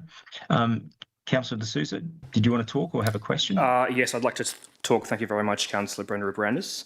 I strongly support this motion by Councillor Howling. I do think we're getting a bit sidetracked and slightly bogged down. I think the issue was clear. The issue has been festering for a while. And we have two options in front of us. Firstly, we have Councillor Howling's motion, which proposes a raft of very strong measures, which would, in the short term, go some way towards addressing the issue. And then we also have an alternative motion, which is also well-intentioned, but sort of is more letter writing, more consultation, more delay. So I do think Councillor Howling's motion is the superior motion. There is a suite of measures in his motion which purport to address the issue straight away, and I think we should get behind that without further delay. Thank you, Councillor D'Souza. Does anyone else wish to speak for or against this item? Councillor Russell. Thank you, Mr. Presiding Member. I'm going to speak for this item, and I say that principally because of item 1. So $60,000, I'm happy for that to be reallocated for these pragmatic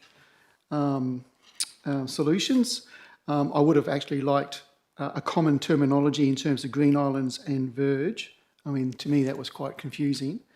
And I do like the option that the services for a ranger and environmental health services can be extended throughout the district. And I would also expect that would be the case for the second mobile CCTV camera, in that it would not be exclusively dedicated to the Esplanade, because yes, we have issues across the district.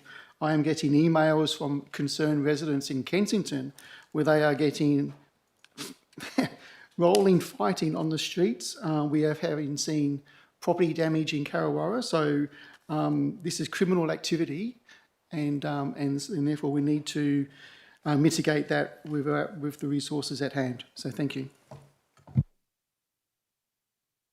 Thank you, Councillor Russell. Yes, Councillor Prindiville. Would you like to talk, or did you have a question? I'd like to speak on the item, please, Presiding Member. Yes. Don't like Please missing proceed. out. Thank you. Just really briefly, in full support, I'm really loving what everyone's been saying. I agree with Councillor Russell as well. We've got similar emails. The CCTV trailer is currently in Kensington because of some unfortunate crime over there. I think it's a really exciting move forward. Everyone, admin and council, have done so much work on this for a number of years, and like everyone needs action, and this is action. So let's vote. Thank you, Councillor Prindiville. Okay, thank you. I would like to speak to this item, and firstly, I'd like to note that, yes, there is a major concern across the community, and it's not only limited to Mill Point Ward, although they've had a significant share of antisocial behaviour, and they've obviously had some difficult times with the vehicles and the late nights and the waste that is left. And good members of the community do actually often collect some of those nitrous oxide canisters. I was hoping that we would actually have a more robust position to actually engage further with the police, with our local member, and also raise this through the Community Safety and Crime Presentation Group, which we actually do convene at the City and does include key stakeholders. I'm also keen that we do ensure that CCTV surveillance is implemented across hotspots in the city, whether they be mobile or fixed, and whether they be noise-activated cameras or speed-activated cameras. These are important features. I think it's also very important that elected members are involved in the process and work closely with the administration. So as elected members, we do hear directly from concerned members of the community, but we do need to ensure that we conduct workshops, and whether they be through the budget process or separately, as to how we can address some of these items, because bearing in mind, a lot of these items are law enforcement, and we can't take the law into our own hands, and we do need to consider that if we start rolling out patrols, it's going to be expensive. if we're asking for the entire district to end up paying in a long term to undertake those level of patrols, then, cost is going to be a real feature across the city. So look, I understand the concerns of the community. I did provide an alternative motion for this evening, and that included, initiatives that should be considered as a priority and with immediate effect, and then those that should be considered as part of a budget. I appreciate Councillor Howling has amended his motion, and this to me makes it somewhat more suitable at this point in time, in the absence of the administration being given the opportunity to undertake reviews and to consider non-compliance and unlawful requests or options. So, look, I think based on the revised version, this is much more palatable at this point in time, and a further amount of work needs to be undertaken by the administration and to work closely with the elected members of the community. Thank you, councillors. I do support this amended version. Are there any other councillors who would actually like to talk or ask a question before I put this item to the vote? No. Thank you, administration. Could we please put this item to the vote? Well, usual process, Deputy Mayor. Apologies, thank you. Thank you, Councillor Howling. The usual process, you're absolutely right. You have 5 minutes to wind up. Yes, thank you. And firstly, let me say that on Friday afternoon when I circulated this motion, it was as a consequence of discussions together with the administration, not improper, but just simply discussions of the administration taking on board the deputations that were made by members of the community. And I thank the members of the community, in particular Mr Nick Tarner, who's attended at the council chambers tonight. And he's still got a problem with disposing of the nitrous oxide containers that he's taken with him. For the community to speak as loudly as they did, and for more than 100 people to attend at the council chambers, we all know that there is a significant issue. And that raises the question of whether or not any of the matters that are proposed are operational matters. Now, this often is placed in the wrong context. The regulations, clause 19, expressly refer to the fact that a council member cannot undertake a task that contributes to administration of the local government unless authorised by the local government or the CEO. There's a carve-out, and that's Roman numeral. That's the second part to that, and that says that if we do it by way of a council meeting, we're authorised and properly able to do it, and that was recognised by the Perth inquiry as the correct process that is properly to be implemented by any councillor. And so for that reason, we are able to move motions of the nature that have been proposed. There is nothing improper. In fact, it's entirely proper to bring motions and to put them on the council chamber and keep it transparent, keep it regular, and do it the way with which every other local government does it, and that's by way of notices of motion. For that reason, the communication that I had with the administration that occurred after the meeting was appropriate, proper, and it was in respect of a motion before the council. I was a little surprised on Monday to see the alternate motion, which in my view was more talking to the police, talking to the local member, and having a workshop. I think that what we're proposing now and what we're doing now, staying focused on the particular motion that I've put, that is by amending the no stopping signs, putting in appropriate parking, which is then able to be policed by the rangers and the environmental health officers in respect to the nitrous oxide that people have or could take with them into the area, which they do have powers to regulate. To put bollards in place, these are fantastic motions. And it was something that I commend the administration under the new CEO to have so quickly grasped the issue after the last meeting and now to have put forward these proposals. And what's more, they have said, at least in item 2.4, is to monitor the impact of what is going on in the area and then make any recommendations on further restrictions. So I want to assure the community that this is not the end, this is a process, this takes iterations, and the first step that we are taking is to take positive actions immediately and to do it this summer, to give those residents within that location some peace and some quiet. I welcome the other discussions and proposals of Councillor Lees under her leadership and Councillor Raison of discussions around security patrols.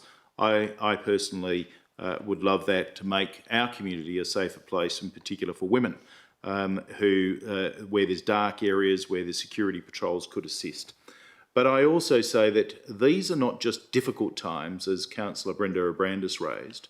These are not just hard things of a couple of nitrous oxide containers that need to be collected and can't be disposed of at the local rubbish tip. These are significant and serious problems. They cannot be equated to some of the other significant and serious problems. With the greatest of respect, I personally probably would prefer my window to be smashed where I get up in the morning and I find that my window's smashed in my car, then I would having my night interrupted every single night. People urinating out the front, people using nitrous oxide, people zooming in their car and making such loud noises that they sound like gunshots. And it's completely inappropriate and illegal, and behaviour we can't not only endorse or condone, we can't stand by and idly do nothing by way of simply saying that we've got to do more discussions with the police. It's all been tried. It's come to nothing. And for that reason, I thank the discussion tonight. I think it's a positive discussion. It's a positive move forward, and I see that we're going to be able to deliver things in the interests of our community. Finally, let me say that if anybody wants to have a discussion together with me about good governance and the requirements under the provisions of the Local Government Act, its regulations, and why this is not an interruption with the administration or operational matters, I welcome those opportunities to have a discussion around those matters. But I ask for your support. I can hear from the discussion most of you will give me the support, and I thank you for that. Thank you, Councillor Howling, and that's perfectly on 5 minutes. On that note, can we please put this item to the vote?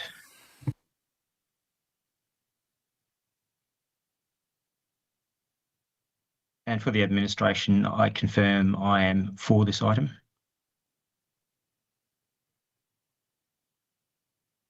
Thank you, everyone. And the voting is in, and that was passed unanimously. Thank you.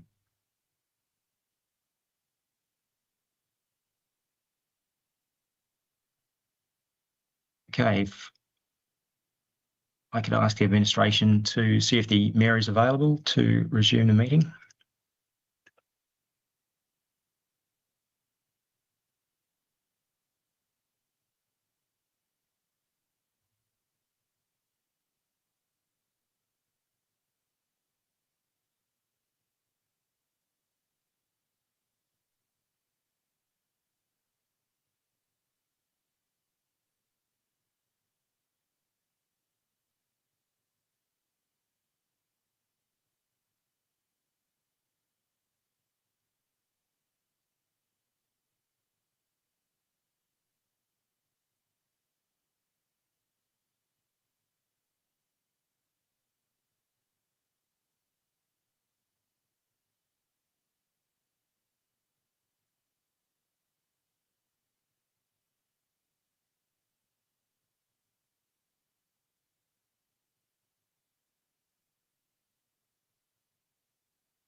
All right, thank you, folks. The next item that we're up to for consideration tonight is item 12.9, entitled Notice of Motion, Councillor Tim Howling, Community and Sporting Club Leases and Governance Oversight. Just before I invite Councillor Howling to move his motion, I do note it's currently 10:15 p.m. I am going to look to adjourn this meeting at 11 o'clock, so just keeping everyone informed. Councillor Howling, would you like to move your motion? Thank you. All right. Does anyone wish to second Councillor Howling's motion? Going. Councillor De Souza has seconded. Okay. Councillor Howling, the floor is yours for your reasons. The reasons are that Council notes the decisions of the Executive Team of the 21st of October 25 to continue holding over community group and sporting club leases pending the completion of the City's policy for review, cost recovery analysis and lease audit framework. Secondly, recognises that the failure to maintain current and enforceable lease arrangements constitutes a governance and risk management deficiency. And thirdly, directs that the Chief Executive Officer to prepare and present to the Council by no later than 30th of January 2026 Ordinary Council meeting a report setting out all community sporting and recreational facilities currently occupied under the lease or holding over lease arrangements, and B, the legal, financial and insurance risks associated with such arrangements, and C, a proposed timeline and process to regularise all expired leases, and 4, directs the Chief Executive Officer to establish a discrete category within the City's corporate risk register entitled Lease, Management and Tenure Compliance, identify the risks associated with A, expired or holding over leases, B, uninsured tenancies, and C, inconsistent or transparent lease valuations, and 5, that Council requires the CEO to forthwith, in any event prior to the next meeting, to satisfy itself that the continued holding over of the community sporting club leases do not present an unacceptable risk, that A, the tenant maintains current public liability insurance and meets maintenance obligations, and B, a report is provided to the Council outlining the steps taken towards the execution of a new or renewed lease. Thank you, Councillor Howling. Councillor De Souza, you're the seconder. Would you like to speak? Nothing further to add, Mr Mayor. All right, councillors. Does anyone wish to speak against the notice of motion? Sorry, Councillor Lees? All I've done is put the motion. That's true. I did ask you for your reasons. Feel free to, give your reasons. I'd already sought a move where it's published in the agenda. We got a seconder from Councillor De Souza, but appreciate the confusion. Please give your reasons. Thank you. These reasons, or this motion that I am putting, relates to the leases and advancing the leases and licences that we need to undertake and complete as quickly as possible. I remember a dim number of years ago sitting in the Canning Inquiry representing a councillor and discussing the requirements to ensure that expired leases were properly met by the council. It's the responsibility of the council to ensure that there are proper leases that are in place. And before people say, well, this is surely a matter of operational matters, allow me to repeat what I said moments ago, and that is that under Clause 19 there is a prohibition on council to be involved in administration. But matters of risk are of such importance that it's necessary for council and any director of any company to not only involve themselves but to ensure that those risk matters are not only properly addressed, are dealt with, and raising a motion is not only appropriate, it is necessary, and it's the way within which the governance of a local government operates. A council member must not direct or attempt, as is referred to in Clause 20, or attempt to direct a local government employee to do anything in their capacity as a local government employee. That is true, that's in the regulations. This is not a direction by an individual to the Chief Executive Officer in this instance. That is directed, and that clause is directed at ensuring that individual councillors don't go over and knock on the door of the Director of Development Services and say, I'd like you to come along with me and meet with somebody or deal with other matters or an operational matter in respect of either a proposal for a development or otherwise. That's poor governance. What is being proposed is that we work together with the Chief Executive Officer to ensure that these leases and licences are properly put in place. Now, there was some criticism of these motions that was raised last week by Ms Sue Gillette. She raised a question as to whether or not it was good governance. She's previously, on the 15th of July 2025, also raised questions of good governance on matters, the way within which we could see that we could collaborate together and deal with certain things.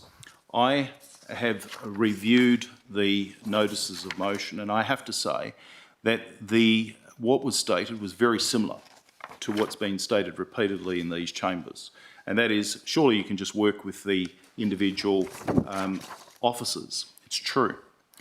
However, as was stated in the Perth inquiry, if you raise things by way of notice of motion, you are doing so appropriately and consistently with good governance, and that is because you prevent misconduct. That is, there's no whispering behind closed doors with doors closed or meeting in council chambers with just one or two people. It is rather transparent, it's accountable, and it must be the way within which things are undertaken by way of a debate. It allows the strategic direction to be set, and it allows everything to be put on the table which is clear, direct and open and transparent. That is the way within which good governance works within the operations of a local government, and I say that the motion that I'm putting is directly consistent with what is good governance. I've worked internationally in the area of good governance. I understand it. I know what it takes to ensure that we are compliant with what it was that was not only said within the Canning inquiry but also in the Perth inquiry. Now, for that reason, I have to indicate also that I was very pleased to have received an email to confirm that the motions that I have put on the table are going to be addressed forthwith and in any event within a period of 6 months. And that is motion 12.1, 12.2, 12.4, 12.5 and 12.9. I commend the Chief Executive Officer for getting into this and for identifying what is good governance and for ensuring that the good governance practices are implemented and followed. It is no longer appropriate for councillors to speak to individuals, to direct them, to have little cosy meetings behind closed doors. It has to stop. What we have to do is get on with the business of identifying the risk, and that's what this is identified at, to address the risk, and that's what this motion is intending to do, and ensuring that the people, and that is the sporting clubs, have their leases, and that is the cinema, sorry, not the cinema, the performing arts location within South Perth. I've forgotten its name. I'm sorry, it's getting late and I've been going all day. But we have to... That's 5 minutes, Councillor Howling. I will move a motion that you be granted a further 5 minutes. Does anyone want to second that motion? Councillor Prendeville. Councillors, please cast your votes. And Councillor Brenda Abrandis, how would you like to vote? Yes, in the affirmative, Mr Mayor. And thank you. All right, that was unanimous. Councillor Howling, you have a further 5 minutes. Thank you for the indulgence. I don't intend to take all the time. The questions of good governance have been on the table of this council for an extended period, and that is over many years. Since 2019, there was the local government that was involved. In 2022, letters going backwards and forwards to the local government about questions in respect of good governance. Good governance starts with ensuring that motions are put, motions are followed up, and not discussions in the background, and that everything that is done transparently, that people come to address the council in respect of those matters which are properly within their remit, and for that reason we can't allow our sporting clubs not to have good leases. It's a risk to us. It's a risk because we don't know what they're doing. We don't know whether or not they're maintaining their current liability insurance or any other maintenance obligations. I can indicate that I'm very comforted by the way within which our new Chief Executive Officer has not only addressed matters, has looked at what the risks are and is addressing those with a degree of seriousness. And for that reason, I can indicate that I am prepared to adjourn or alternatively, if necessary, withdraw motions 12.1, 12.2, 12.4, 12.5 and even this motion, because I have great comfort to know that our new Chief Executive Officer has not only attacked what is necessary to be done, is doing so with diligence and is doing so consistent with the requirements of good governance. And I implore all councillors to adopt good governance, to put motions on the table and to start governing this organisation in the way within which it's intended under the provisions of the Local Government Act by bringing motions, as I have done in respect to the leases and licences, and addressing those matters diligently and clearly and plainly. And so, Mr Mayor, I'm prepared to either adjourn this particular item or and the other items, or alternatively withdraw them and, if necessary, put them back onto the table of the council after a period of 6 months if they have not been addressed.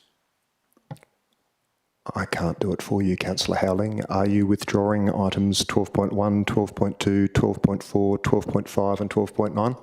Yes. All right. Well, since the item that we're on right now has just been withdrawn, it's done. No, I think you need to get agreement from the seconder. Quite right. Councillor D'Souza, do you support that? Yep, that's fine, Mr Mayor, thank you. All right. Councillor Lees, and then I'm about to ask a governance question because I don't think anyone's ever withdrawn a motion halfway through the actual motion itself before, so I'd better check what the proper process is, but perhaps you'll go first. Well, I'm happy for you to go first. All right. Well, my question is to Ms Fry. In 8 years as an elected member, I've never come across a situation where a motion has been withdrawn halfway through the motion itself. What's the proper process here? It's actually covered by the standing orders, so it can be withdrawn and the seconder has to agree to it as well. All right. Councillor Lees, did you have any further questions? I did in relation to this specific item, even though it's been withdrawn, but Yeah, it's a question. I'll allow it just because it's unusual, but that's a one-off. I don't think we can talk. In fact, I probably shouldn't. I don't think I can entertain a question on an item that's now been withdrawn with the consent of the mover and the seconder. So a new one for all of us. All right, let me have a look at what's next on the agenda because we've just significantly altered the flow.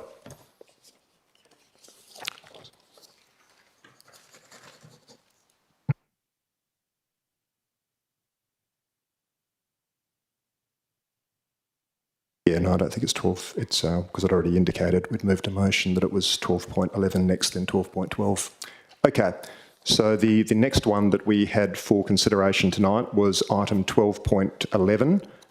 That's a notice of motion from Councillor Andre Brenda-Abrandis. It's entitled City of South Perth's Position on the Entertainment and Sporting Precinct, Burswood Park.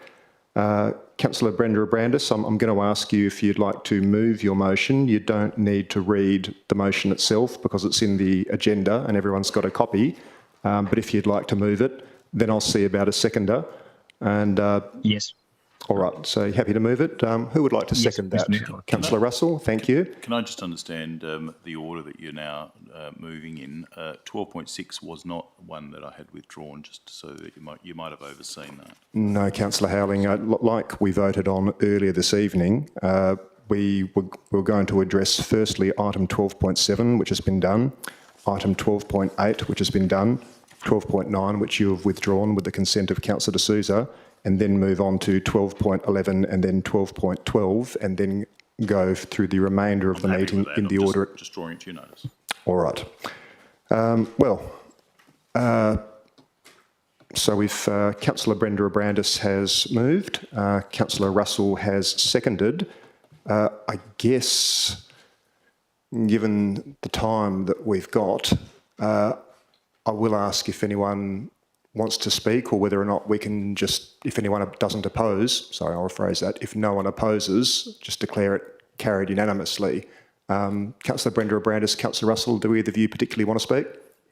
Okay, then Councillor Brenda-Abrandis, if you'd like to give your reasons, and then I'll give Councillor Russell the same opportunity. Okay, thank you, Mr Mayor. Okay, so with regard to the proposal by the state government to have a entertainment and sporting precinct located at the Burswood Park, I note that this is going to have a significant impact on the City of South Perth. It'll cause a significant influx of spectators to the motorsport circuit, and that's going to have a detrimental impact directly on the residents of the city, in particular in the Hurlingham and Mill Point ward. There will be an increase in noise, odour, light pollution, traffic congestion and loss of amenity with the adjacent facility proposed at Burswood in the town of Victoria Park. Motorplex would reverse the significant work achieved in creating open green spaces, extended tree canopies and widespread native gardens. This development would negatively impact the natural environment, including the wetlands and wildlife habitat. The proposal contrasts with the Burswood Park attractions, including heritage sculpture trail, public art, picnic spaces, play spaces, gardens and flora, bird life, lakes, river journeys, interpretation node, golf and exercise through a permanent fitness station with opportunities for walkers, joggers and cyclists to enjoy the serenity. A noise modelling report for the Perth Entertainment and Sporting Precinct at Burswood Park, prepared by Lord George Acoustics, engaged by the Main Roads WA, undertook an assessment of the noise levels associated with the project located at the Burswood Park. And the noise modelling indicated average noise levels for residents within a proximity of 78 to 85 decibels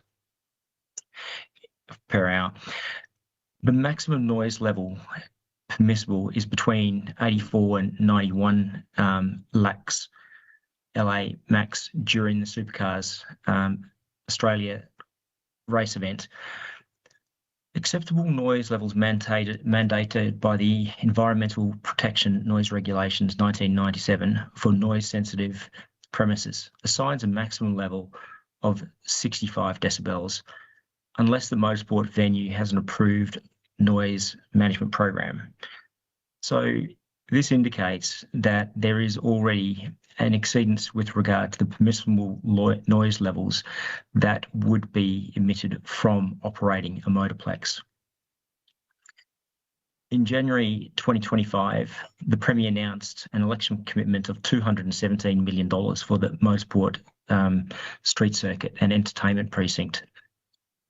This announcement was without any targeted public engagement or consultation with the resident community surrounding Burswood Park, and that included the City of South Perth, the City of Perth and the town of Victoria Park.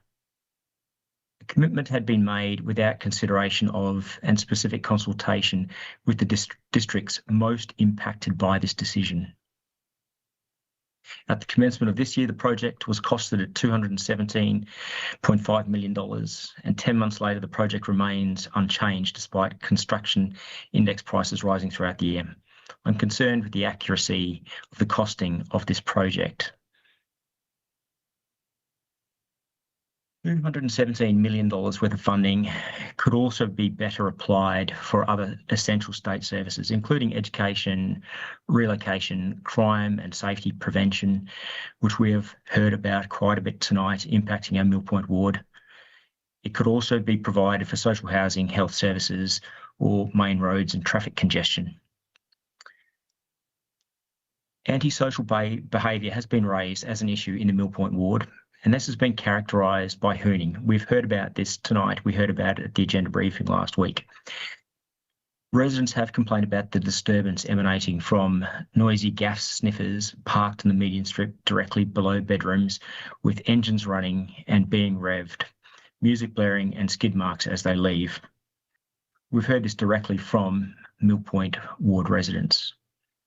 Motorplex spectators, being car enthusiasts, may exacerbate the issues that we are currently experiencing in the City of South Perth. This notice of motion provides an important opportunity to make our community and public aware of Council's position on the lack of specific and targeted consultation and the need for proper community consultation which directly affect districts before any further commitment is made by the future WA government to build a motorplex at Burswood Park.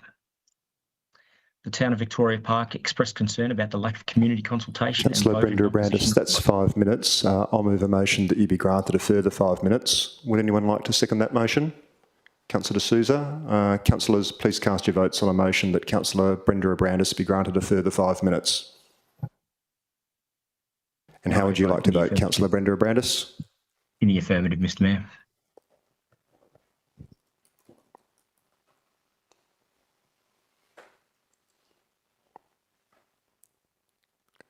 And that was unanimous. Please continue, Councillor Brenda Abrandis. Thank you. The town of Victoria Park expressed concern about the lack of community consultation and voted in opposition to the motorplex in February this year. At the 30 September Ordinary Council meeting, the City of Perth Council unanimously opposed the motorplex construction. ACIL Allen overall results state the results of the sensitivity analysis found that the economics of the project are most sensitive to changes in the visitation numbers for major events such as the Supercars event. Their Table 1 provides an example of new events for WA to be hosted at the Perth Park, including major events comprising of one supercar event per annum. Given the high sensitivity of the supercar event, I would expect that many more of these events would be undertaken annually to achieve greater financial benefits, and this would be to the detriment to the residents of the adjacent districts. Thank you, Mr. Mayor. Thank you very much, Councillor Brenda Abrandis. Councillor Russell, would you like to speak? Yes, thank you. I'm not actually sure I've got the energy, but here we go. I've said it more than once before, yet I find myself saying it again, that the process to reach a decision is as important as the decision itself, as the probability of success is more likely than not. This is evidently important where significant capital funding is required, and therefore I would only have wished that the state government would adhere to this principle, as Perth Park is clearly not. I say this as the State Government Department of Local Government, Sport and Cultural Industries released its strategy for the enhancement of the motorsport industry back in 2019. This strategy, which went through wide community consultation, including the motor industry, makes no reference to Burswood hosting a new motorplex development. Rather, it states that the key objectives being the Wanneroo Raceway to be the state's primary venue and to rationalise existing infrastructure at this site. This is inconsistent with what the state government is now proposing at Burswood. That is, Burswood shall host the key events. Furthermore, how can a new Burswood motorplex at a new location be considered rationalising? So the question is, why has the state government so drastically veered from its own strategy, and thereby not following process to reach an outcome? We as a council should not drastically veer from community consulted strategies, and neither should the state government. Unfortunately, in this case, it would seem that the state government has little regard to process and, as the byproduct, putting the South Perth community offside. So to conclude, the motorplex component of Perth Park is such a bad idea for the many reasons already in the public domain that it must have come to life not because of the Premier having a case of FOMO, F-O-M-O, fear of missing out, but rather I suspect the Premier and indeed the Cabinet having a severe case of FORS, F-O-R-S, fear of RS. Thank you. Thank you, Councillor Russell. Councillors, would anyone like to speak against the notice of motion? Would anyone else like to speak in favour? Thank you, Mr. Mayor. Councillor Howling. The motion that we've got in front of us, I commend both the mover and the seconder. I door knocked in the area to the east of the electorate. I remember going into an elderly lady's place who was enjoying the late afternoon sun, and it was clear that they not only were concerned, they were very concerned about the noise and the impact on their amenity and their way of life. Again, they were attuned to what the community was saying. This is about our local community in South Perth, and it's about the people who live in Kensington and to the east of the Mill Point ward. It's about their amenity of enjoying their residents, and some of them in their senior years. I'm not concerned about the Premier saying that he wants to pick up the Bogan vote and therefore put Rita Saffioti in charge of running a project such as this. But I am concerned about the residents who in their senior years wanted to enjoy not only their house but their outside area. And it's only those residents that I'm concerned about, and the reason for why I support this motion, because I am not sitting here as I am tonight, concerned with the greatest of respect about the number of trees that are likely to be removed as a result of this proposal in its location. That's a matter for Vic Park.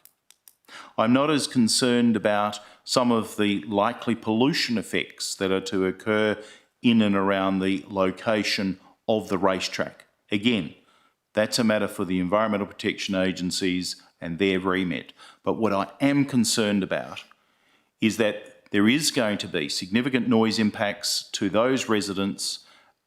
There's going to be smoke impacts, And as one deputy made the remarks last week, there's going to be the potential for parking impacts as people again start to use the areas which are not formal parking areas to walk from South Perth into the areas of where the motorplex is proposed to be and where it's proposing to take up some of the parking and some of the other roads.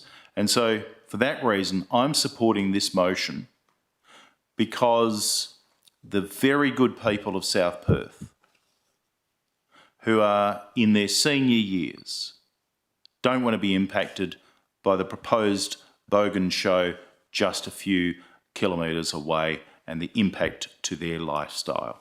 They live there, they want to enjoy it, they're not occasional residents, and this is going to impact on their enjoyment of life.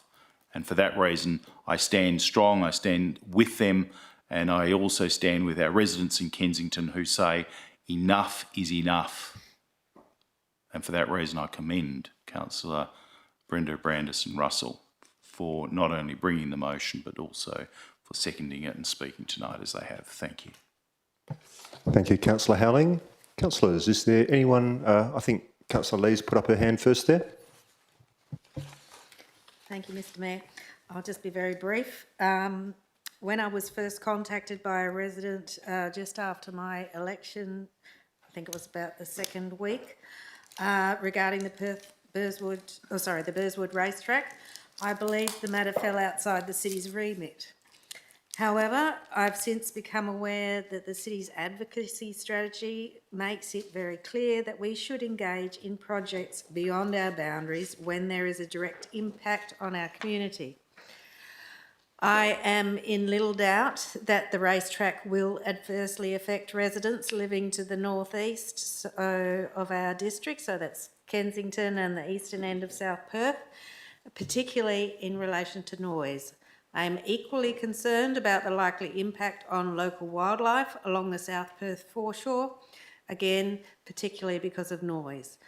I do not believe our community has been adequately consulted on this proposal, nor do I believe their objections are being given due regard by the state government. On this basis, I am prepared to support the notice of motion.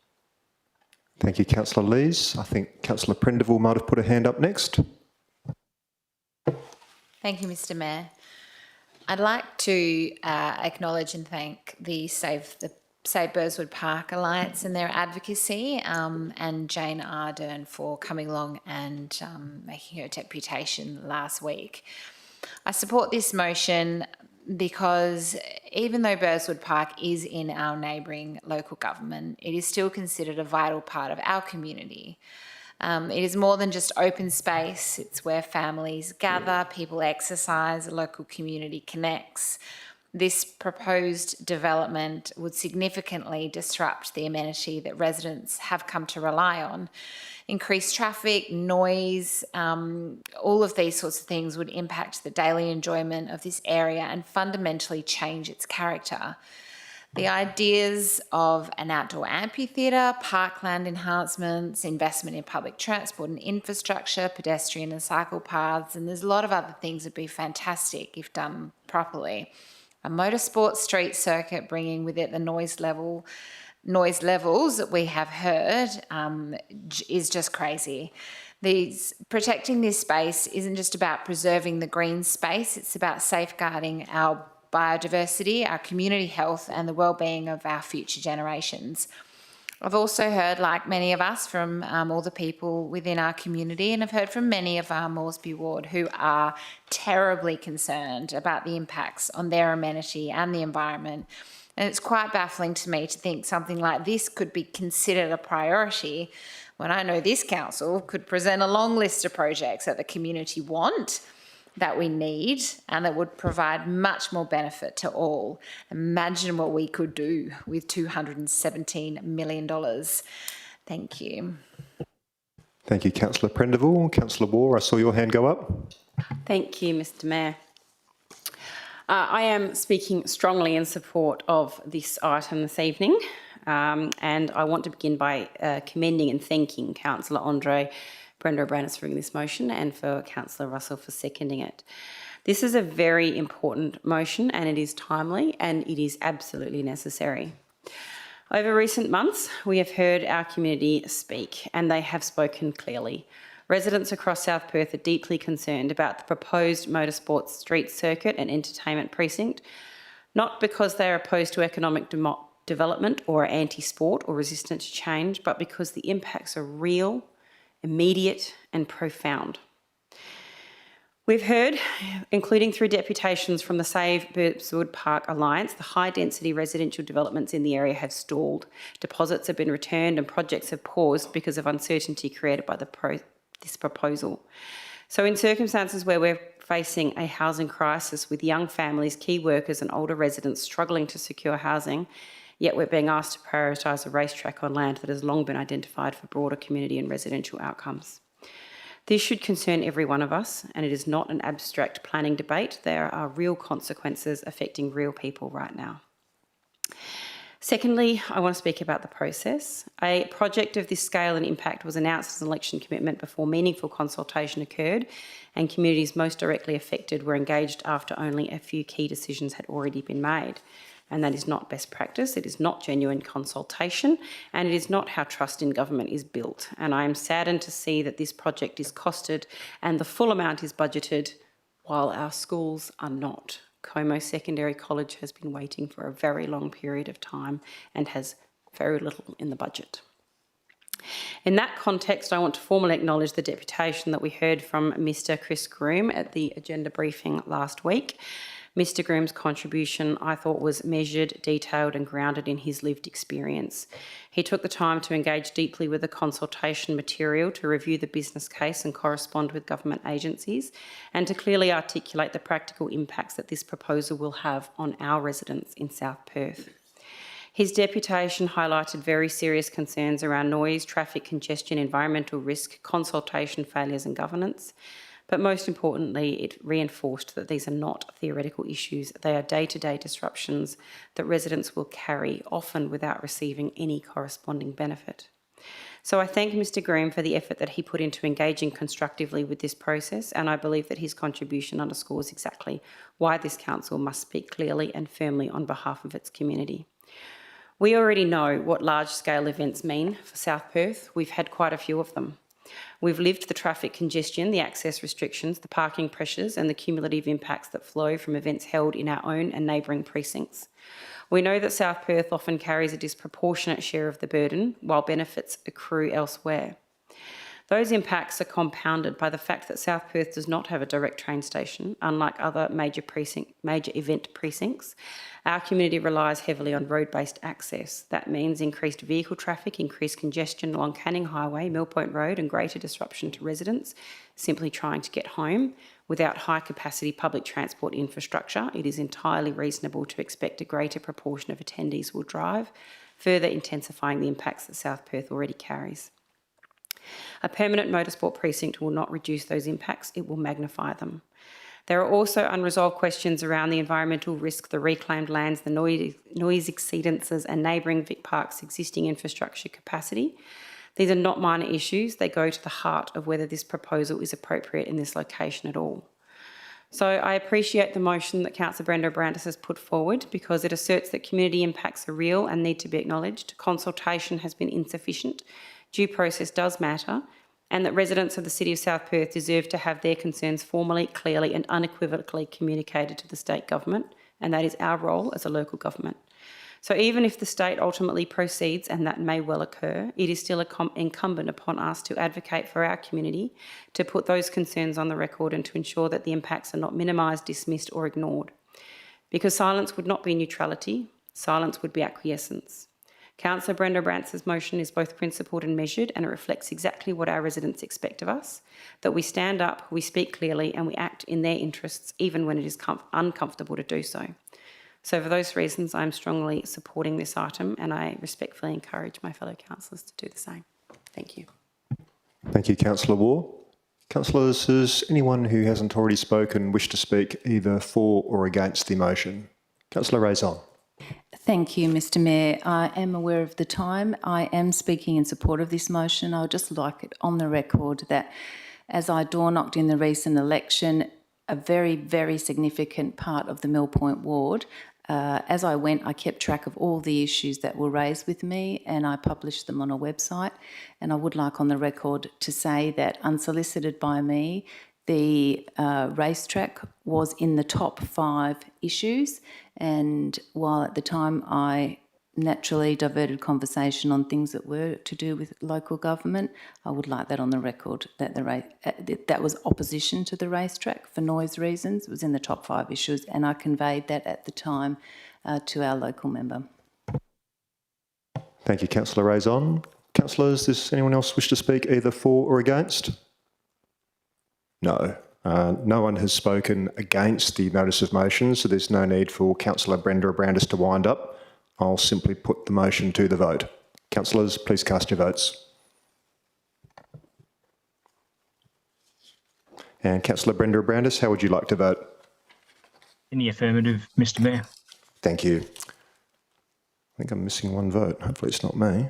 It's unanimous. Okay, so everyone's voted.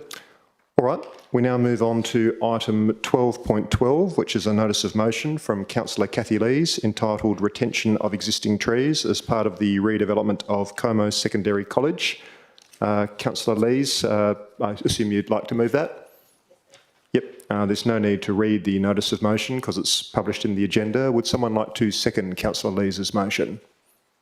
Councillor Raison. Councillor Lees, the floor is yours for your reasons. Thank you, Mr. Mayor. So the state government has committed $30 million to the redevelopment of the Como Secondary College, with $650,000 allocated in the last 2024-25 budget for planning towards future upgrades. Como Secondary College is reserved under the MRS, the Metropolitan Region Scheme for Public Purposes High School. As upgrades to the college are considered public works, they are exempt from requiring development approval. Consequently, the state government is under no obligation to refer a project of this significance to the city for comment prior to finalising plans. There is no question there is an urgent need for upgrades to the Como Secondary College to address long neglected infrastructure and modernise learning spaces for its 800 plus students, and I support them proceeding as a priority. But the project will have a significant impact on the surrounding locality, the environment and community, and it's important that the City and Council have input into the design of the upgrades.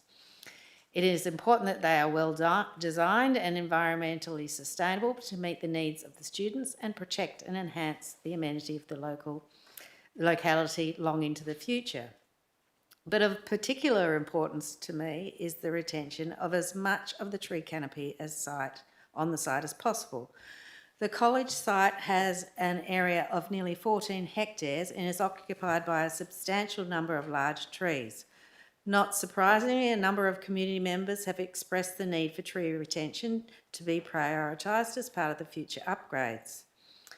The multiple environmental, social and economic benefits that trees provide is well documented, and we know that the majority of our community care deeply for our trees and the leafy character of our neighbourhoods. As many will be aware, as I've said many times, Perth has the lowest canopy cover of any capital city, and in South Perth our canopy cover has flatlined at 16% for more than a decade. It is hoped that the state government will shortly release its urban greening strategy, and as part of this, it is hoped that they will propose measures to better protect trees on state land. However, this is very uncertain.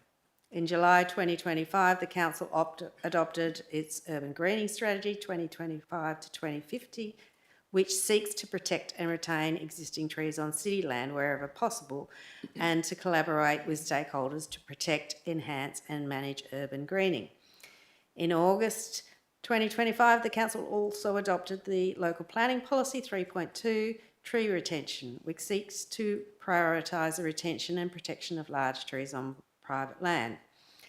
It seeks to facilitate and promote tree retention at the earliest possible stage in the planning and development process, balancing this with the desired built form and land use outcomes.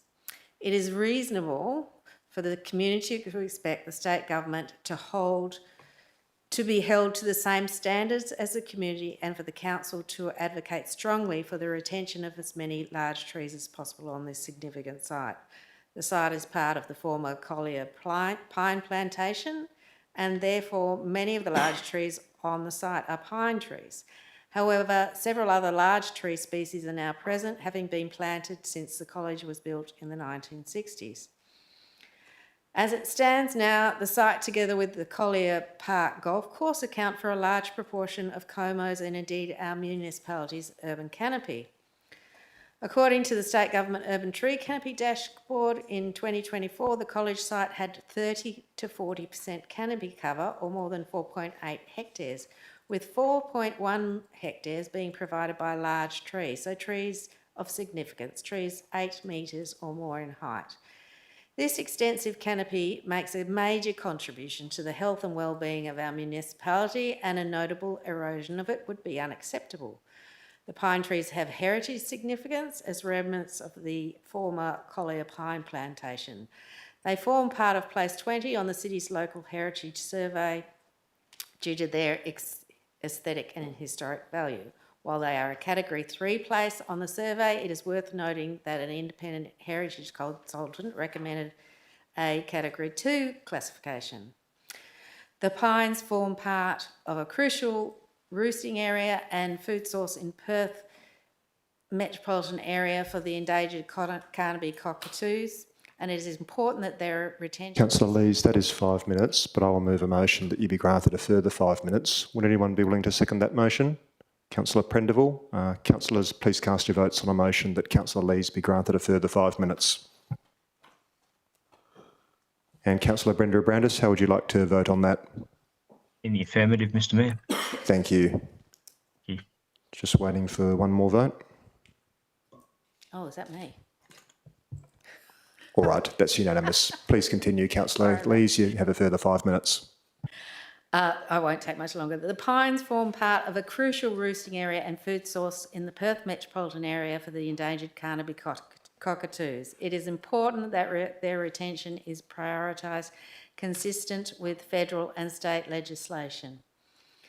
So in conclusion, it is assumed that we can all agree that the planned upgrades to the Como Secondary College are long overdue, but given the importance of the college, its 14-hectare site and its 4.8 hectares of urban canopy, the council has a responsibility to advocate for the best possible outcomes for our community and our environment.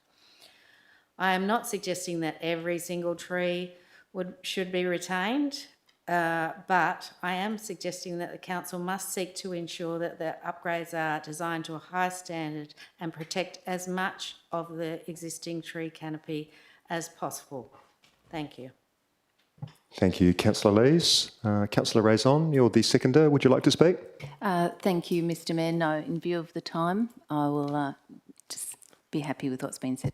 All right. Councillors, is there anyone else who wishes to speak? Councillor D'Souza? Mr Mayor, I oppose this item. All right. Feel free to speak. Thank you, Mr Mayor. This is for two main reasons. The first reason is covered in the second dot point of Councillor Lee's motion, which states Como Secondary is reserved under the MRS for public purposes or high school. It plainly isn't Council's remit to intervene in these matters, so I don't support that on principle. The second reason is that we have waited for years and years and years for both sides of politics to commit funding to this very, very important public institution. And for us to now turn around and write a letter to potentially delay, it might not, it might delay, I don't know. But to even have a risk that this would add a level and a layer of green tape to progressing long-awaited upgrades to Como Senior High School, I just don't think is acceptable. I don't think it passes the pub test. We can't apply the lens of trees to every single issue in this district. And Como Secondary College is one of those issues which I think we should be not interfering with because it's not sort of our land. But secondly, we shouldn't be conflating issues which aren't our remit with very, very worthy public works projects like Como Secondary College. Thank you, Councillor D'Souza. Councillors, is there anyone else who would like to speak either for or against? I'd like to speak against the motion as well. Councillor Howling. The proposal to put an effective handbrake by writing in the way that is intended, in my view, is outside of our remit. I agree that matters which are found within the MRS expressly set aside for the purposes of a school do not find their way into the consideration of this local government, and rightly so. We can't continue to expand our sphere of influence. What we need to accept is that there is legislation which is presently in place. There is goodwill in place, and I have no doubt that this state government will be mindful to look to preserve as much of the current tree canopy as is reasonably practicable. There is no evidence to suggest otherwise. Under the EPBC Act, Carnaby cockatoos will be considered, as will become necessary, at least from an environmental protection viewpoint, for this to be a significant proposal under Section 13, and for that reason, this will be considered. There is no doubting it. And if there are no roosting areas, then so be it. It's been considered. I entirely accept what Councillor De Souza has said. We cannot look at everything through the lens of trees. We may not look at everything through the lens of trees. And we cannot come to this council chamber having made up our mind and not being prepared to move because it's the only way within which we can consider matters that are before the council, because it is a singular issue on which we wish to place before the council on every occasion. This is not the occasion to put a tree motion forward. It's inappropriate. It's not the place of the council. It's not the time to put it. And these types of motions need to be very carefully considered to ensure that people who do come from particular groups are not conflicted. I just raise that as a concern. Going forward, what we need to do is encourage the state government to get on with the development. It's proposed to implement the Como Secondary College over a period of some 7 to 8 years. That's how long it's going to propose to be taken.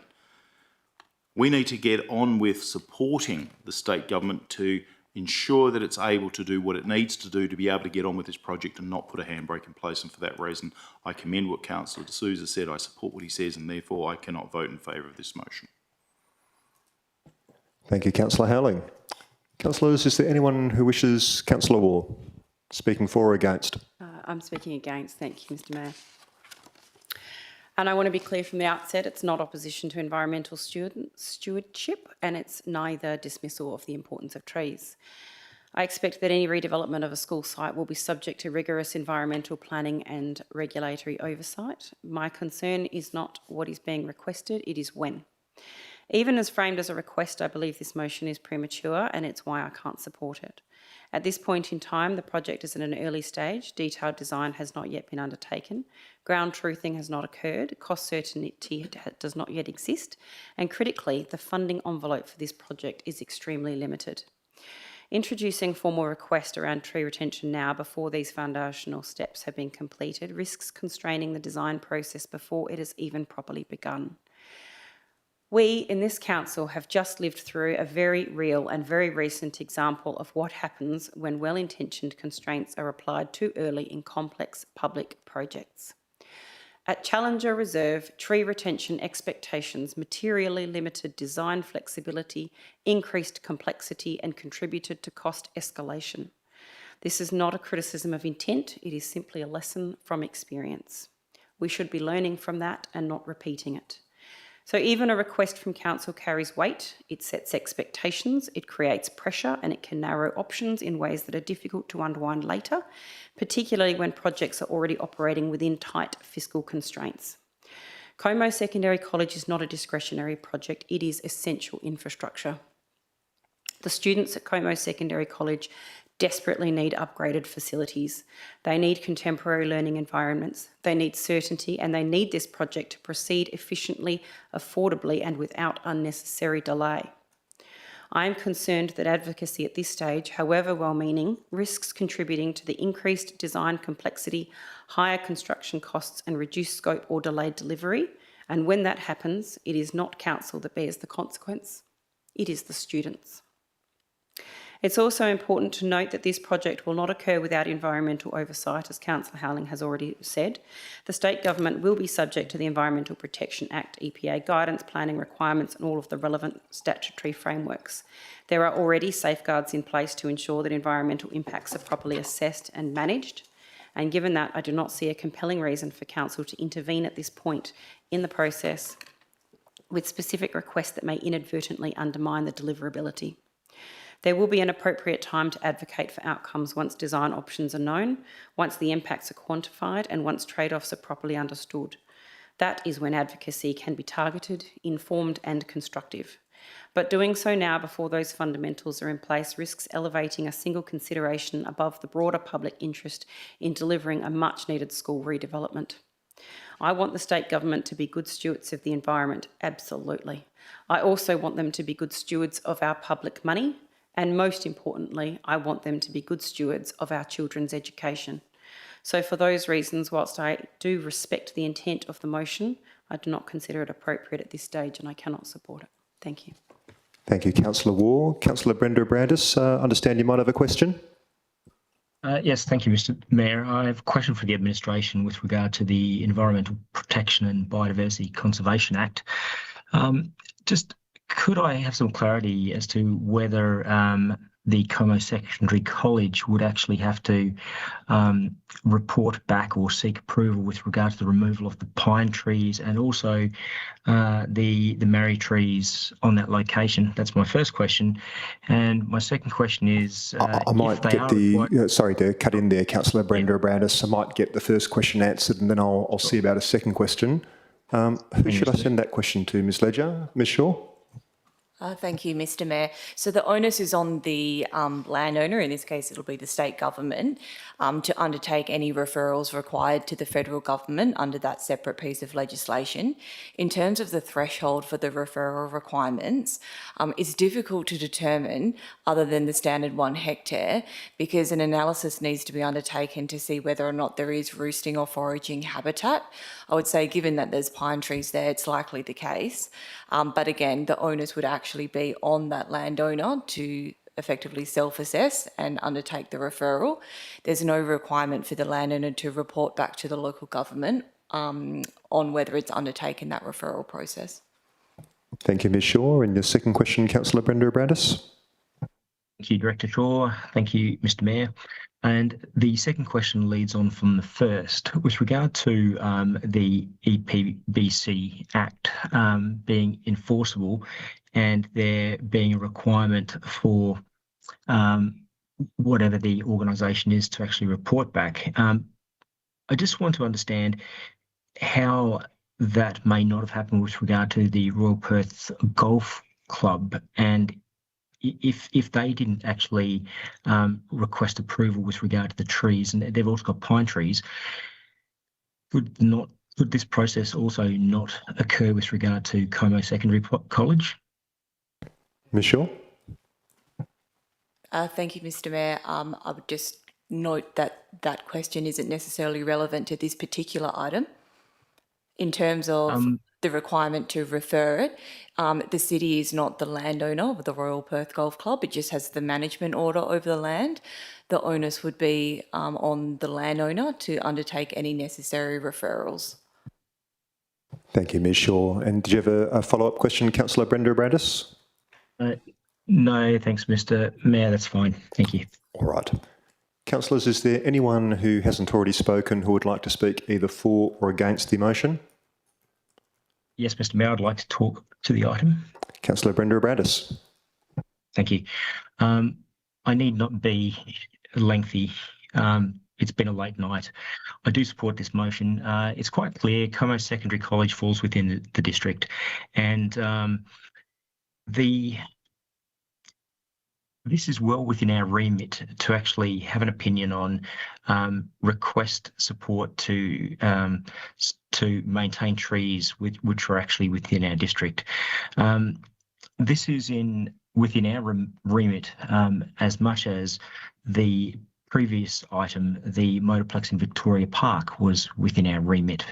It affects the people of the district, whether it affects them through congestion and traffic and pollution, or conversely, it affects them with regard to a green habitat that might be destroyed and impacting on endangered bird life, including black red-tailed cockatoos and also the white-tailed cockatoos.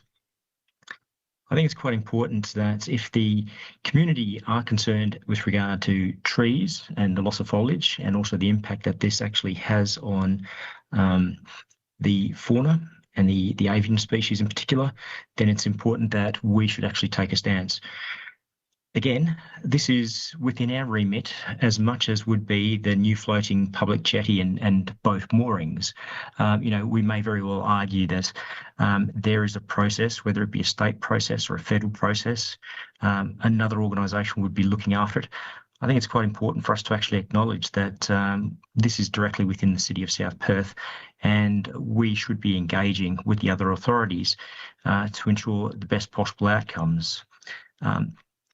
You may not be aware, but the habitat destruction loss for red and white-tailed cockatoos has been significant, including very worthy projects such as hospitals being built, but it's death by 1,000 cuts, and it's really quite important where we have got a very significant roosting population, one of the largest in the on the south side of the Swan Coastal Plains, in our city at Collier Park, that we make every endeavour to actually continue to support those populations. Look, I think this motion is appropriate. There is nothing offensive. It is appropriate that we continue to support the environment, and I'd be supporting Councillor Lees with this motion. Thank you. Thank you, Councillor Brenda Abrandis. Councillors, is there anyone who hasn't spoken yet who would like to speak either for or against? I might say a very, very few brief words in support on balance. Councillors, maybe I'm a little bit cynical. I'm not sure this motion is going to have a tremendous amount of influence on the decision of the state government one way or the other, but I did hear one of the speakers against this motion say that that this motion was inappropriate. I don't think I agree with that. As Councillor Brenda Abrandis has just mentioned, we have passed a motion about Burswood Park unanimously. Burswood Park isn't even in our district.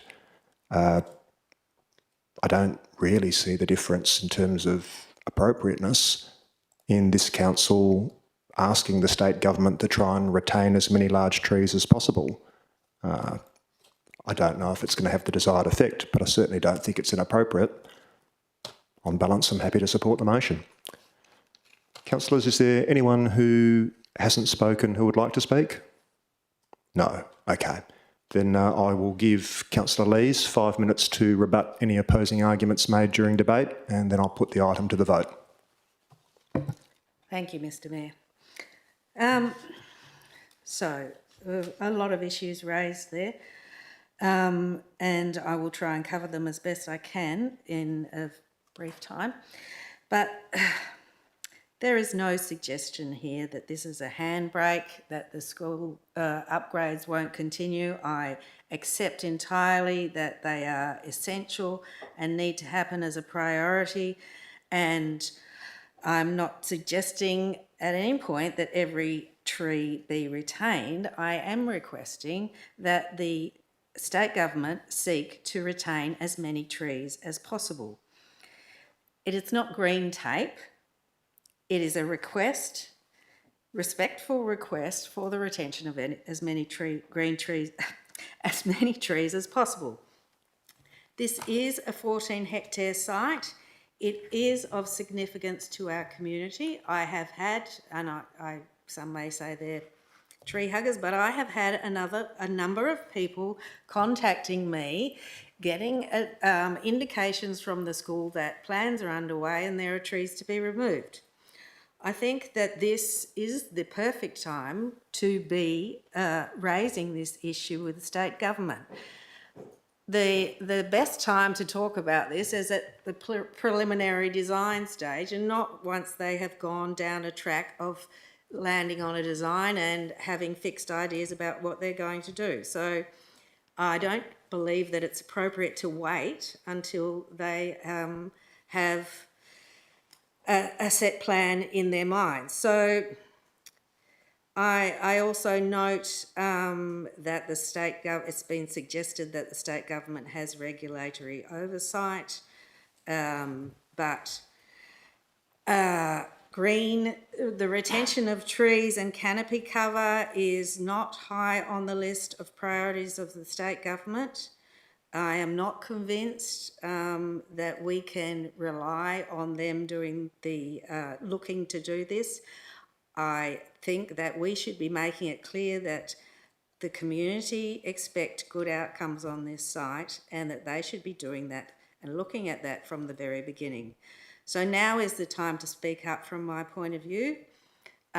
In terms of the pub test, I think the pub test would say that it is appropriate for state government to have the same considerations as we do on city land and we expect of residents on private land.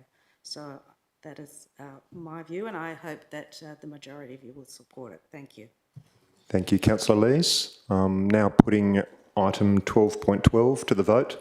Councillors, please cast your votes. And how would you like to vote, Councillor Brenda Abrandis? In the affirmative, Mr Mayor. All right. So the votes are in. Those who voted in favour of item 12.12 were Councillor Brenda Abrandis, Councillor Lees, myself, Mayor Milner, Councillor Raison and Councillor Russell. Those who voted against were Councillor Blake D'Souza, Councillor Tim Howling, Councillor Hayley Prendeville and Councillor Bronwyn Moore. Okay. We now move on to the next item to be considered that wasn't withdrawn was item 12.3, a notice of motion from Councillor Tim Howling entitled Mayoral Reporting. Councillor Howling, I assume you want to move your notice of motion? Yes, sir. All right, no need to read it out because it's in the agenda. Would anyone like to second Councillor Howling's motion? Councillor Waugh. All right, Councillor Howling, the floor is yours for your reasons. Thank you, Mr Mayor. Mr Mayor, I noted that you had indicated as a procedural matter that you would stop the meeting at 11 p.m. I'm just giving that opportunity on a procedural basis. As meetings proceed, and I've seen this go on in the past where matters are reviewed later, and they become a little bit unsafe. You've made that observation previously. I'm happy to go on, but nevertheless, that's an observation that you made earlier in the night. We're 18 minutes past that now. I'm happy for this to be carried over if that's if you wish to stop the meeting, and as well as those other motions when we're a little fresher and we can deal with it at the first meeting of next year. I'm content with that. If you wish us to box on, I'm happy to deal with all of the different motions that I'm going to be wanting to box on with, and it will probably go to about 1 o'clock. Well, councillors, it's not solely my decision. Councillor Raison. Yes, if I could ask through you, Mr Mayor, I just would like clarification before any further discussion of actually which items continue to are still on the agenda. All right. I might get either Ms Ledger or Ms Fry to answer that question, because if we do adjourn the meeting, all of the items on the agenda, irrespective of whether we voted on them already or not, don't come into effect until the end of the meeting, which, I'd have to, I think, adjourn to January at this stage, but maybe I'll let Ms Fry or Ms Ledger answer that one.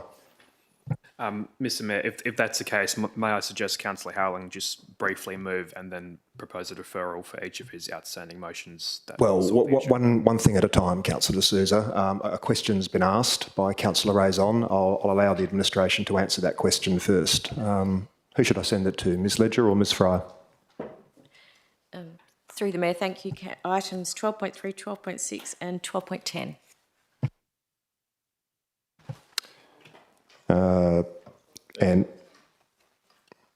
Yes, I suppose what I wanted Ms Fry and Ms Ledger to explain to the meeting is what is the consequence of an adjournment at this point, or, and after we've had that answer, maybe Councillor Howling might want to, it's up to him, defer each of item 12.3, 12.5, 12.6 and 12.10 to the February council meeting, thus eliminating the need for an adjournment. But first, everyone should have a common understanding as to what an adjournment of the entire meeting actually means and what the consequences are. So, Ms Fry and Ms Ledger, I don't mind, but that should come from the admin, not from me. Thank you, Mr Mayor. I think you did explain it that an adjournment means that this meeting has not completed and it will be completed at the next meeting date when all of the items have been considered. All right, so in theory, I could move a notice to adjourn the entire meeting at this point in time. That would require a seconder and that would require a majority vote of council. If we were to do that, I would have to nominate a date and a time for the adjourned meeting. We have 2 council members who are on leave until the, for the rest of this week. And we have another councillor member, Councillor Prendeville, I think, who is going on leave on Friday the 19th of December, unless I'm very much mistaken. Back on the 16th of January, Councillor Prendeville, is that right? Okay. We have a significant number of staff who are going on leave very, very shortly, and so it may be that any adjourned meeting that's reconvened in December or in January will lack a number of key staff, and it also means that that everything in this meeting doesn't come into effect until after that adjourned meeting. It is open to Councillor Howling if he would like to defer each of items 12.3, 12.5, 12.6 and 12.10 to the February ordinary council meeting. That would eliminate the need for an adjournment of this meeting. I hope that's clear to everyone. Councillor Howling, what would you like to do? Oh, Councillor Russell? Point of order. So what actually allows under the standing order to defer individual items or adjourn individual items prior to being moved and seconded? Ms Fry, should I send that your way? We'd have to move and second to get the deferrals to the items. I'd suggest. All right. I think what Councillor Russell might be referring to is the current motion before us. Item 12.3 has been moved and seconded. My understanding, but I'll be corrected by governance or the CEO, is that this specific motion in front of us right now would need to be, I suppose, deferred as of right now to the February meeting, whereupon we'd pick up from this moment when we got to 12.3. The remaining 3 motions could be deferred before it's been moved and seconded. But again, it's not for me to advise the meeting, it's for the administration. If it's been moved and seconded, we need to adjourn debate and then we'll pick up where we left off. And then when we move on to, before we move and second an item, we can defer it prior to the item. All right. I might give Ms Ledger and Ms Fry an opportunity to confer.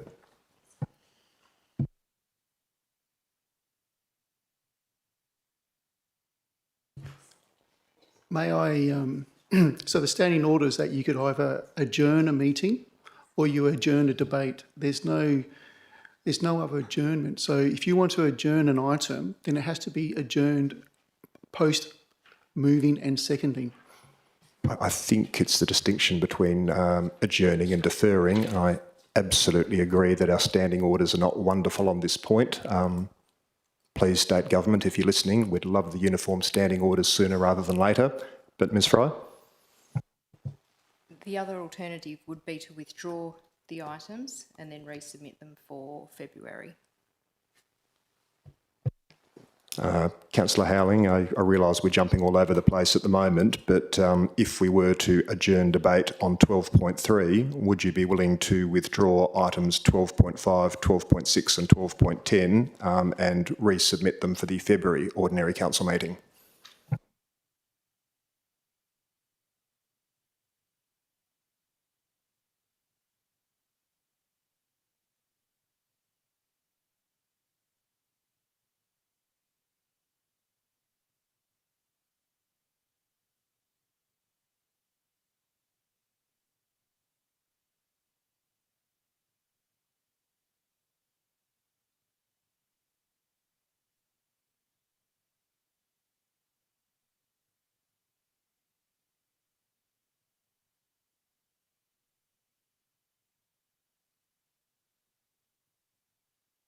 B.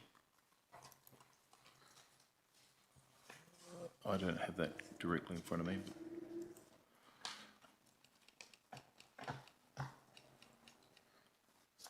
The council on a motion agrees to defer consideration of the motion to a later stage or date. Ms Fry or Ms Ledger? Through the Mayor, sorry, Councillor Howling, can you just refer, are you, It's clause 17. So I don't have the actual hard copy of the standing orders. I'm just looking at a electronic version. 17, 5B. A member in writing moves the motion when called on, or the council on a motion agrees to defer consideration of the motion to a later date or stage, or date. Yeah, Councillor Howling, did you say clause 17.5?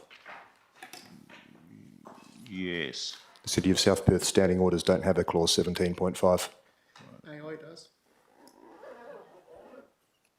It's actually not AI, mate. Well, I don't know what it is. I can't see Councillor Howling's screen, but the City of South Perth standing orders don't have a clause 17.5. I'll just find it for you.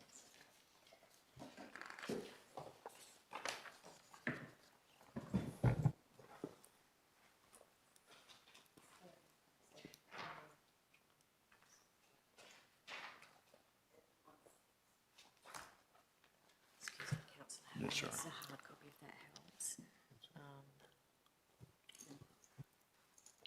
Is it 11 points? Sorry. Okay, sorry. Sorry, 11.7.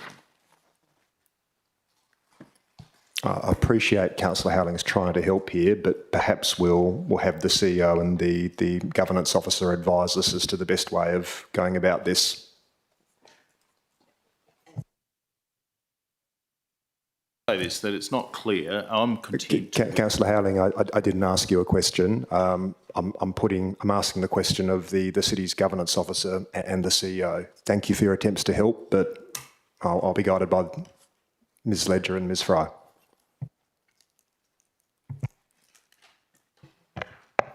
So this item now, because it's been moved and seconded, we would adjourn debate on the item to the February council meeting, and then your other items you could withdraw and resubmit for February. Is that acceptable to you, Councillor Howling?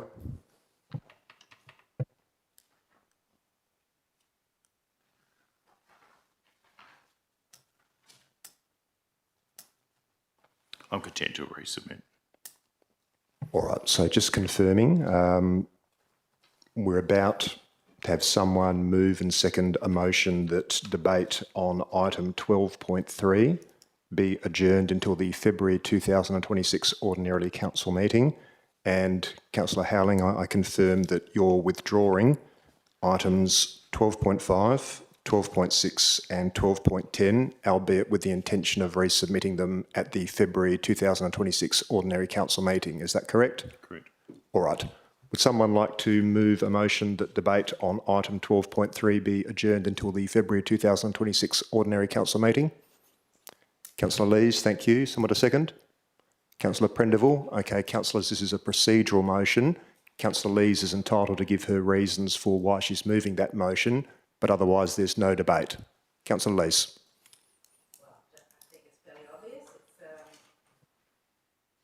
It's 11:30. We've been going for a long time. I think we would best be all better off making decisions with after we've rested for a bit. I'm exhausted. I don't know about the rest of you, so I'm very happy to move for a deferral. Thank you.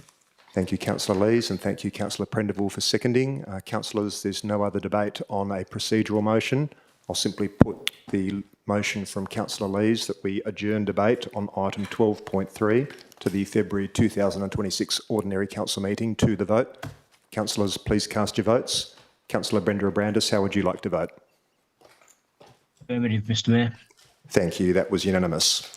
Okay, so that's... Mr Mayor, with indulgence, I would just like to apologise to Councillor Howling for my little outburst. It's a late night. Just carry on. Out of order. Thank you. Thank you, Councillor Russell. Okay, so we've just adjourned debate on item 12.3. Councillor Howling has confirmed that he's withdrawn items 12.5, 12.6 and 12.10. That concludes everything that was on item 12. That brings us to item 13, questions from members. Item 13.1 is responses to previous questions from members taken on notice. Responses to questions from members taken on notice at the November 2025 Ordinary Council meeting can be found at the appendix of this agenda. Item 13.2 is questions from members. I'm about to ask if there's any questions from members this evening, but I do remind all elected members that not all questions necessarily have to be asked in the chamber. It's your right, but there's also other opportunities. Councillors, does anyone have any questions? Councillor Howling. Yes, thank you, Mr Mayor. Mr Mayor, I would ask that the administration look at the standing orders and obtain at least advice, if possible, on the clause of a presiding member or a failure or a lack of a clause, and therefore the legality of a presiding member doing so remotely before the next meeting, so that we have clarity by way of legal advice. That's the first question. Thank you, Councillor Howling. Administration, does anyone want to answer that now, or do you want to take that one on notice? Thank you, Mr Mayor. We'll take that on notice. All right. Your second question, Councillor Howling? Yes, the second is it possible to look to see that all the invoices have been submitted in respect of the private use of the mayoral car for over the years since it's being used? Administration? Thank you, Mr Mayor. Yes, it is possible to look. Councillor Howling, your next question? Yes, in respect of the South Perth Activity Centre Plan, it was noted at clause 10.3.1, didn't want to raise it then, but has the city commenced scoping the review that was promised in the December meeting last year that was said that it was going to be undertaking in 2025? Ms Shaw? Thank you, Mr Mayor. Yes, the city has reviewed the timing of the review of the structure plan and the supporting documentation that's likely required for that review. The focus is really on the community benefits contribution framework. As you're aware, that's due for its informal review or formal review, but as part of the overall review next year, whereas the structure plan itself has a lifespan of 10 years. In terms of the work that we'd be looking at, the focus would initially be to determine the dwelling yield itself and the construction value of the projects, because that will otherwise indicate the effectiveness of the community benefits framework. The city would otherwise liaise with the Department of Planning, Lands and Heritage as to the updates that would otherwise be required for the appendices to the structure plan as part of the overall review of the South Perth ACP. So the city intends to undertake a workshop with the elected members to not only explain the history of the structure plan itself and the community benefits framework in more detail, but also just to explain the process under the planning and development local planning schemes regulations in terms of the assessment process required for structure plans, which may be of benefit to some of the new elected members who may not be familiar with structure plans. Thank you. Sorry, through you, Mr Mayor. So the scope of that review, which was spoken about at the December meeting last year, that's been drafted and written up what the scope of it is going to be? Ms Shaw? Thank you, Mr Mayor. Yes, so in terms of the scope, there's no scope drafted per se because it's provided in the WA Planning Manual for guidance for structure plans. When you're looking at reviews of structure plan, you typically review the extent of the subdivision and development activity that's been undertaken, the implementation of the structure plan, which is why we'd be looking at the dwelling yields to see how development has occurred in accordance with the provisions, any government priorities that have been changed or updated since the last provision, etc. So yes, we are aware of what's required in terms of the review of the structure plan and have commenced that body of work, but we don't have a formal scoping document or project plan or the like for that body of work. The structure plan itself isn't formally due for review until 2031. It's the community benefits framework that we're focusing on. Thank you, Ms Shaw. Councillors, any further questions for the administration this evening? Councillor Brenda Abrandis? Nothing further, Mr Mayor. Okay, in that case, I'm moving on. Item 14 is new business of an urgent nature introduced by decision of the meeting. Ms Fry, Ms Ledger, do I say anything here? Because there was one that was raised, but I wasn't able to accept it. All right, nothing to, okay. That brings us to item 15, which is meeting closed to the public. If there was any reason for us to do so, and there isn't, so we won't. Item 16 is closure. Before I close tonight's meeting, I'd like to thank everyone for their attendance and participation.